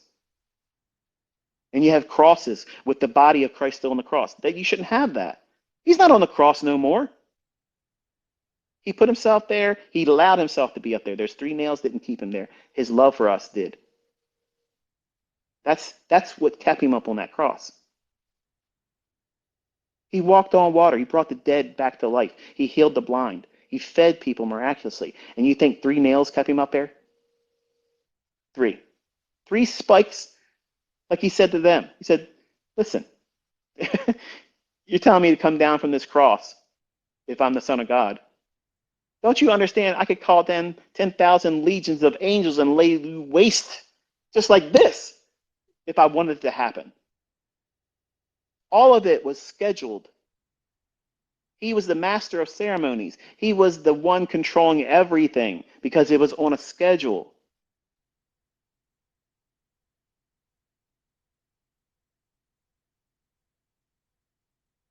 When I was 14, I told my friend Sean, and I believe it was the Lord talking to me and through me then too. And I get it, folks. I am a sinner. But guess what? God used sinners in the Old Testament too.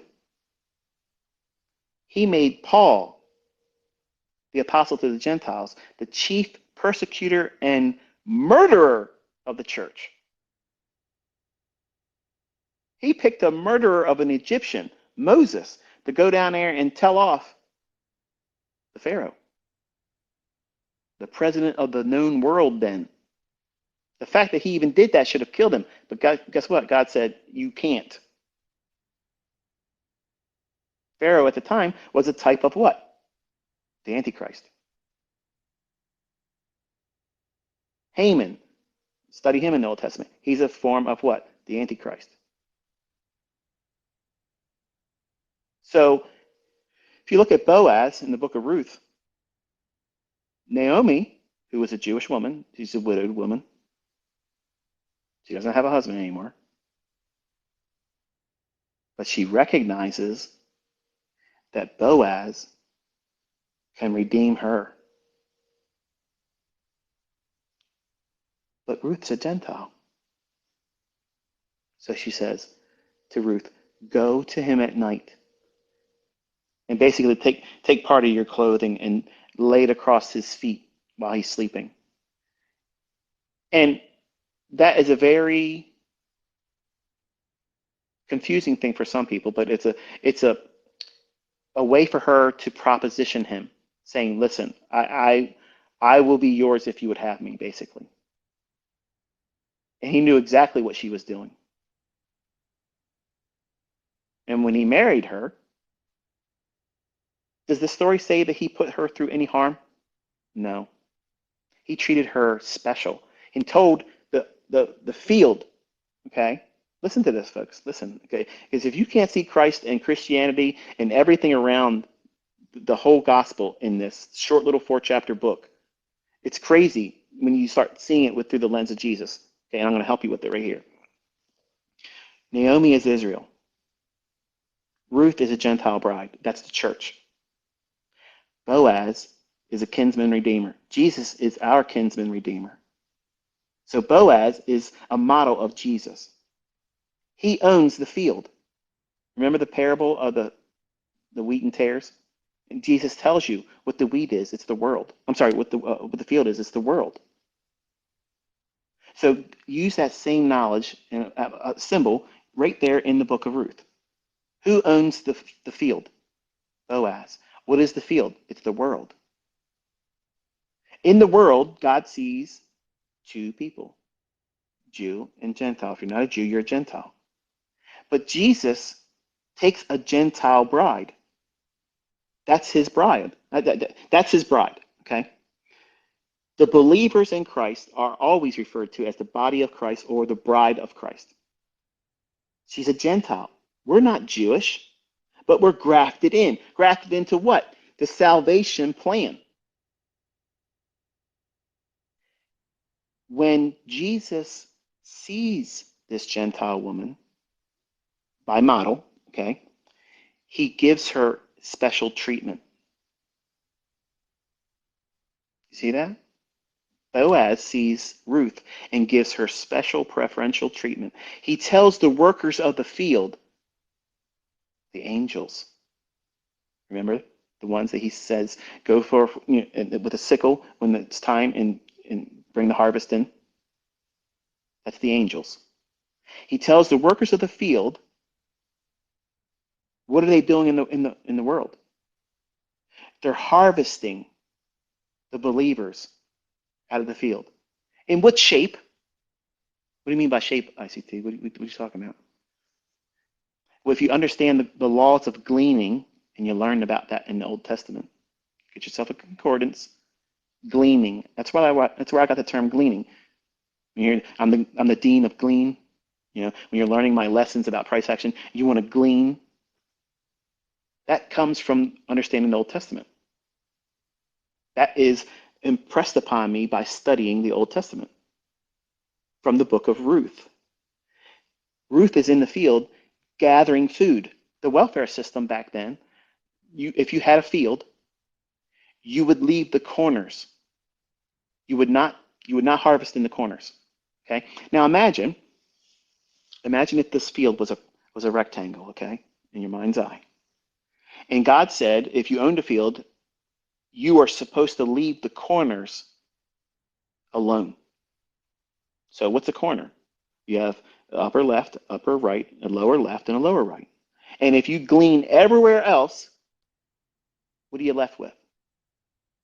Well, you're harvesting through the work of the cross.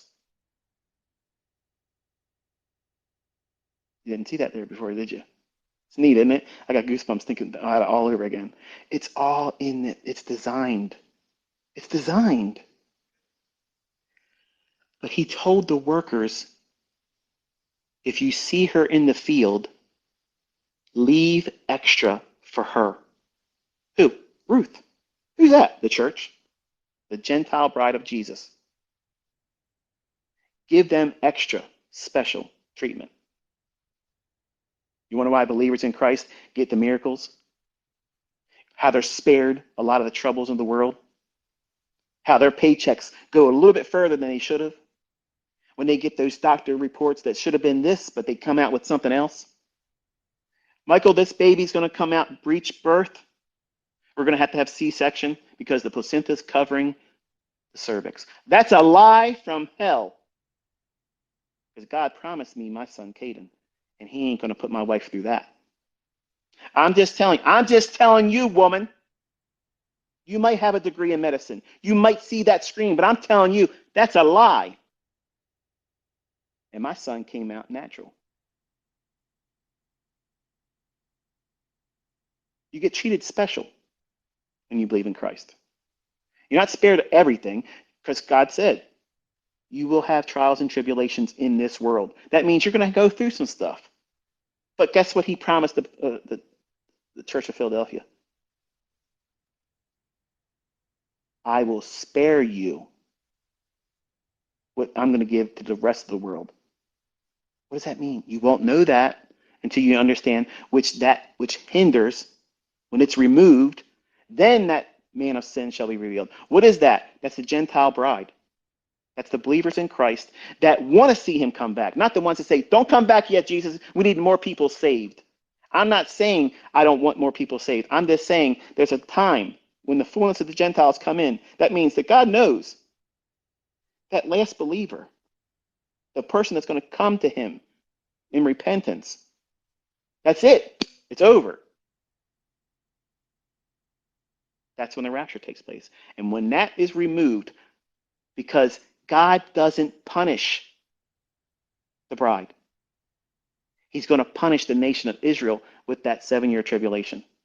The whole purpose of it is to beat them into submission nationally and have repentance nationally. The nation of Israel will turn to the Lord and say, please come back. Why will they do that? Because they're going to understand that our New Testament said exactly what they're going through. But 2/3 of them are going to die through war and persecution and murder. And everyone else here that doesn't listen to this person that's going to be indwelt with the very spirit of Satan himself, who God says is allowed to do whatever he wants. Those last 3.5 years, he can do whatever he wants. That's frightening. That's scary when you think about that. The only way Satan can hurt God is by taking more of his creation, humans, to hell with him, because he knows he's lost and he's got rage. And the only way he can hurt him is to take more of us with him. He ain't taking me, and he ain't got my children, and he ain't got my wife. Sorry, but not sorry.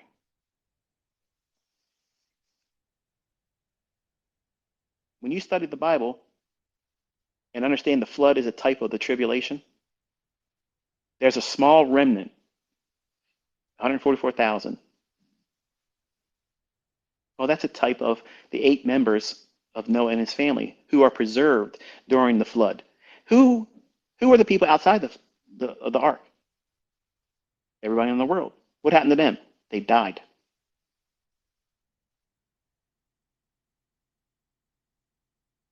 But there was a group of people, one specifically, that didn't have to go through it. That was Enoch. He walked with God. At 65 years of age, he started walking with God, and he lived 300 years after that. And then all of a sudden, when the world at that time started to proclaim the name of the Lord. Well, that's a mistranslation. It means in the Hebrew it says they profaned the name of the Lord. When that started happening, right before that happened, Enoch got raptured.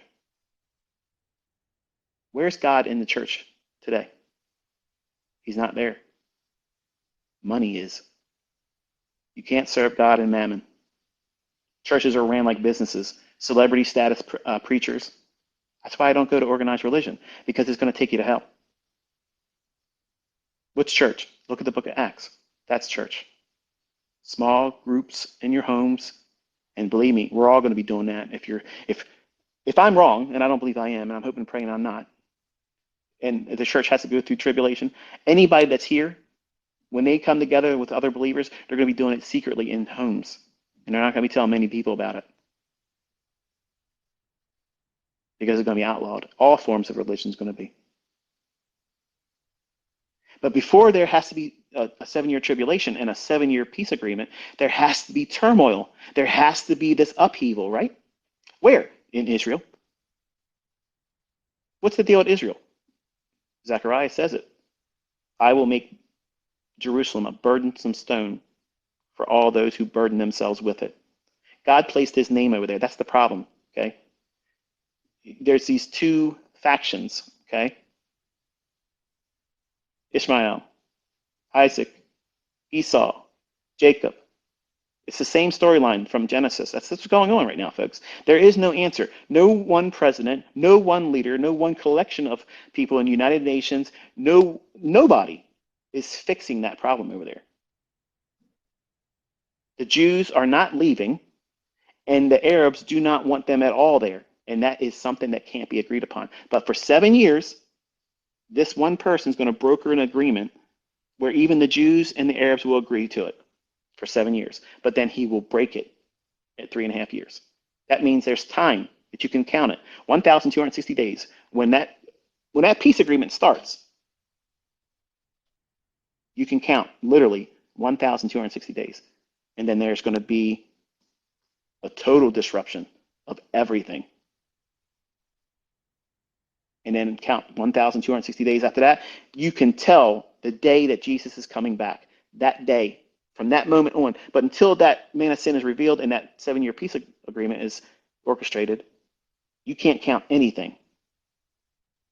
So if there are people that believe in a post-tribulation, well, guess what that means? You can know the day and the hour because it's 1,260 days from the peace agreement. And then the Antichrist will say, okay, I'm basically like God now.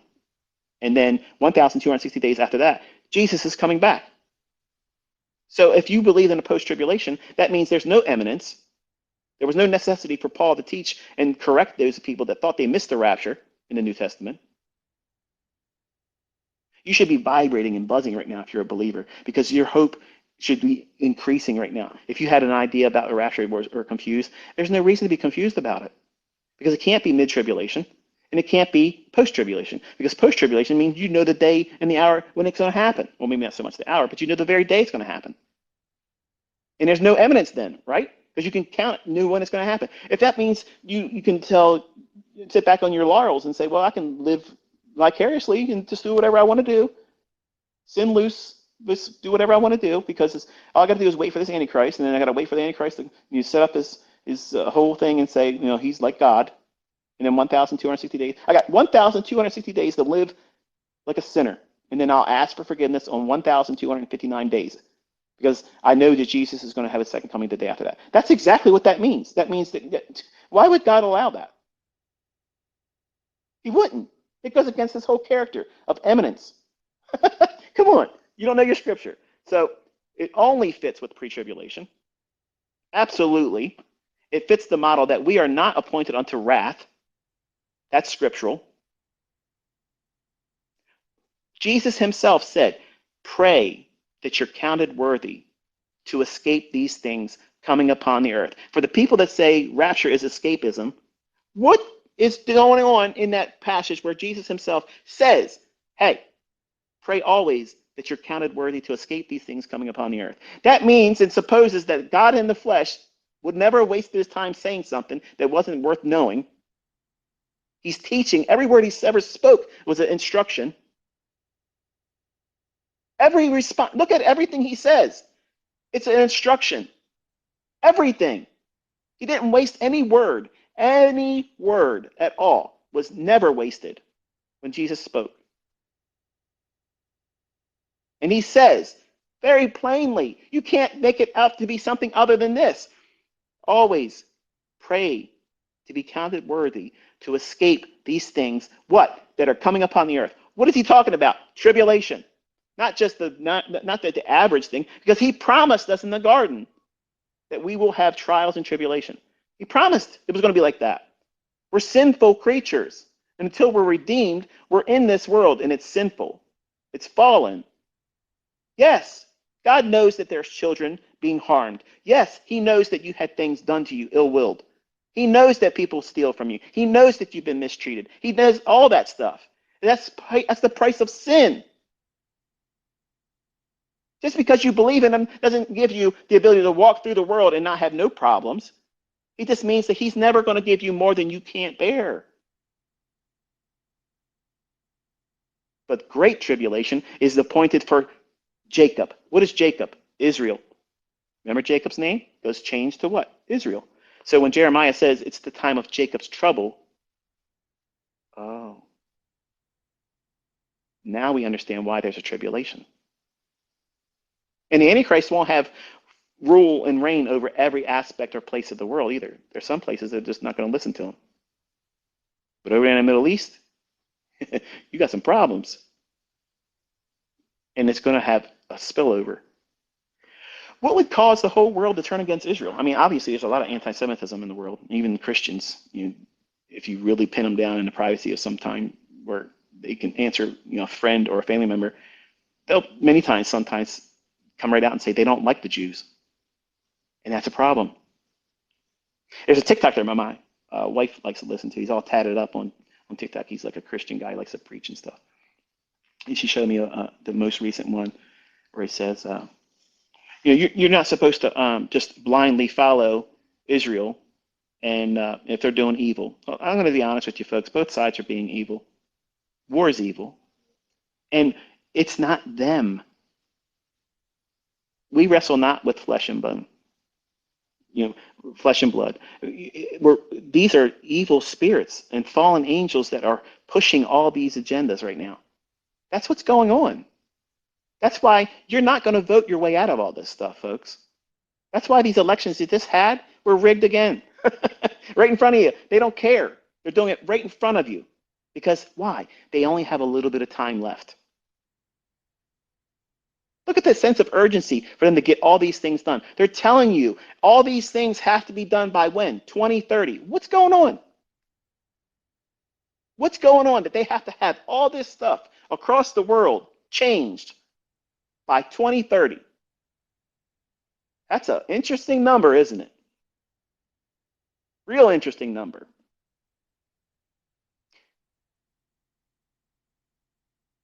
When people said, no man knows the day or the hour, and the end times, and they were talking about Bible studies, and they were doing writing books and commentaries about the end times, and they were written before Israel became a nation, you might just chalk that up as, you can't trust it.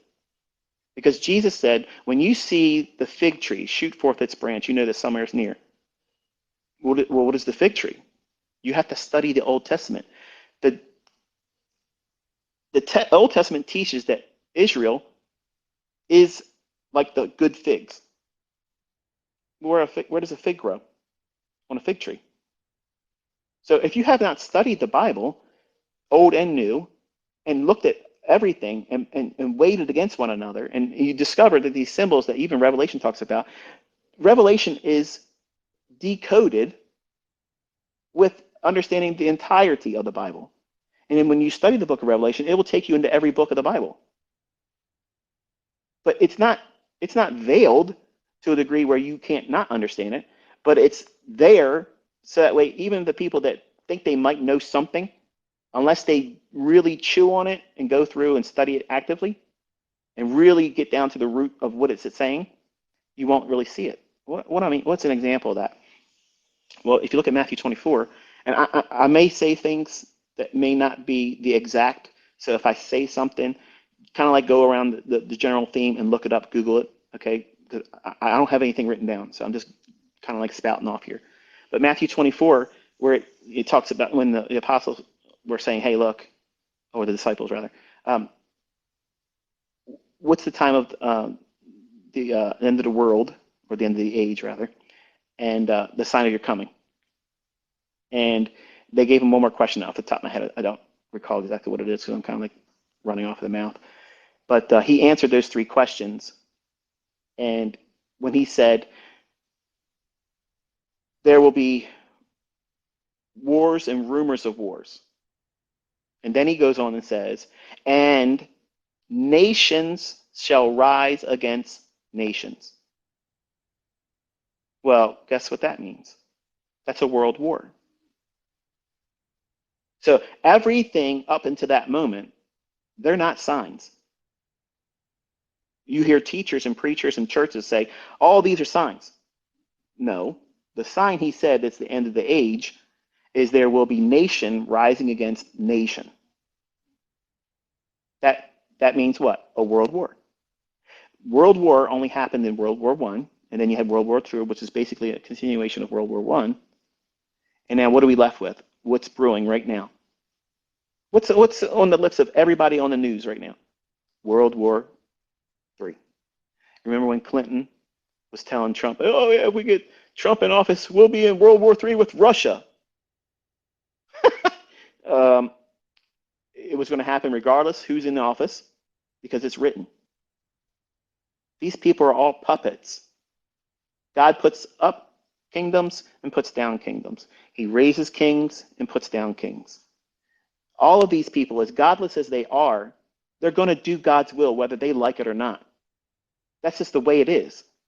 And you're watching it unfold. And there's two perspectives to have. You can look at all this and view it as doom and gloom, and we're all going to have to go through something horrible. Or you can say, you know what? God said all this is going to happen, and I'm right with God. I live with God as my Savior. I believe Jesus. I believe what He said, and I'm praying that I'm counted worthy, and my family's worthy to be counted worthy to escape these things coming upon the earth. That's the best thing you can do. That's the only thing you can do. And you live by faith. And if something happens to you, oh, it is what it is. If you die, wonderful. Just like Jesus said. Well, it doesn't say specifically Jesus, but it is Jesus in the Old Testament, where it says, the death of his saints are precious in the sight of the Lord. Because you get to be with him forever in a protected new body that doesn't decay, doesn't get sick, doesn't have any pain, and you get to do things differently. Whereas right now we're stuck in these fleshly prisons. You ever live with pain? I live with chronic pain every day. I can't wait to get out of this body. I can't wait. I can't stand this world and where it's going in the direction it's in. Do you honestly have faith that we're going to somehow be able to vote our way out of all this stuff? It ain't happening, folks. It's not just an American thing. It's everywhere. And the things that they're trying to push on us. They're going to be doing a digital ID. That's the very last stage before you're getting something on you. And until you have that, you cannot buy or sell. That's why I was kind of hinting at it when I didn't want to talk about scriptural things. When I said, we're probably going to get to a time where trading will be inaccessible to some of us. That's the mark of the beast. That's it. And unless you have that mark, you cannot buy or sell. Well, what do we do as a trader? We're buying and selling. It's not limited to brick and mortar stores and going to shopping and groceries. It will encompass that too. But these digital IDs, they're setting it up right now. Don't take my word for it, folks. Listen to me. Take my word for enough to go and research it and see if what I'm saying is, a bunch of bunk or not. But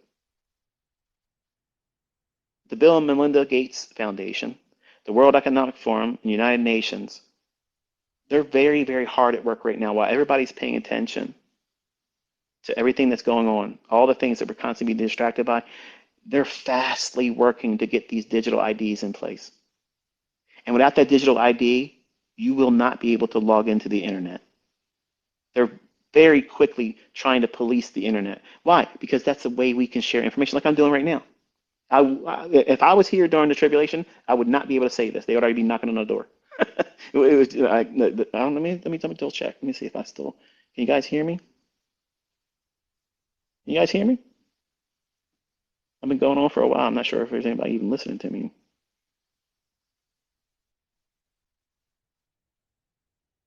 I'm checking Twitter right now, by the way. Zach, 5x5. Zach's the only one listening. Okay, Victoria, Francisca, and Paul, thank you so much. I got a couple people listening. That's enough. I'm going to keep going. If you guys want to keep listening, I'll keep going. But the World Economic Forum and the Bill and Melinda Gates Foundation and the United Nations are quickly, really, really working hard to get these digital IDs that all of us will be expected to have, retinal scans, all that business, and they're going to set it up where no internet provider will be allowed to let you have an internet access until you log in with those credentials. So that way you won't be able to sock puppet all you trolls that are out there sock puppeting and having multiple accounts. You're not going to be able to do that, buddy. There's going to be one account, and everything you say and do online will be tracked. And if you don't do what you're supposed to do, you're going to have the social credit score like China, where you're allowed to spend only so much money. You can't leave your house. You can't do this, and they can fine you. That'll come directly out of your bank account. That's why there's going to be a central digital bank currency, because they're going to punish you in a manner where you can't just take your money out and protect it. You don't see it coming, but that's what's coming. That's what I told you last year. Get ready. Get the things that you need right now that you will not be able to buy. What does that mean? Firearms, ammunition. Plain and simple as that. Because they're coming for the guns, they're coming for the ammunition. They're getting ready to do background checks on ammunition. You can't buy ammunition unless you clear a background check, and you're going to be able to limit how much you're going to get. Okay, they can't take away the guns right away. Well, we'll take away the ability to get ammunition. Why would they want to do that? Because there's going to be an uprising when they start cracking down, which is what the World Economic Forum said was going to happen. They said the world's going to have a great deal of anger towards what we're doing. We've got to make ourselves ready for it. Man, they're telling you. They're telling you what's coming. But keep watching TikTok and your cat videos. It's okay. You're all lost in this materialistic chase of, well, fast cars and expensive watches and clothes and bling, and you want to be worshipped by other people. Don't get caught up in that, because the real thing that's going on is what I'm talking about right now. Because I'm going to be honest with you. If all this stuff wasn't going on, I would have never made my mentorship for free. I would have never done it. But I know what's coming.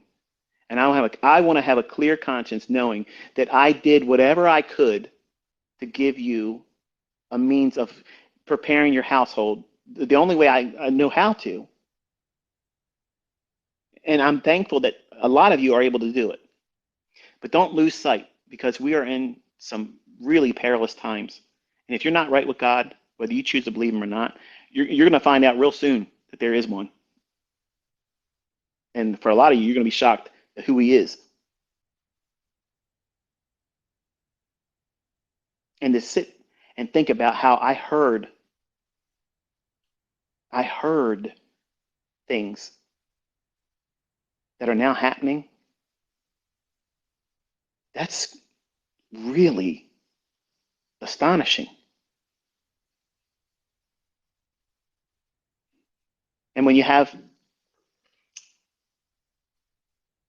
all these things coming at one time, even people that don't believe in God, they just know there's something not right now.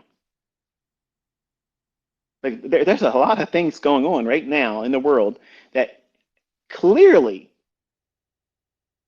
have never happened before.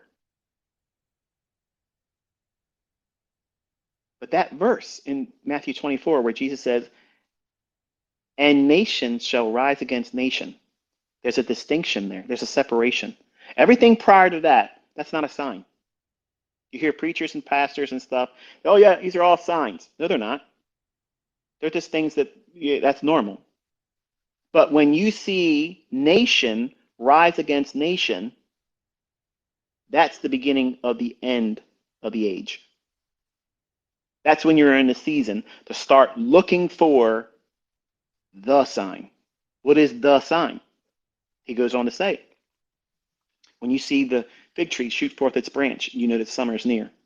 Likewise, all these things rely on your understanding of what he taught in the Old Testament with these types and models, these similitudes.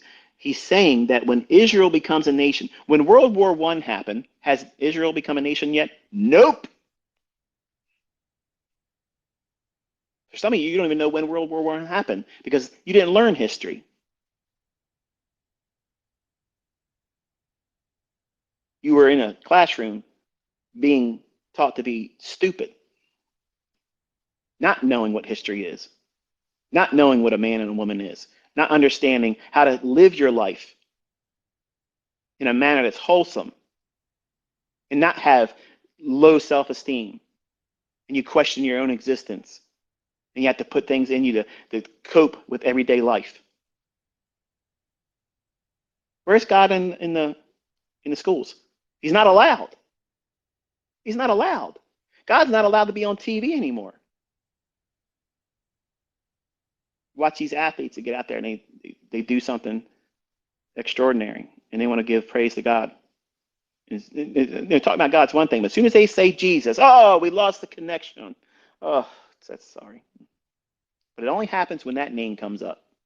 You can mention anybody else's name, but when you mention Jesus, all of a sudden they want to kill the feed. Because why? Acts chapter 4, verse 12. There's no other name given among men whereby we must be saved. All authority is in that name because he's the only God. He's the only Redeemer. He's the only kinsman redeemer. He's the only avenger of blood. He's the final say. When the doctor gives you something, that ain't it. It's what does Jesus say about it. And if you don't know him, he don't know you. And if he doesn't know you, he doesn't owe you nothing. Because he's already done more than any of us deserve. Matthew 24. He says, when those nations rise against nations, that's a world war. We've never had that until World War I. And then all of a sudden, something miraculous happened. When you see nation rise against nation, when you see a world war, that's the beginning of the end of the age. But the end is not yet. But when you see the fig tree, when Israel becomes a nation again, well, guess what that means, fellas? World War starts, and then Israel becomes a nation. You think God's a date setter? I think he is. I think history proves it too. May 14th, 1948. Ezekiel gave us the very year when Israel becomes a nation again.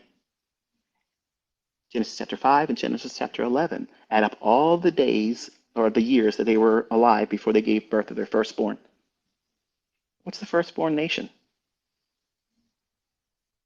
Think, folks, think. You can be anti-Semitic all you want, but God's used that people, that nation, to show the world who he is. But he divorced Israel for a period, and he's going to put them through the ringer. The wine press of the tribulation is for the Jews. It's for Israel. He's going to put them through something that's going to cause them as a nation to identify that Jesus absolutely was the Messiah, the only Messiah. He fulfilled everything. And until they call upon his name, he ain't coming back. And that's scripture.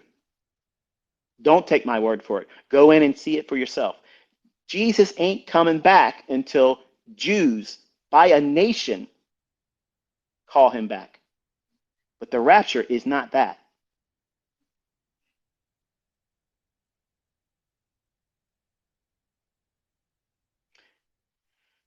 There's two women in the Bible. A man fancies one of them. He wants a bride that he's proud of, he's drawn to, but he has to get one first that he doesn't really want. Leah, Rebecca. Think about that story, how that fits. God first chooses Israel and then divorces her because she's unfaithful. She starts idol worshiping, backslides, and doesn't believe. So he divorces her spiritually and then says, I'm going to make you jealous with a Gentile. Oh. Never saw that either, did you? See, there's a lot of things that learning from Chuck Missler, Chuck Missler didn't teach that part, by the way. Um, it gave me a perspective on the scriptures that allowed me to see things as parallels that lean on how there are a lot of things that Jesus did that parallels to Israel. There's a lot of things that we see in the Old Testament that don't really make sense. When you put Jesus in the middle of it, suddenly it's like, oh wow, see that. See, he's the lens, okay? And that's a metaphor that Chuck Missler talked about that made perfect sense to me, where if the Bible is viewed in the form of like a hologram, okay? If you take a little bit of the image that creates that holographic projection, you can take a little bit off of it, and as long as you have the laser that created it, it shines through it. You'll lose a little resolution, but you'll still see it. Okay, it's the same thing with our Bible. There's 66 books. You pick any book, any one of them, and I can teach you from that one book the gospel of Jesus Christ and the whole salvation plan. It's there. I can teach you the end times. I can teach you the life and death ministry of Jesus Christ, all from any one of those individual books. Find another book that can do that. Find another book that tells you the very day that certain things are going to happen. Look at Daniel chapter 4 when those nations rise up out of the world. They're the kingdom nations that have, they're heavy hitters, right, in history. The fact that in there, the people say the United States is not in the Bible. You honestly think that God of the heavens and the earth, the creator of all things, like he don't know that America is going to be a formidable player on the grand scheme of history? We're in everybody's business, okay? We're trying to be the police of the world, and God just doesn't know that there's going to be America. To hear these preachers, these pastors say, America's not in the Bible. You're foolish. You are fools. How could he not know? Come on. He told you it's birth.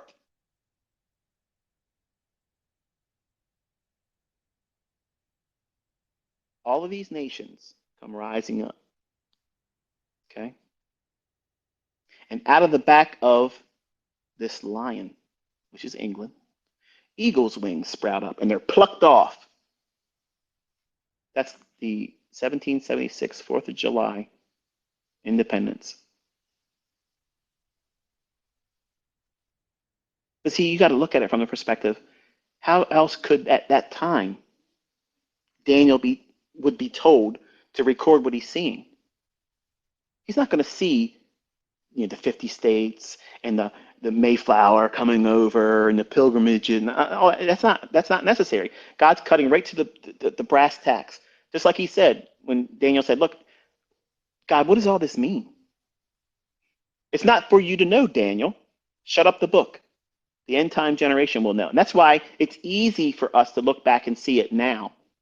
But anything prior to 1948, May 14th, everyone was looking through a glass darkly. They could not see anything as it really is. So the only signs that really mattered was there's going to be a world war. That's when you can start looking for a sign. What's the only sign that matters that starts the end times? Because Israel is the timepiece of all end time prophecy. If you don't know that, if you don't know Daniel's 70 weeks, if you don't know that, You don't know anything about eschatology. You have no idea what's going on in prophecy, and you're believing conjectures and private interpretations, and the Bible says you can't do that. But when you do it rightly and correctly, everything is perfectly precise. There's nothing to worry about in terms of, let me second guess that. No, don't take what I'm saying as just enough. Look at it yourself. You have to get into the root languages. You're not going to fully appreciate the fact that people say, oh, yeah, wars and rumors of wars. There's always been wars. That's not a sign. They're doing war all through the Old Testament. Jesus is coming. He hadn't even been crucified yet. Come on. You think they would have saw uh,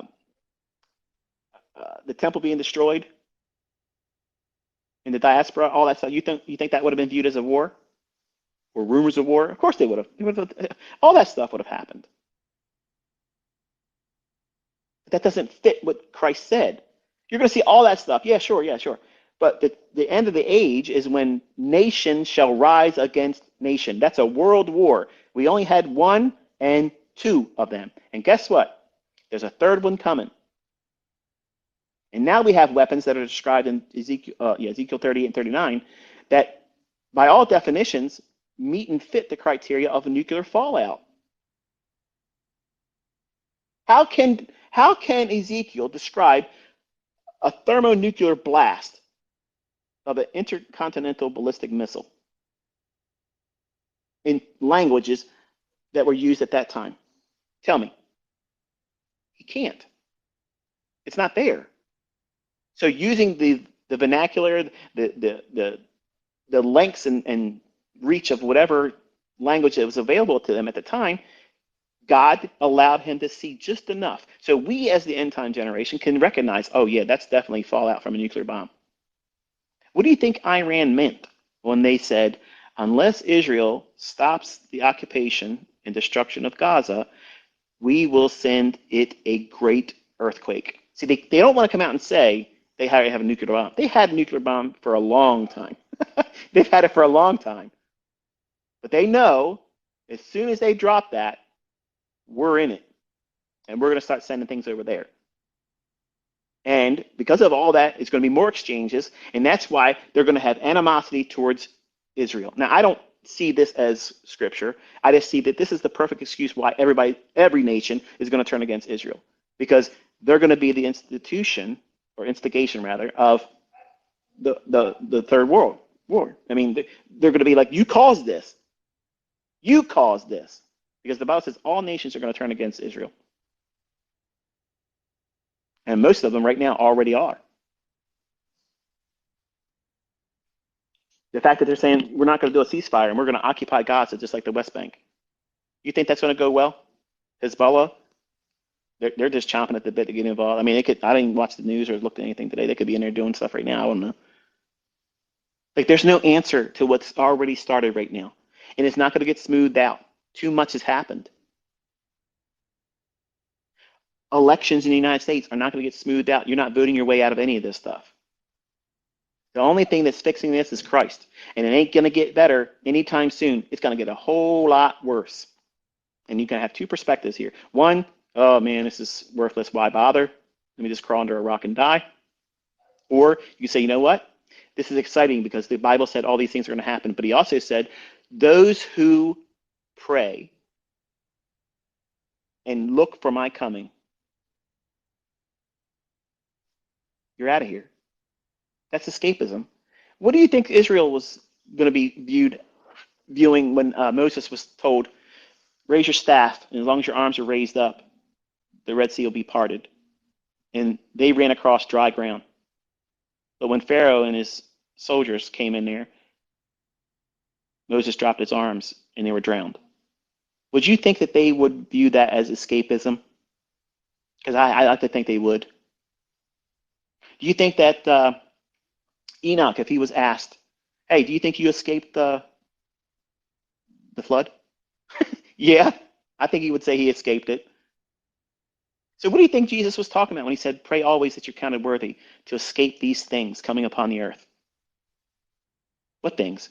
Look at Revelation where it says, Jesus himself says, because you have done these things and you kept your faith and all those requirements that he places on us as a believer, I'm going to spare you that hour of temptation and trial that's going to come upon the entire world.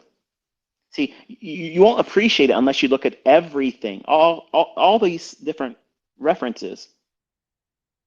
The people that say, oh, like the lady I said on YouTube that I like watching, that she's a homesteader, and I absolutely adore her. She's a little spunky, but her voice and her youthful face right now, not that she's young, because she's just a little bit younger than me, but her voice sounds exactly like my grandmother, and I find a great deal of comfort listening to her. She could talk about anything, and I would listen to her because she makes me go back in time to feel like I was when I was a child because my grandparents raised me, and I miss my grandparents. And she makes a comment sometimes. Oh well, some of you Christians out there think we're just going to fly away. No, some of us are. Some of us are going to go up, just like Christ descended. Yes, I absolutely believe that. And for some of you that have a high regard for me, and you think, wow, this guy's really smart about the markets, I absolutely believe that my body will leave in an instant like that and be transformed and have an immortal body. I absolutely believe that. And if you have a problem with that, have a problem with it. I don't care. That's what I believe. I'm not trying to convince you. But when I'm talking to somebody that's listening to me now, that you're a believer, maybe you had the arguments placed in front of you that there is a rapture, there isn't a rapture, it's post-trib, pre-trib, mid-trib, you can rest assured that it's pre-trib because nothing else fits it. And you're listening to people that barely even know any scripture at all. They don't know how to take anything, from the original languages, like the idea of the nations rising against nation. That's the beginning of the end of the era or the end of the age. Everything prior to that statement, that's not a sign. But when you go and you listen to Bible preachers and teachers, they say, oh, what's the signs? Wars and rumors of wars. Okay, that's always been a thing. But when was there a world war? Oh. When did Israel become a nation? Oh. And now, when you see that happen, the signs that he talks about, pestilence, disease, sexual immorality, ooh, they will go rampant. What else? Earthquakes. Oh, wow. We've always had earthquakes, but have they been increasing in intensity and frequency after Israel became a nation? Don't take my word for it. Google it.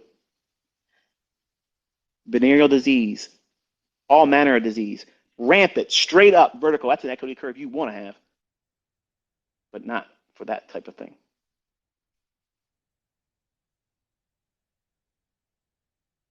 Earthquakes, same thing. Sexual immorality, divorces, through the roof. Prior to that, nope. What changed? Israel became a nation. That's God's timepiece. So, Jesus made it very plain. You're going to know if the Bible's real or not, because now Israel's a nation.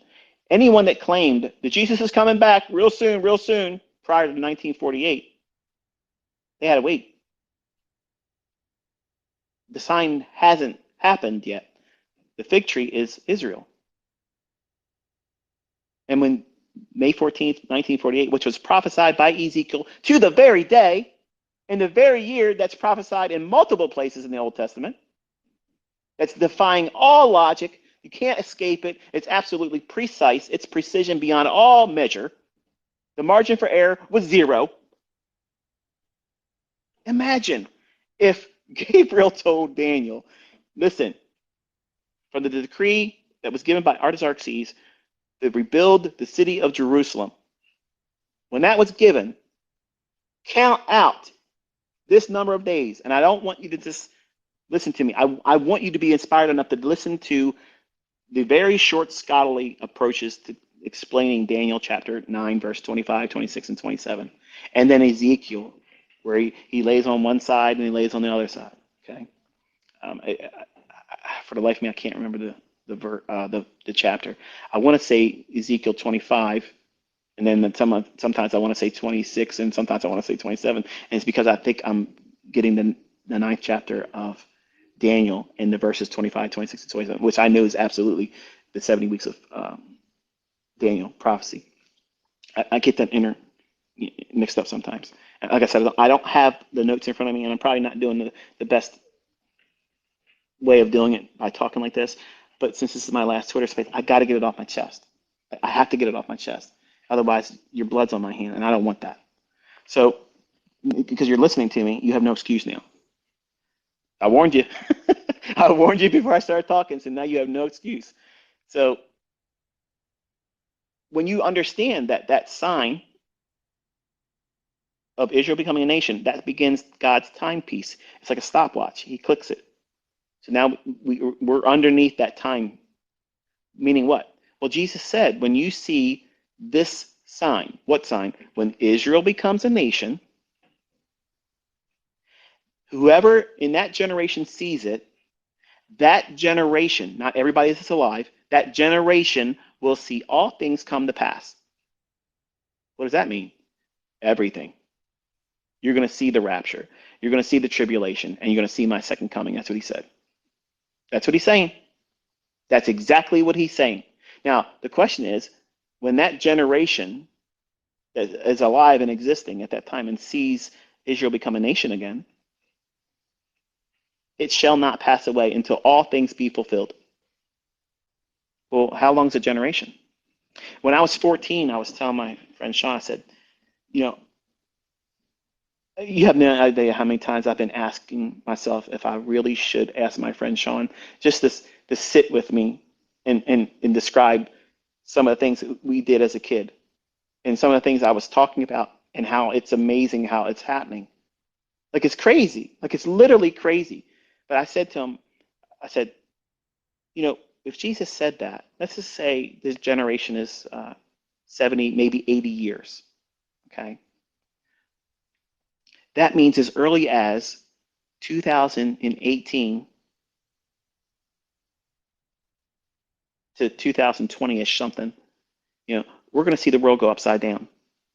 At 14 years old, I told my friend Sean that, based on the prophecies, based on what Jesus said about Israel becoming a nation, that's the real sign. That's the sign that starts the clock.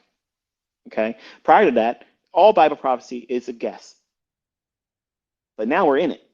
We're in the end of the era of the age of human rule, and we're seeing this fast deterioration.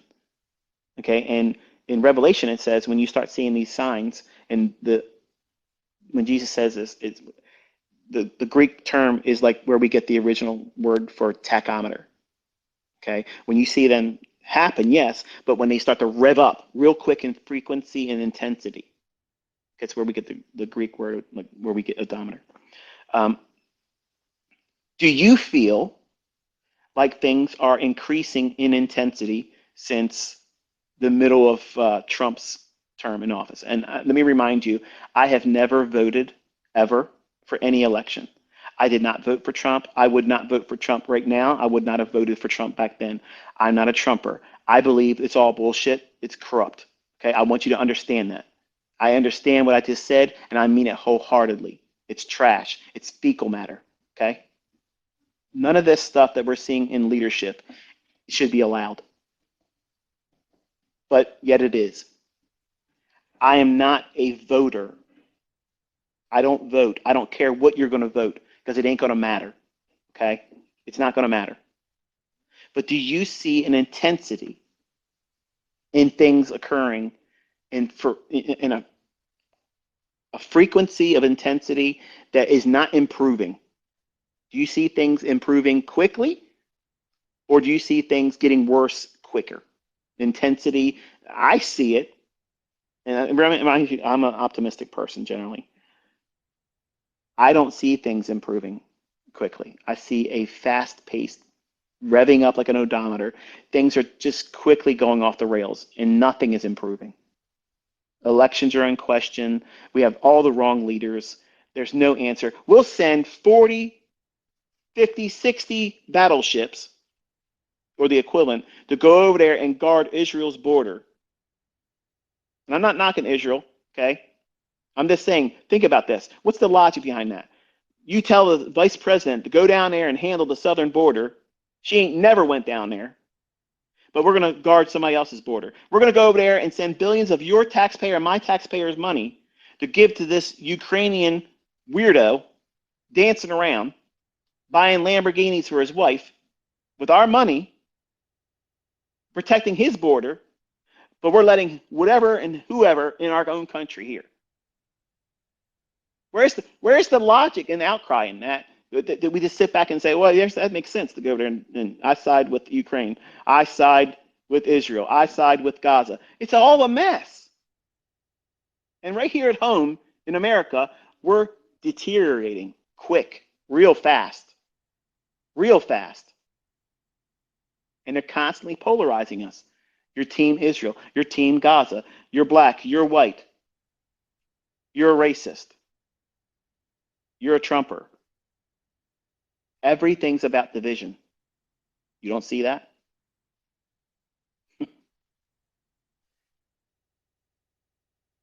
God is not the author of confusion, but the God of this world is, and he knows his time is short. They're rushing really, really fast to get to 2030. Everything needs to be in place by 2030. Why? Why 7 years from now? Why 7 years from now they have to have everything in place? That's an urgency that's never been noticed before. And look how fast all these countries and these world leaders are working together to get it done. They can send billions of dollars over there to make sure businesses in Ukraine stay running, but they shut our businesses down in America. So those companies that they shut down to all that coronavirus crap, are they going to get restitution? No. And you don't see a problem in that? Folks, you watch that box on your television and you believe everything that comes out of it, and it tells you what to think and how to think, who to believe and what not to believe. And they give you the WWE version of elections where you have the face and the heel. And they're both on the payroll of Vince McMahon. They're doing what he says they're going to do. The outcome is predetermined. And the whole time, they're getting to see who believes what. Did you recently move to Texas or to Florida? Because I was contemplating it. And I changed my mind. Because I honestly believe when they let bombs drop in America, those are the two states that's going to hit heaviest. Why? Because they let everybody show their cards. Who is going to be on board with what we're doing? Well, you know Texas, right? They do things differently in Texas, right? Well, Florida is something of a different breed as well, but they both have the same view.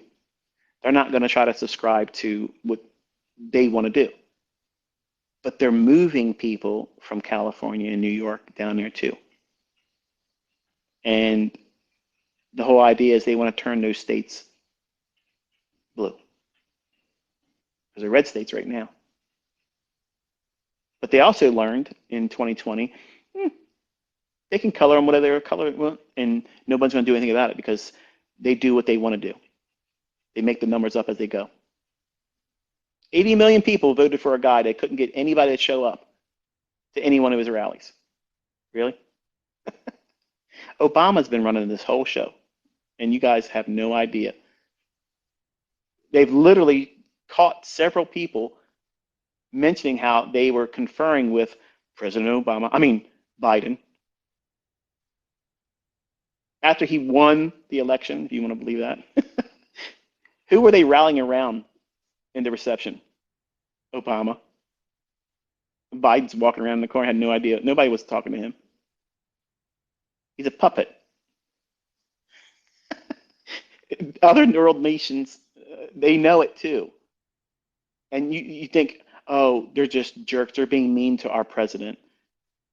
No, they see it for what it is. but you've been lied to for so long, you believe it. You drank the Kool-Aid. You see it, and you think this is the way it is. It's got to be true because it was on TV.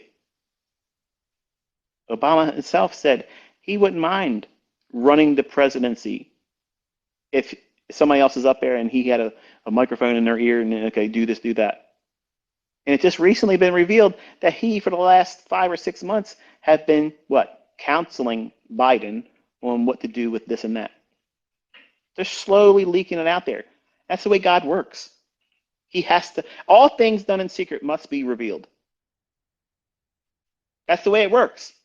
That's why they have to tell you before they do it. Why? Because it's written, it's foretold. That way you know he's running the show. Who's he? The Lord.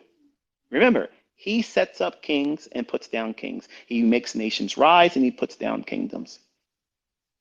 He's in control. He's in control of everything until the church is removed, which is that which hinders. See, the bride of Christ can't be in the tribulation because it's going to be abused. It's going to be beaten. If you were going to marry your spouse, okay, tell me the logic in this. Here we're told to make ourselves presentable, keep our garments clean, and always be ready. Okay, wonderful. I got that. Now, that's our obligation. The groom, Christ, his obligation is to protect and take us to be where he is. And where he is, no one can touch us. Okay. So what type of model does it meet for if Jesus is the bridegroom and then the church is the bride and God says, I love you, I want to marry you, but I'm going to let the devil beat the living daylights out of you for 7 years and then you're worthy to be married.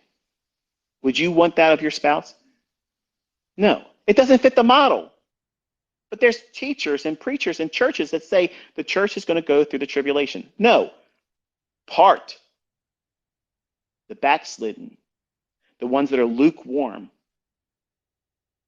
I'm going to spew you out of my mouth, the Lord says in Revelation. Really? That's offensive.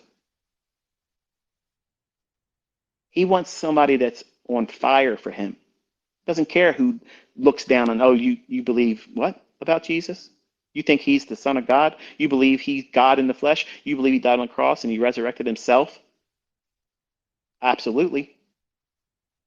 And I believe he is the Father in the flesh.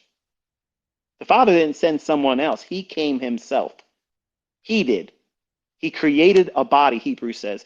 The body, it was created, born of a woman, under the law. That body was created, just like he created what? Adam's body.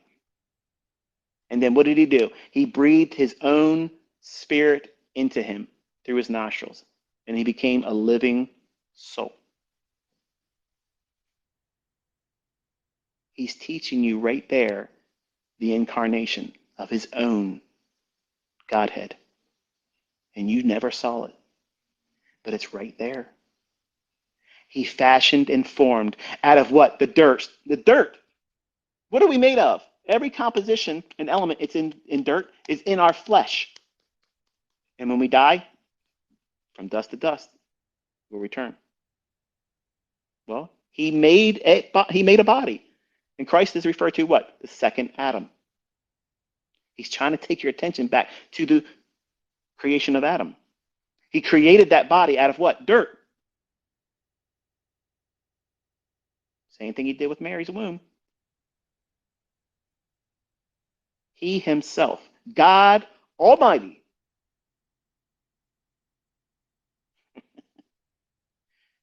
everlasting Father, Prince of Peace, placed himself in that body. He didn't send his little boy up in heaven. He himself came. And when you realize that, when you understand really the Godhead, there is no Trinity. Okay? There is no three persons up there. There's one throne in heaven and one person sitting on it right now. Guess what his name is? Jesus Christ. There's no one big throne for daddy and a little throne for Jesus. Nope. One throne. It's always been one throne. In Isaiah, I love it. He literally makes a waste of anybody that thinks of as a plurality in God. I'm looking around. I'm looking around for another God to swear by, and there ain't none of them up here. And there's none higher than me. So I guess I'll swear by my own name. That's God doing a wrestling shoot promo about himself, bragging on himself. The only one that has the right to brag on himself. The only God. The only God. There is no other God. He is the Alpha and the Omega, the beginning and the end. There is none else but him, Christ Jesus. That's it. And unless your faith is in him, you're going to hell. Not because I'm saying it, because he said it. Don't take it out with me. Don't shoot the messenger, Jack. It's his rules. He said it. And it's so easy to avoid that. It's so easy to avoid it. But a fool says in his heart, there is no God. And a greater fool says Jesus wasn't him.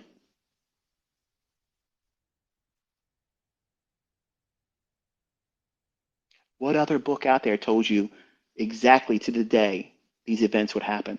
That Israel, think about it. Think, folks. Think. Israel doesn't even recognize Jesus. They don't recognize him as the Messiah. So why would they let these scriptures in their Old Testament be preserved all through this time and still they can't see him? Because he spiritually blinded them. The day he rode on a donkey. Read it. Read it, folks. It's right there. He spiritually blinded them. That's why it's a miracle for a Jew to see Jesus as their Messiah. It's beautiful to see them weep.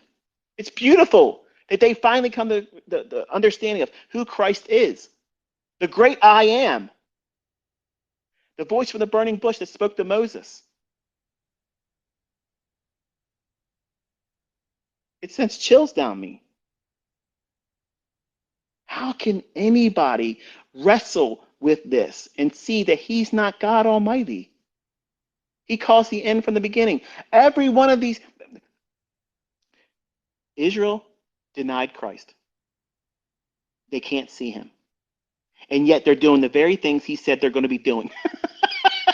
Who's in control? The very nations around Israel. They think they're doing whatever they want to do. They're doing exactly what Christ said they're going to do. He's the master of ceremonies. He's in control. You can live your life through this whole mess and say, well, this is terrible. It's scary. And as a younger man before I found Christ, right now I would be terrified, gripped with fear. I would be gripped with fear right now. I'm excited because I know in whom I believe. And I know that he has all this stuff locked up. And if he's been this precise about everything else, what do I got to worry about? Really, what do I have to worry about? If something happens to me and I die, so what? Instant death, instant glory. I got exactly what I wanted. I wanted to be with him. Whatever amount of pain I have in this world is nothing compared to eternity with him. That's peace of mind. By all intents and purposes, I technically died March 9th, 2009. I was here 1 minute, and next I wasn't. 50 mile an hour over the handlebars of a motorcycle.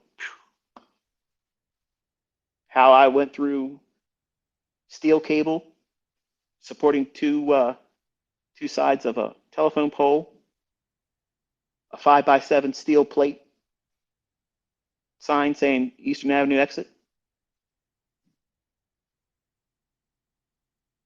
Flew 80 feet in the air and landed directly on my head. Crushed my spine. My chin hit my sternum. Crushed every one of my molars in my mouth. broke 2 ribs, tore me all up. I could have been cut in half, decapitated with the steel wires, but I found my way through them. I could have hit the steel plate and been instantly killed. I could have hit the telephone pole, instantly killed. And yet I still flew 80 feet in the air like Superman, piked on my head, instantly motionless. And people saw this. And from their perspective, they thought I was dead. And here I am talking to you. My back's a mess, folks. It is a mess. And I believe God keeps it that way because every year in spring, I want to buy another motorcycle. After promising I wouldn't do it. But I miss doing it. But the sin in me, the sinner, wants to do that which I know I shouldn't do. And he keeps that pain in me so I don't do it because he knows I will if I didn't. And I might not be spared the next time if I was allowing for it.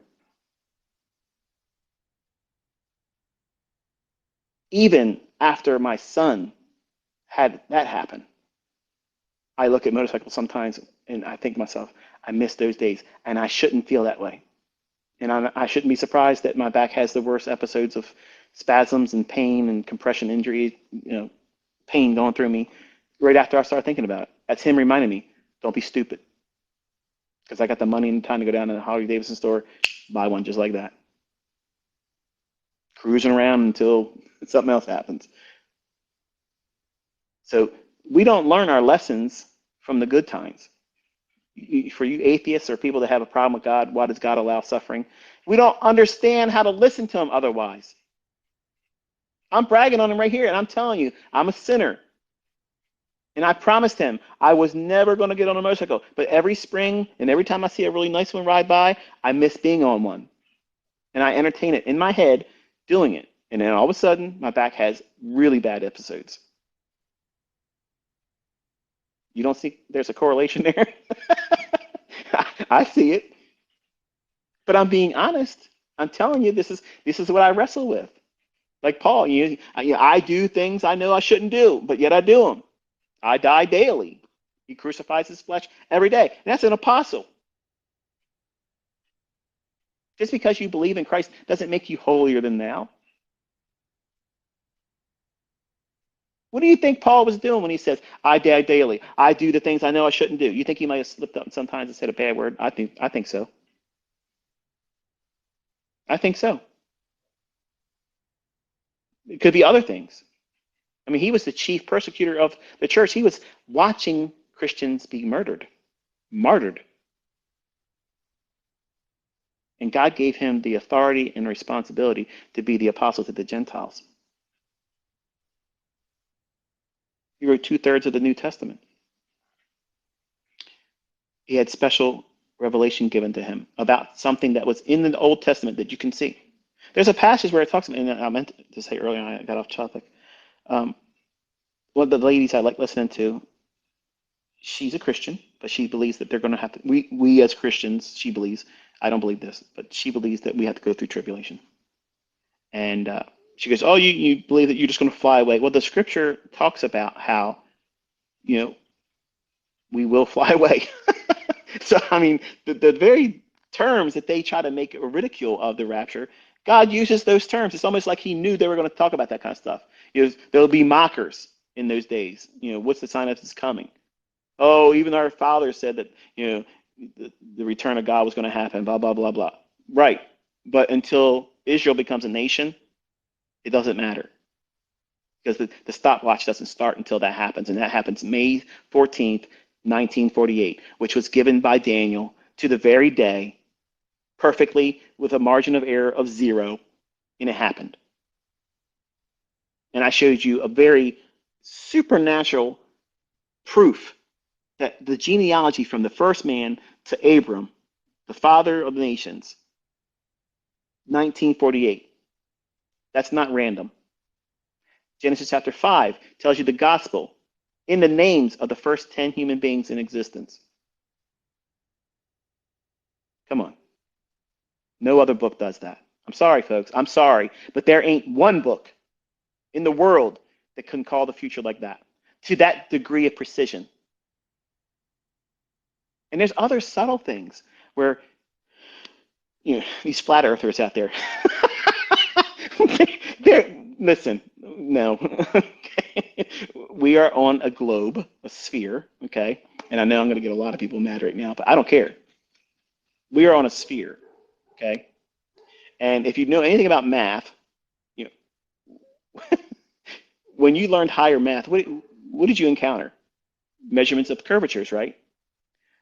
And when you really look at flat earthers and you really take a step back and say, okay, they must have missed math. They stopped at rudimentary math.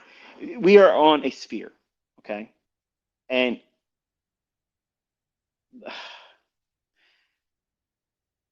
so many things about, well, uh, George Washington, he died. You know how he died? He had a cold, and they were doing leeching and bloodletting, which means they would cut the body to bleed out because they believed that if they bleed out enough blood, the bad infections would be escaping the body. Okay, well, the Bible says life is in the blood. And if they would have believed what they said they believed then, they would have never done that. And he would have died. Life is in the blood. When I was a big meat eater, um, I had to have my steak cooked well done. I couldn't have any red to it, couldn't be mooing still. And I watched my daughter and my best friend's wife literally eat what some very well schooled veterinarians could get back in the field eating grass in a short order. A steak that's that well, not well, but so rare. I can't imagine eating something like that. But our Bible teaches us so many things about science that science confirms later on, but doesn't like to say that, yeah, it's confirmed in the Bible. It used to be science was used to confirm the Word of God, but then it slowly transformed into we're going to try to see if science can refute the Bible. And it fails. Every single time it's ever tried, it's failed. And I want you to think about where we are right now. Take inventory. I'm going to say this and close it because I'm very, very hungry now. It's 3 o'clock, so I think I've given you enough, right? 6 hours. The I'm not even tired. I'm just hungry. If I had something more than 5 drinks of this cold cocoa that used to be hot at 9 o'clock, I probably would be going further. But I want you to take a look at the state of the world right now, okay? And a year ago, during the Twitter Spaces, I told the Muslims that were listening, I said, you're going to have problems too. Like it's coming. And do you think that's happening? Because the third war, okay, um, is scripted, both biblical and these globalists. Albert Pike, which is a 33-degree Mason, had 3 letters. And there's some people that say, "Oh, well, it's fake. It's not real." Okay, they're going to tell you that because they don't want you to see it, but it's real. I want you to. You can probably still Google it, and if you can't find it on Google, do use DuckDuckGo as your browser, and you'll be able to find a lot of things that Google won't let you find. But Albert Pike has these 3 letters that outline the First World War and the participants and the purpose, and in the Second World War, the participants and the purpose, and in the third one, which will be Jew and Muslim and Christian, basically all like a war of faiths. Okay, well, if you understand the book of Revelation, that's essentially what it's saying. It's saying the same thing. And Genesis tells you that that's where we're going to be doing it there too. It's the story between Isaac and Ishmael, Jacob and Esau. It's the same thing that happened in Genesis. It's the same thing that's going on right now. They're arguing and fighting over their birthright. That's what this is all about. And no world leader is fixing it. One will step up when this intensifies even more, and it's going to get worse. It's not going to smooth out. Israel's doing exactly what they're supposed to do, which is stay in Gaza, just like they did in the West Bank. And that's going to infuriate all the other surrounding Arab nations.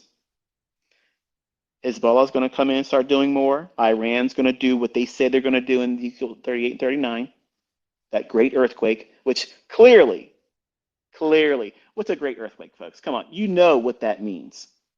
They're going to send a bomb, right? Okay. Well, it's reasonable to expect that because Israel's sending in what? Bombs into Gaza. And Hamas is sending what? Bombs into Israel. So they're exchanging. So when Iran speaks up and says, unless Israel stops the occupation in Gaza, we are going to send Israel a great earthquake. Not just we're not going to shake the earth. We're going to send it a great earthquake. Well, that sounds like a really big bomb to me. And then when you read Ezekiel 38 and 39, that's what's being communicated there. And I'm not the only one that sees that. It's long been considered that that's what it's describing, the equivalent of a modern day tactical nuke. And I think that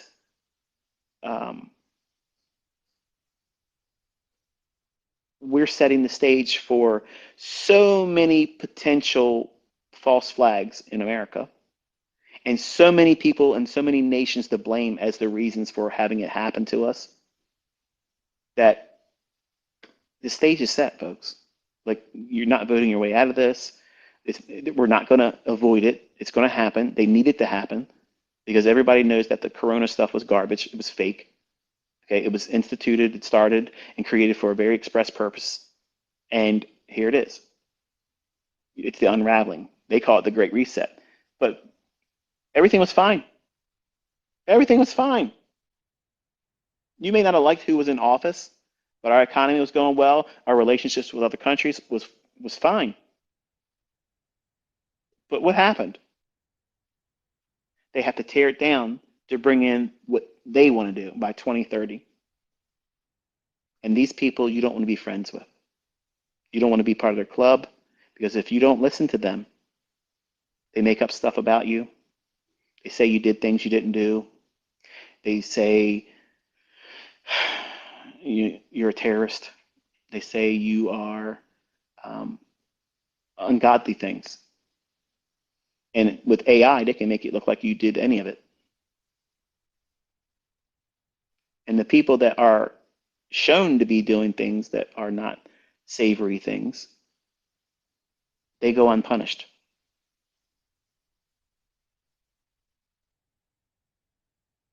Wrong is called right, and right is called wrong. Everything is upside down. You can't see that? You can't see it? Take party out of it, okay? It's not Democrat, it's not Republican, it's not left, it's not right. Do you not see turmoil everywhere? Because that's exactly what I see. I see people rising up against each other.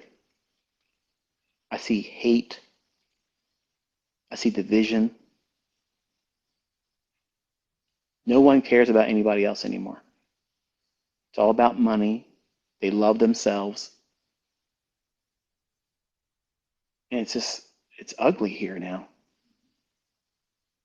Not just in America, on this planet, it's ugly. And it's going to get a whole lot worse. And when I told you last year to get your house ready, I meant it. And I mean it even more now.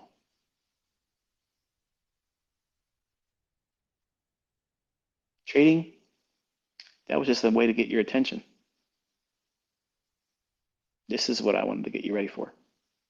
You have to know what's coming. You have to know that there's an escape. You don't have to be here for all this.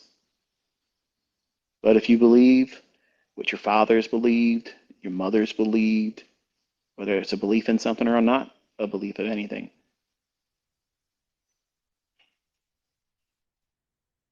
what do you have to lose if you do place your faith in him. You don't have to broadcast it to everyone. You ain't got to say, oh, yeah, I did this. You don't need to do that. Quietly, just like they did in the book of Acts. They believed in Jesus. They also knew that people didn't like them, believe in them, and they hid themselves. Did you hear Jesus ever tell them, why are you hiding? You should be out there broadcasting me. He knew it was important for them to survive.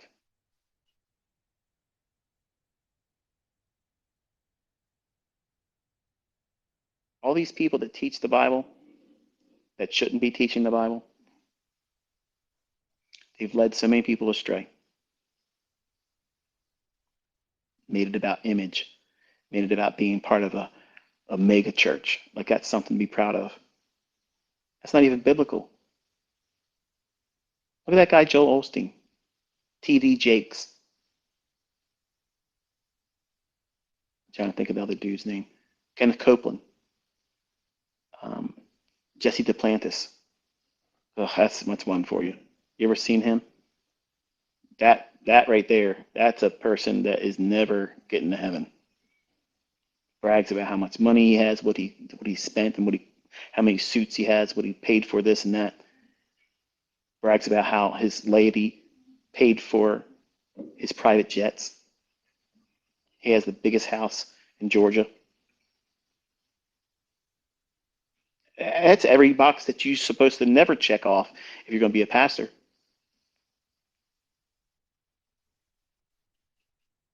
It's just, it's ungodly. And being on social media brings out the ungodliness of me because I am a sinner like every one of you listening to me. And I don't want to be around it anymore. It's toxic.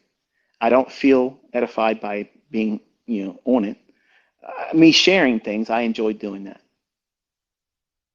And it was my intent and my purpose for drawing your attention to something so that way you can feel confident about what you learned, that it can be forecasted. But social media is toxic, and it's going to get even worse. No matter what side you're on, you're going to constantly be, well, abused, trolled, not in the simple terms of trolling, but like for your jugular type trolling.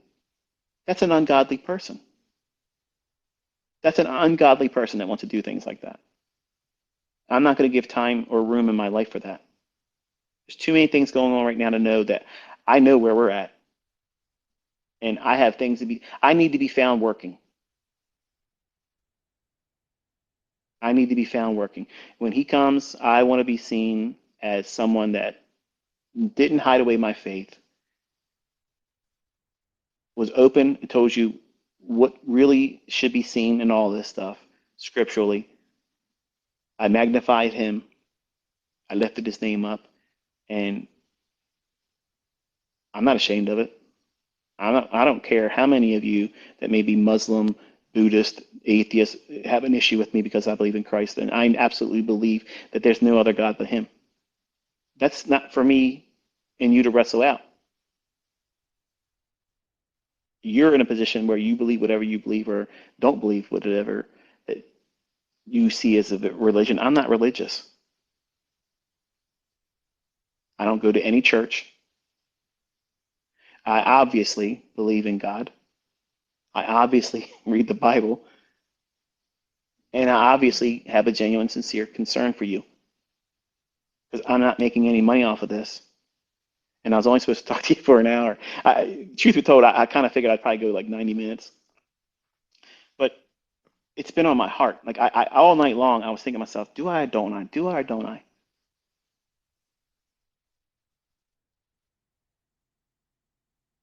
But everything that you see in this world is a lie. They lie to you constantly. You're being manipulated. You're you're taxed so heavily, and they want more taxes. Like, how can you fight the tax if you're on a central bank digital currency and they just take it from you? You can't. Canada, well, we're going to help other people transition to the other world because if they want to die, we're going to help them. What?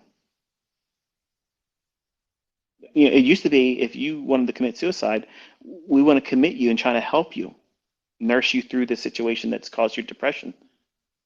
Canada, it's just, well, we're going to help you. Why? Because they want a depopulation agenda fulfilled. There's too many of us. And if too many of us exist and we're not willing to listen to them, they don't like that.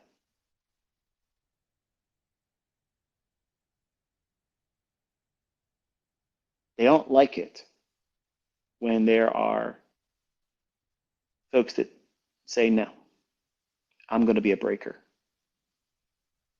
I'm going to be the person that says, not this far, not today.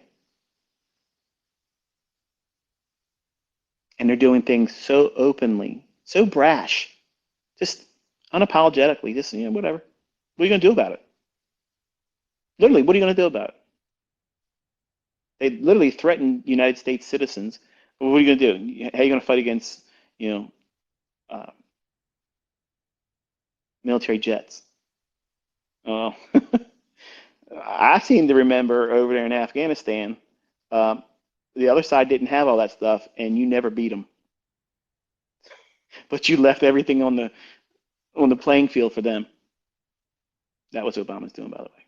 And that's the weapons that are being used right now against us, eventually, and Israel. But you don't see it because the TV didn't tell you that. When you see it for really what it is, it makes perfect sense. When you don't have a party affiliation, when you're not either a Democrat or a Republican, because they're both the same thing. They're both the same thing. They're paid to pretend to represent you. And what changes have any of them brought that made it better for you and I? Nothing. But they got rich doing it. And why is it no one else can win the elections? These same people for the last 25, 30 years. Really? This is all these smart people that come up, okay? When, for instance, you see these folks like Mark Zuckerberg and the folks that were part of the beginning and the inception of Facebook. You know, I was marveling at them, years ago, and I told everybody when Facebook was at $20, I said, buy it. Don't let go of it. Why don't we ever see somebody like that? Now, obviously, I'm not trying to defend Zuckerberg because I think he's a snake. I know. Um, but you see these folks that come up like Elon Musk, same thing. These are very, very influential people. These are people that are movers and shakers, that things get done with them. Why isn't it they never really run for president? Think about it. All these movers and shakers that really get things done, that are independent, they have their own businesses, their own empires, enterprises. They don't ever want to run for president. They're all from the same family, all from the same bloodline. You can't be a billionaire unless you're part of that bloodline. And if you find yourself real close to it, somehow your airplane doesn't arrive on time. Somehow you just have a misplaced foot and you slip and you're no more. It's a big club, but you're not in it. See, when you're that rich, you can resist. And when you do a study on the Titanic, you'll see the reason why it really, really went down. Because there was somebody on there that didn't want to go along with the Agenda 2030 of that day. See, you're told there was an iceberg. There's an iceberg that did this. Really?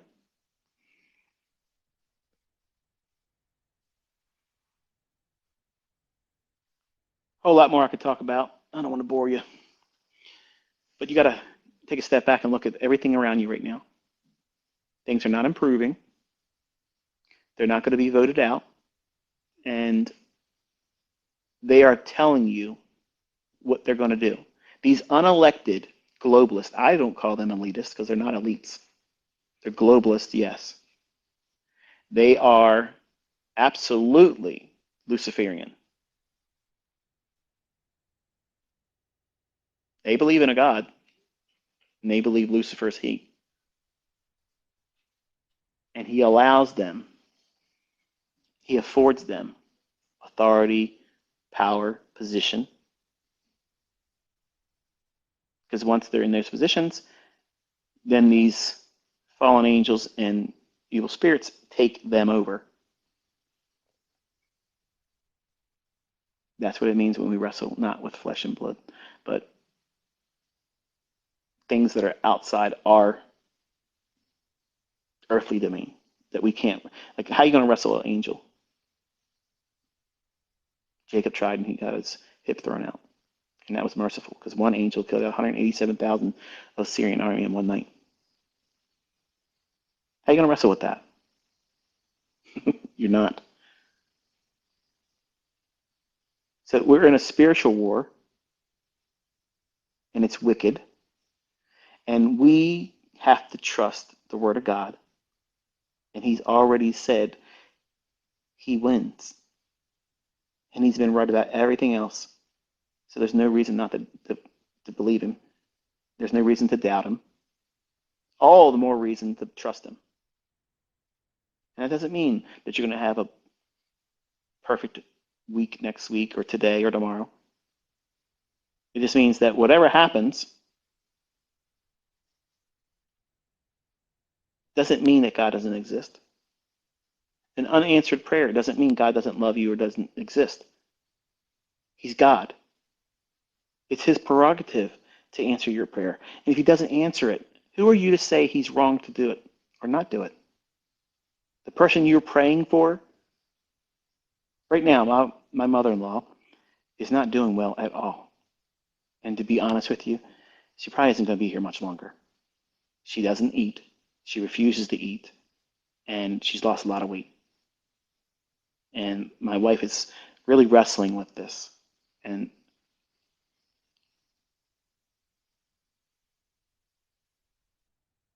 the pain that she's feeling is too much for her. And she's told my wife, that's it, I'm done.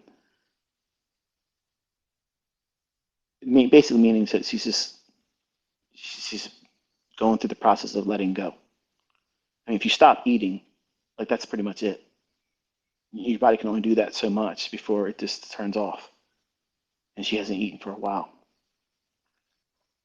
She can't really put down any fluids. Everything she puts down, she throws up. And she's in constant pain. She refuses to go to the hospital. She refuses to go to the doctors. And there we are. Now, years ago, my wife would be angry at God right now. Why won't God heal her? Why won't God heal her? But she walked my life with me with my oldest son, Cody, where I prayed every single day that he would heal him. And there for a long time, it didn't look like God was healing him at all because he had to have surgeries multiple times a year because his throat would close up. And one night, if we went and had his first surgery done, he would have died in his sleep. And they would have attributed to probably sudden infant death syndrome or something to that effect. But he had a birth defect where his throat it closes up and it grows closed. And they had to constantly keep going down there, shaving it and taking parts of his throat and esophagus away. And the carina, right at the opening of his lungs, eventually because of all the cuttings, it caused the growth to form there too. And that was the one that was troubling me. And I prayed all the time. And I went around asking other churches and people that believed in God to pray with me and pray for my son. And if I was honest, I was thinking to myself, maybe it's the fact that my son was born of an adulterous relationship.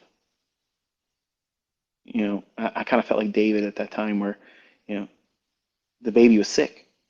And he prayed and prayed and prayed. And I was just like that. That was my moment of living that thing in the Bible.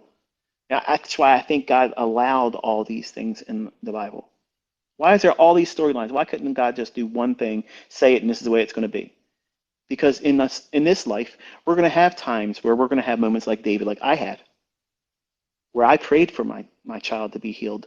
And at one point, I came to the conclusion, I was like, you know what, Lord, if it's because he's of an adulterous relationship, whatever you do, it's your God. And I stopped praying to have it only my way. And I said, if you want to take him home, he's yours anyway. That year was his last surgery. What changed? I was holding on to something I thought was mine that's his.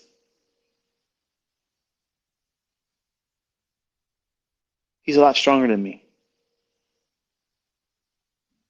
but he was patient with me. And when I finally saw it as I should have seen it, then he healed him. But all of us are gods. Not all of us are gods, that we are gods. All of us belong to God because he allowed us to be created. He formed and fashioned us in our mother's wombs. Every hair on our head's numbered, and he knows every single one of them.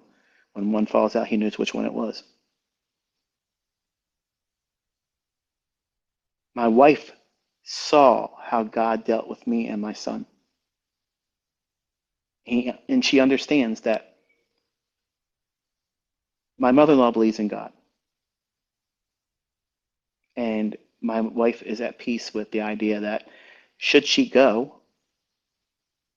then it's God calling her home. And she has no right to be upset about that. She's upset that my mother-in-law is giving up, basically. But if a person says they no longer want to fight, there's nothing you can do.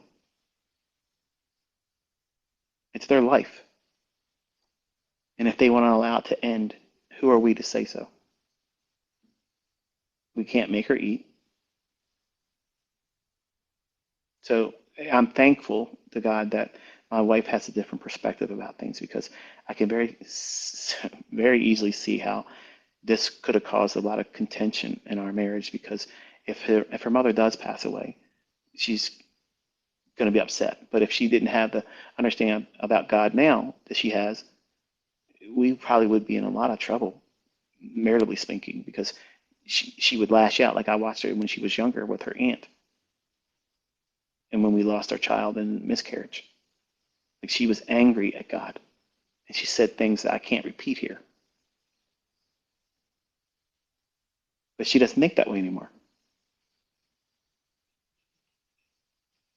So the point is there. I know one of my students tweeted to me yesterday saying to pray for his mother, Lucy, and I have, and I ask all of you to pray for him as well. Pray for her rather, because he and a lot of you prayed for Cody, and I believe that because all of you lifted up my son's name in prayer to God, he honored that and he healed him. Is he 100%? I think that he's a little bit more healing to go. But if he doesn't come past where he's at now, God's done more than that either of us deserve. You know, he shouldn't have been here at all. He should have passed away. But God placed a doctor, Dr. Kashima at the time. He was the highest rated uh, surgeon for pediatrics at Johns Hopkins at the time. Just so happened to be the father of my son Cody's mother's best friend. And she was visiting with him on a night that I usually would have had him. And he said, he doesn't sound right when he cries. Bring him into my office. And then we found out that his throat was like literally next to being closed. And then when you have, something like that and a whole bunch of other things, you just know that God's finding a way to intervene. And for some of you listening that maybe you have a lot of bad things happening in your life, and you hear things like this that other people like myself here are saying, and maybe hear other people give testimony about how God graced and blessed them, and you can be, spiteful towards God and be hateful. What did you get to have all that for? And I got to go through this and have lack. How about you step out in faith in that moment? Because that's exactly what people like myself, when I thought I was going to lose my son, you think that that was pleasurable? That wasn't a moment of high uh, faith for me. Like in my mind, I was thinking, if he lets him go, like I'm done. I don't want. I don't think I want to ever hear about God. He knows your heart, but if you're not actively trying to seek Him, why should He make Himself manifest to you? The Bible promises that, by the way. If you earnestly seek Him, Jesus said, "I and my Father will manifest ourselves to you." Well, guess what that means? That's exactly what I leaned on when I asked God to show me that you hear me. Not answer all my prayers. Just prove right now that you hear me. And you heard the story. That's supernatural. Whether you want to believe it or not, I don't care. If he never would have did anything else beyond that, and he has done many things, that would have been more than enough. For any of you, if it would have had that happen, nobody would be able to tell you that God isn't real and Christ is not him. He is absolutely God. I didn't pray to anybody else but Christ, and I got the answers.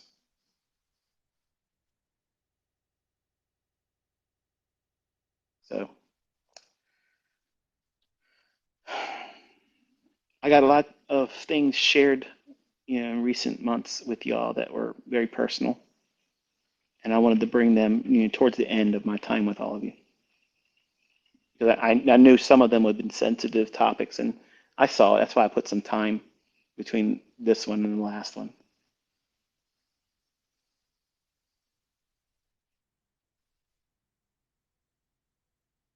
If I have ever offended any of you that are listening, I ask for forgiveness. If I have ever made you feel in any way, shape, or form not mm, appreciated, because I appreciate every single one of you, even the folks that come to me and don't believe me, that demand constantly do this, do this, do this. I appreciate your skepticism. You were many times the sounding boards for me to provide more content. And some of you got wise to it and said, well, if I act like this, he'll teach more. I saw it. But I want you to know that there's a lot of things that I did that were all performance to garner the attention of a crowd. And once I had the crowd, you got to see what I could do. And now you get to see what God has blessed me with, He's blessing my students with. So you can wrestle with whether there's a God or not and who is God. I'm going to tell you right now, Jesus Christ is the one that blesses me, and He's the one that's behind your success.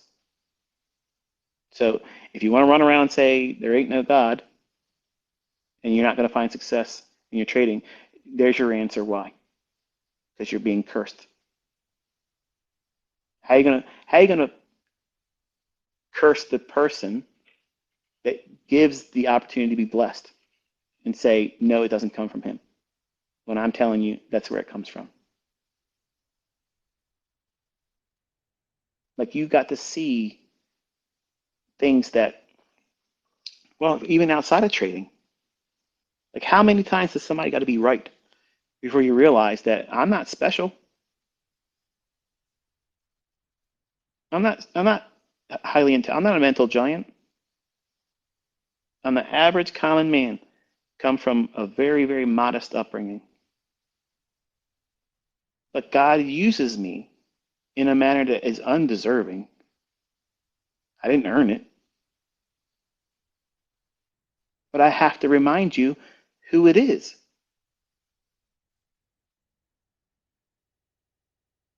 And I don't want any of you to lose sight of that. Because I'm sure in the future people are going to be writing books and stuff and things about what it is that I shared and did or will be doing. And I don't want anybody to lose sight of how I'm able to do it. Because that's important. It's important to me. And I would like to think if I know a little bit about God, I think it's important to him too, because he's a jealous God. If I sat out here and said, I did this all on my own and God didn't do this, I wouldn't be able to tell you anything that worked out. That's absolutely what would happen. I would fall on my face miserably. But you got to see something. And I prayed, I asked God, please let me be able to show this and have it transfer to other students. Not for my sake, because it's not for me. I'm reminding you as I close this is not about me. Because if it was about me, I would be right now maximizing all of your attention. All of the attention and the influence I have over all of you right now, I would be monetizing it to death. I want you to ask yourself, why am I not doing it right now? At the peak of my popularity, why am I not doing it? Because never been my motivation. It's never been my motivation.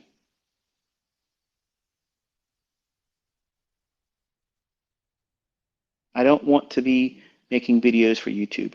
I don't want to be, I'm not doing Twitter Spaces, okay? I'm not doing them. I'm not going to do them next year. I'm not going to do them anytime after this one. This is the last one. And I'm trying to make sure I'm scratching every itch before I close this one. Because I know once I do it, I'm done. I have contemplated talking to you on SoundCloud. I don't want to do anything trade related, to be honest with you. Like I miss being able to talk to you, but I really love these conversations I'm having right now. And I don't care if the popularity is so small. I don't care if the viewership is so small and nobody really wants to listen. If I have just one person listening, I would still talk like this because I'm honoring God. I'm bragging on the Lord, His word, and how awesome He is, and how undeserving I am for Him to even know me.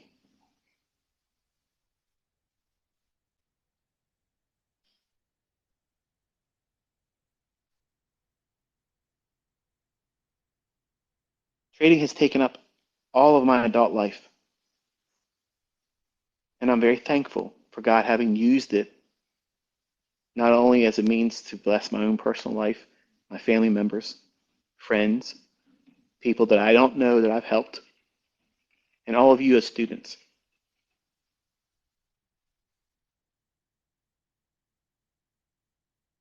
But I don't want the latter part of my life to be that. And I don't know how much time I have, and I feel things in my body that I never felt before. And mortality is something that I think about now. I don't fear it, but I look at where I'm at in age and I think to myself, I probably don't have 51 more years on the other side of where I'm at right now. So the likelihood of me having a whole lot more than what I have behind me in years, you know, it's it changes your perspective. And I want to do things that bring memories to my family that are wholesome. I want to be able to do things away from these markets that are vampires. And I've said this before. If you let them take it from you, time, energy, your attention, it'll do it. And I was a miserable man making lots of money. I want you to know that. When am I happiest? When I'm teaching you. And I'm reminding you not to make the mistakes I made.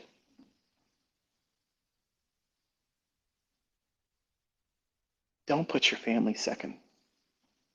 And don't lie to yourself saying you're doing it for them, because you're doing it for yourself. Just like I was doing it for myself, but lying to myself and them, saying it's for their benefit. I needed it. I was hurt. I came into this world by two people that did not want me.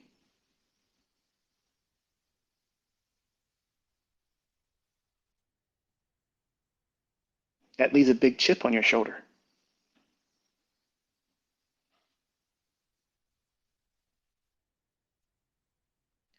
My mother knows I'm a multimillionaire, and I have been for a long, long time. And I've never heard her say, I'm proud of you. And I've never wept about my mother since I was 13.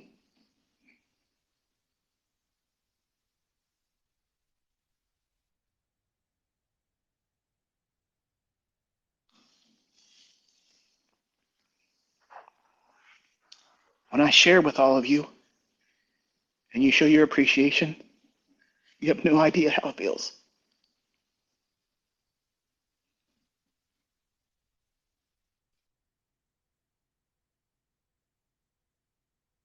And that's what I'm going to miss. Not arrogance, not pride, not clout. It's the fact that I didn't get that from the people I love most. And you, by all intents and purposes, they were strangers to me, have given me more than my own parents did. And I want to thank you. I want to thank you for trusting me, to listen to me long enough to learn how to do this. In an industry that's full of fraud, liars that say they can but can't,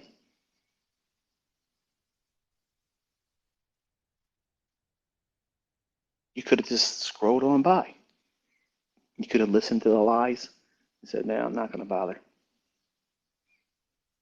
But you didn't.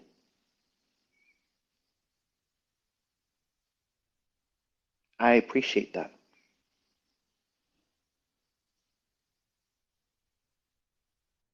For the folks that send me comments, there's a lot of them. I haven't tried to read all of them because they're very moving.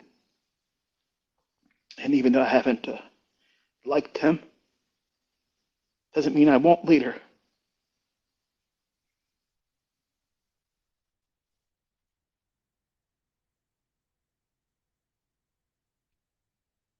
For some of you, you like to look at me as a father figure. I've tried to be your brother, your friend, your teacher.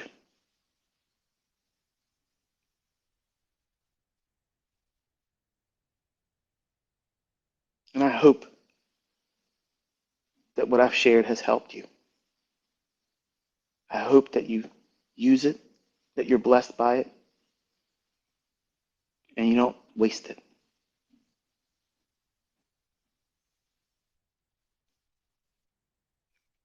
Don't make it about image, not about pomp.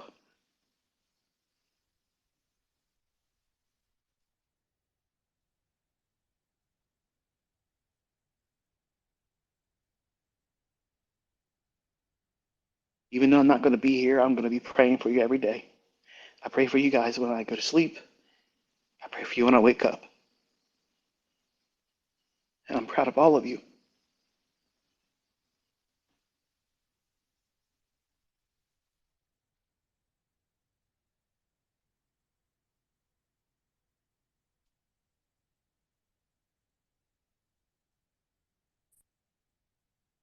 I think I've said everything I wanted to say.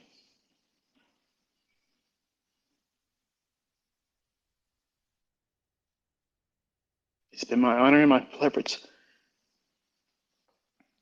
be called your mentor.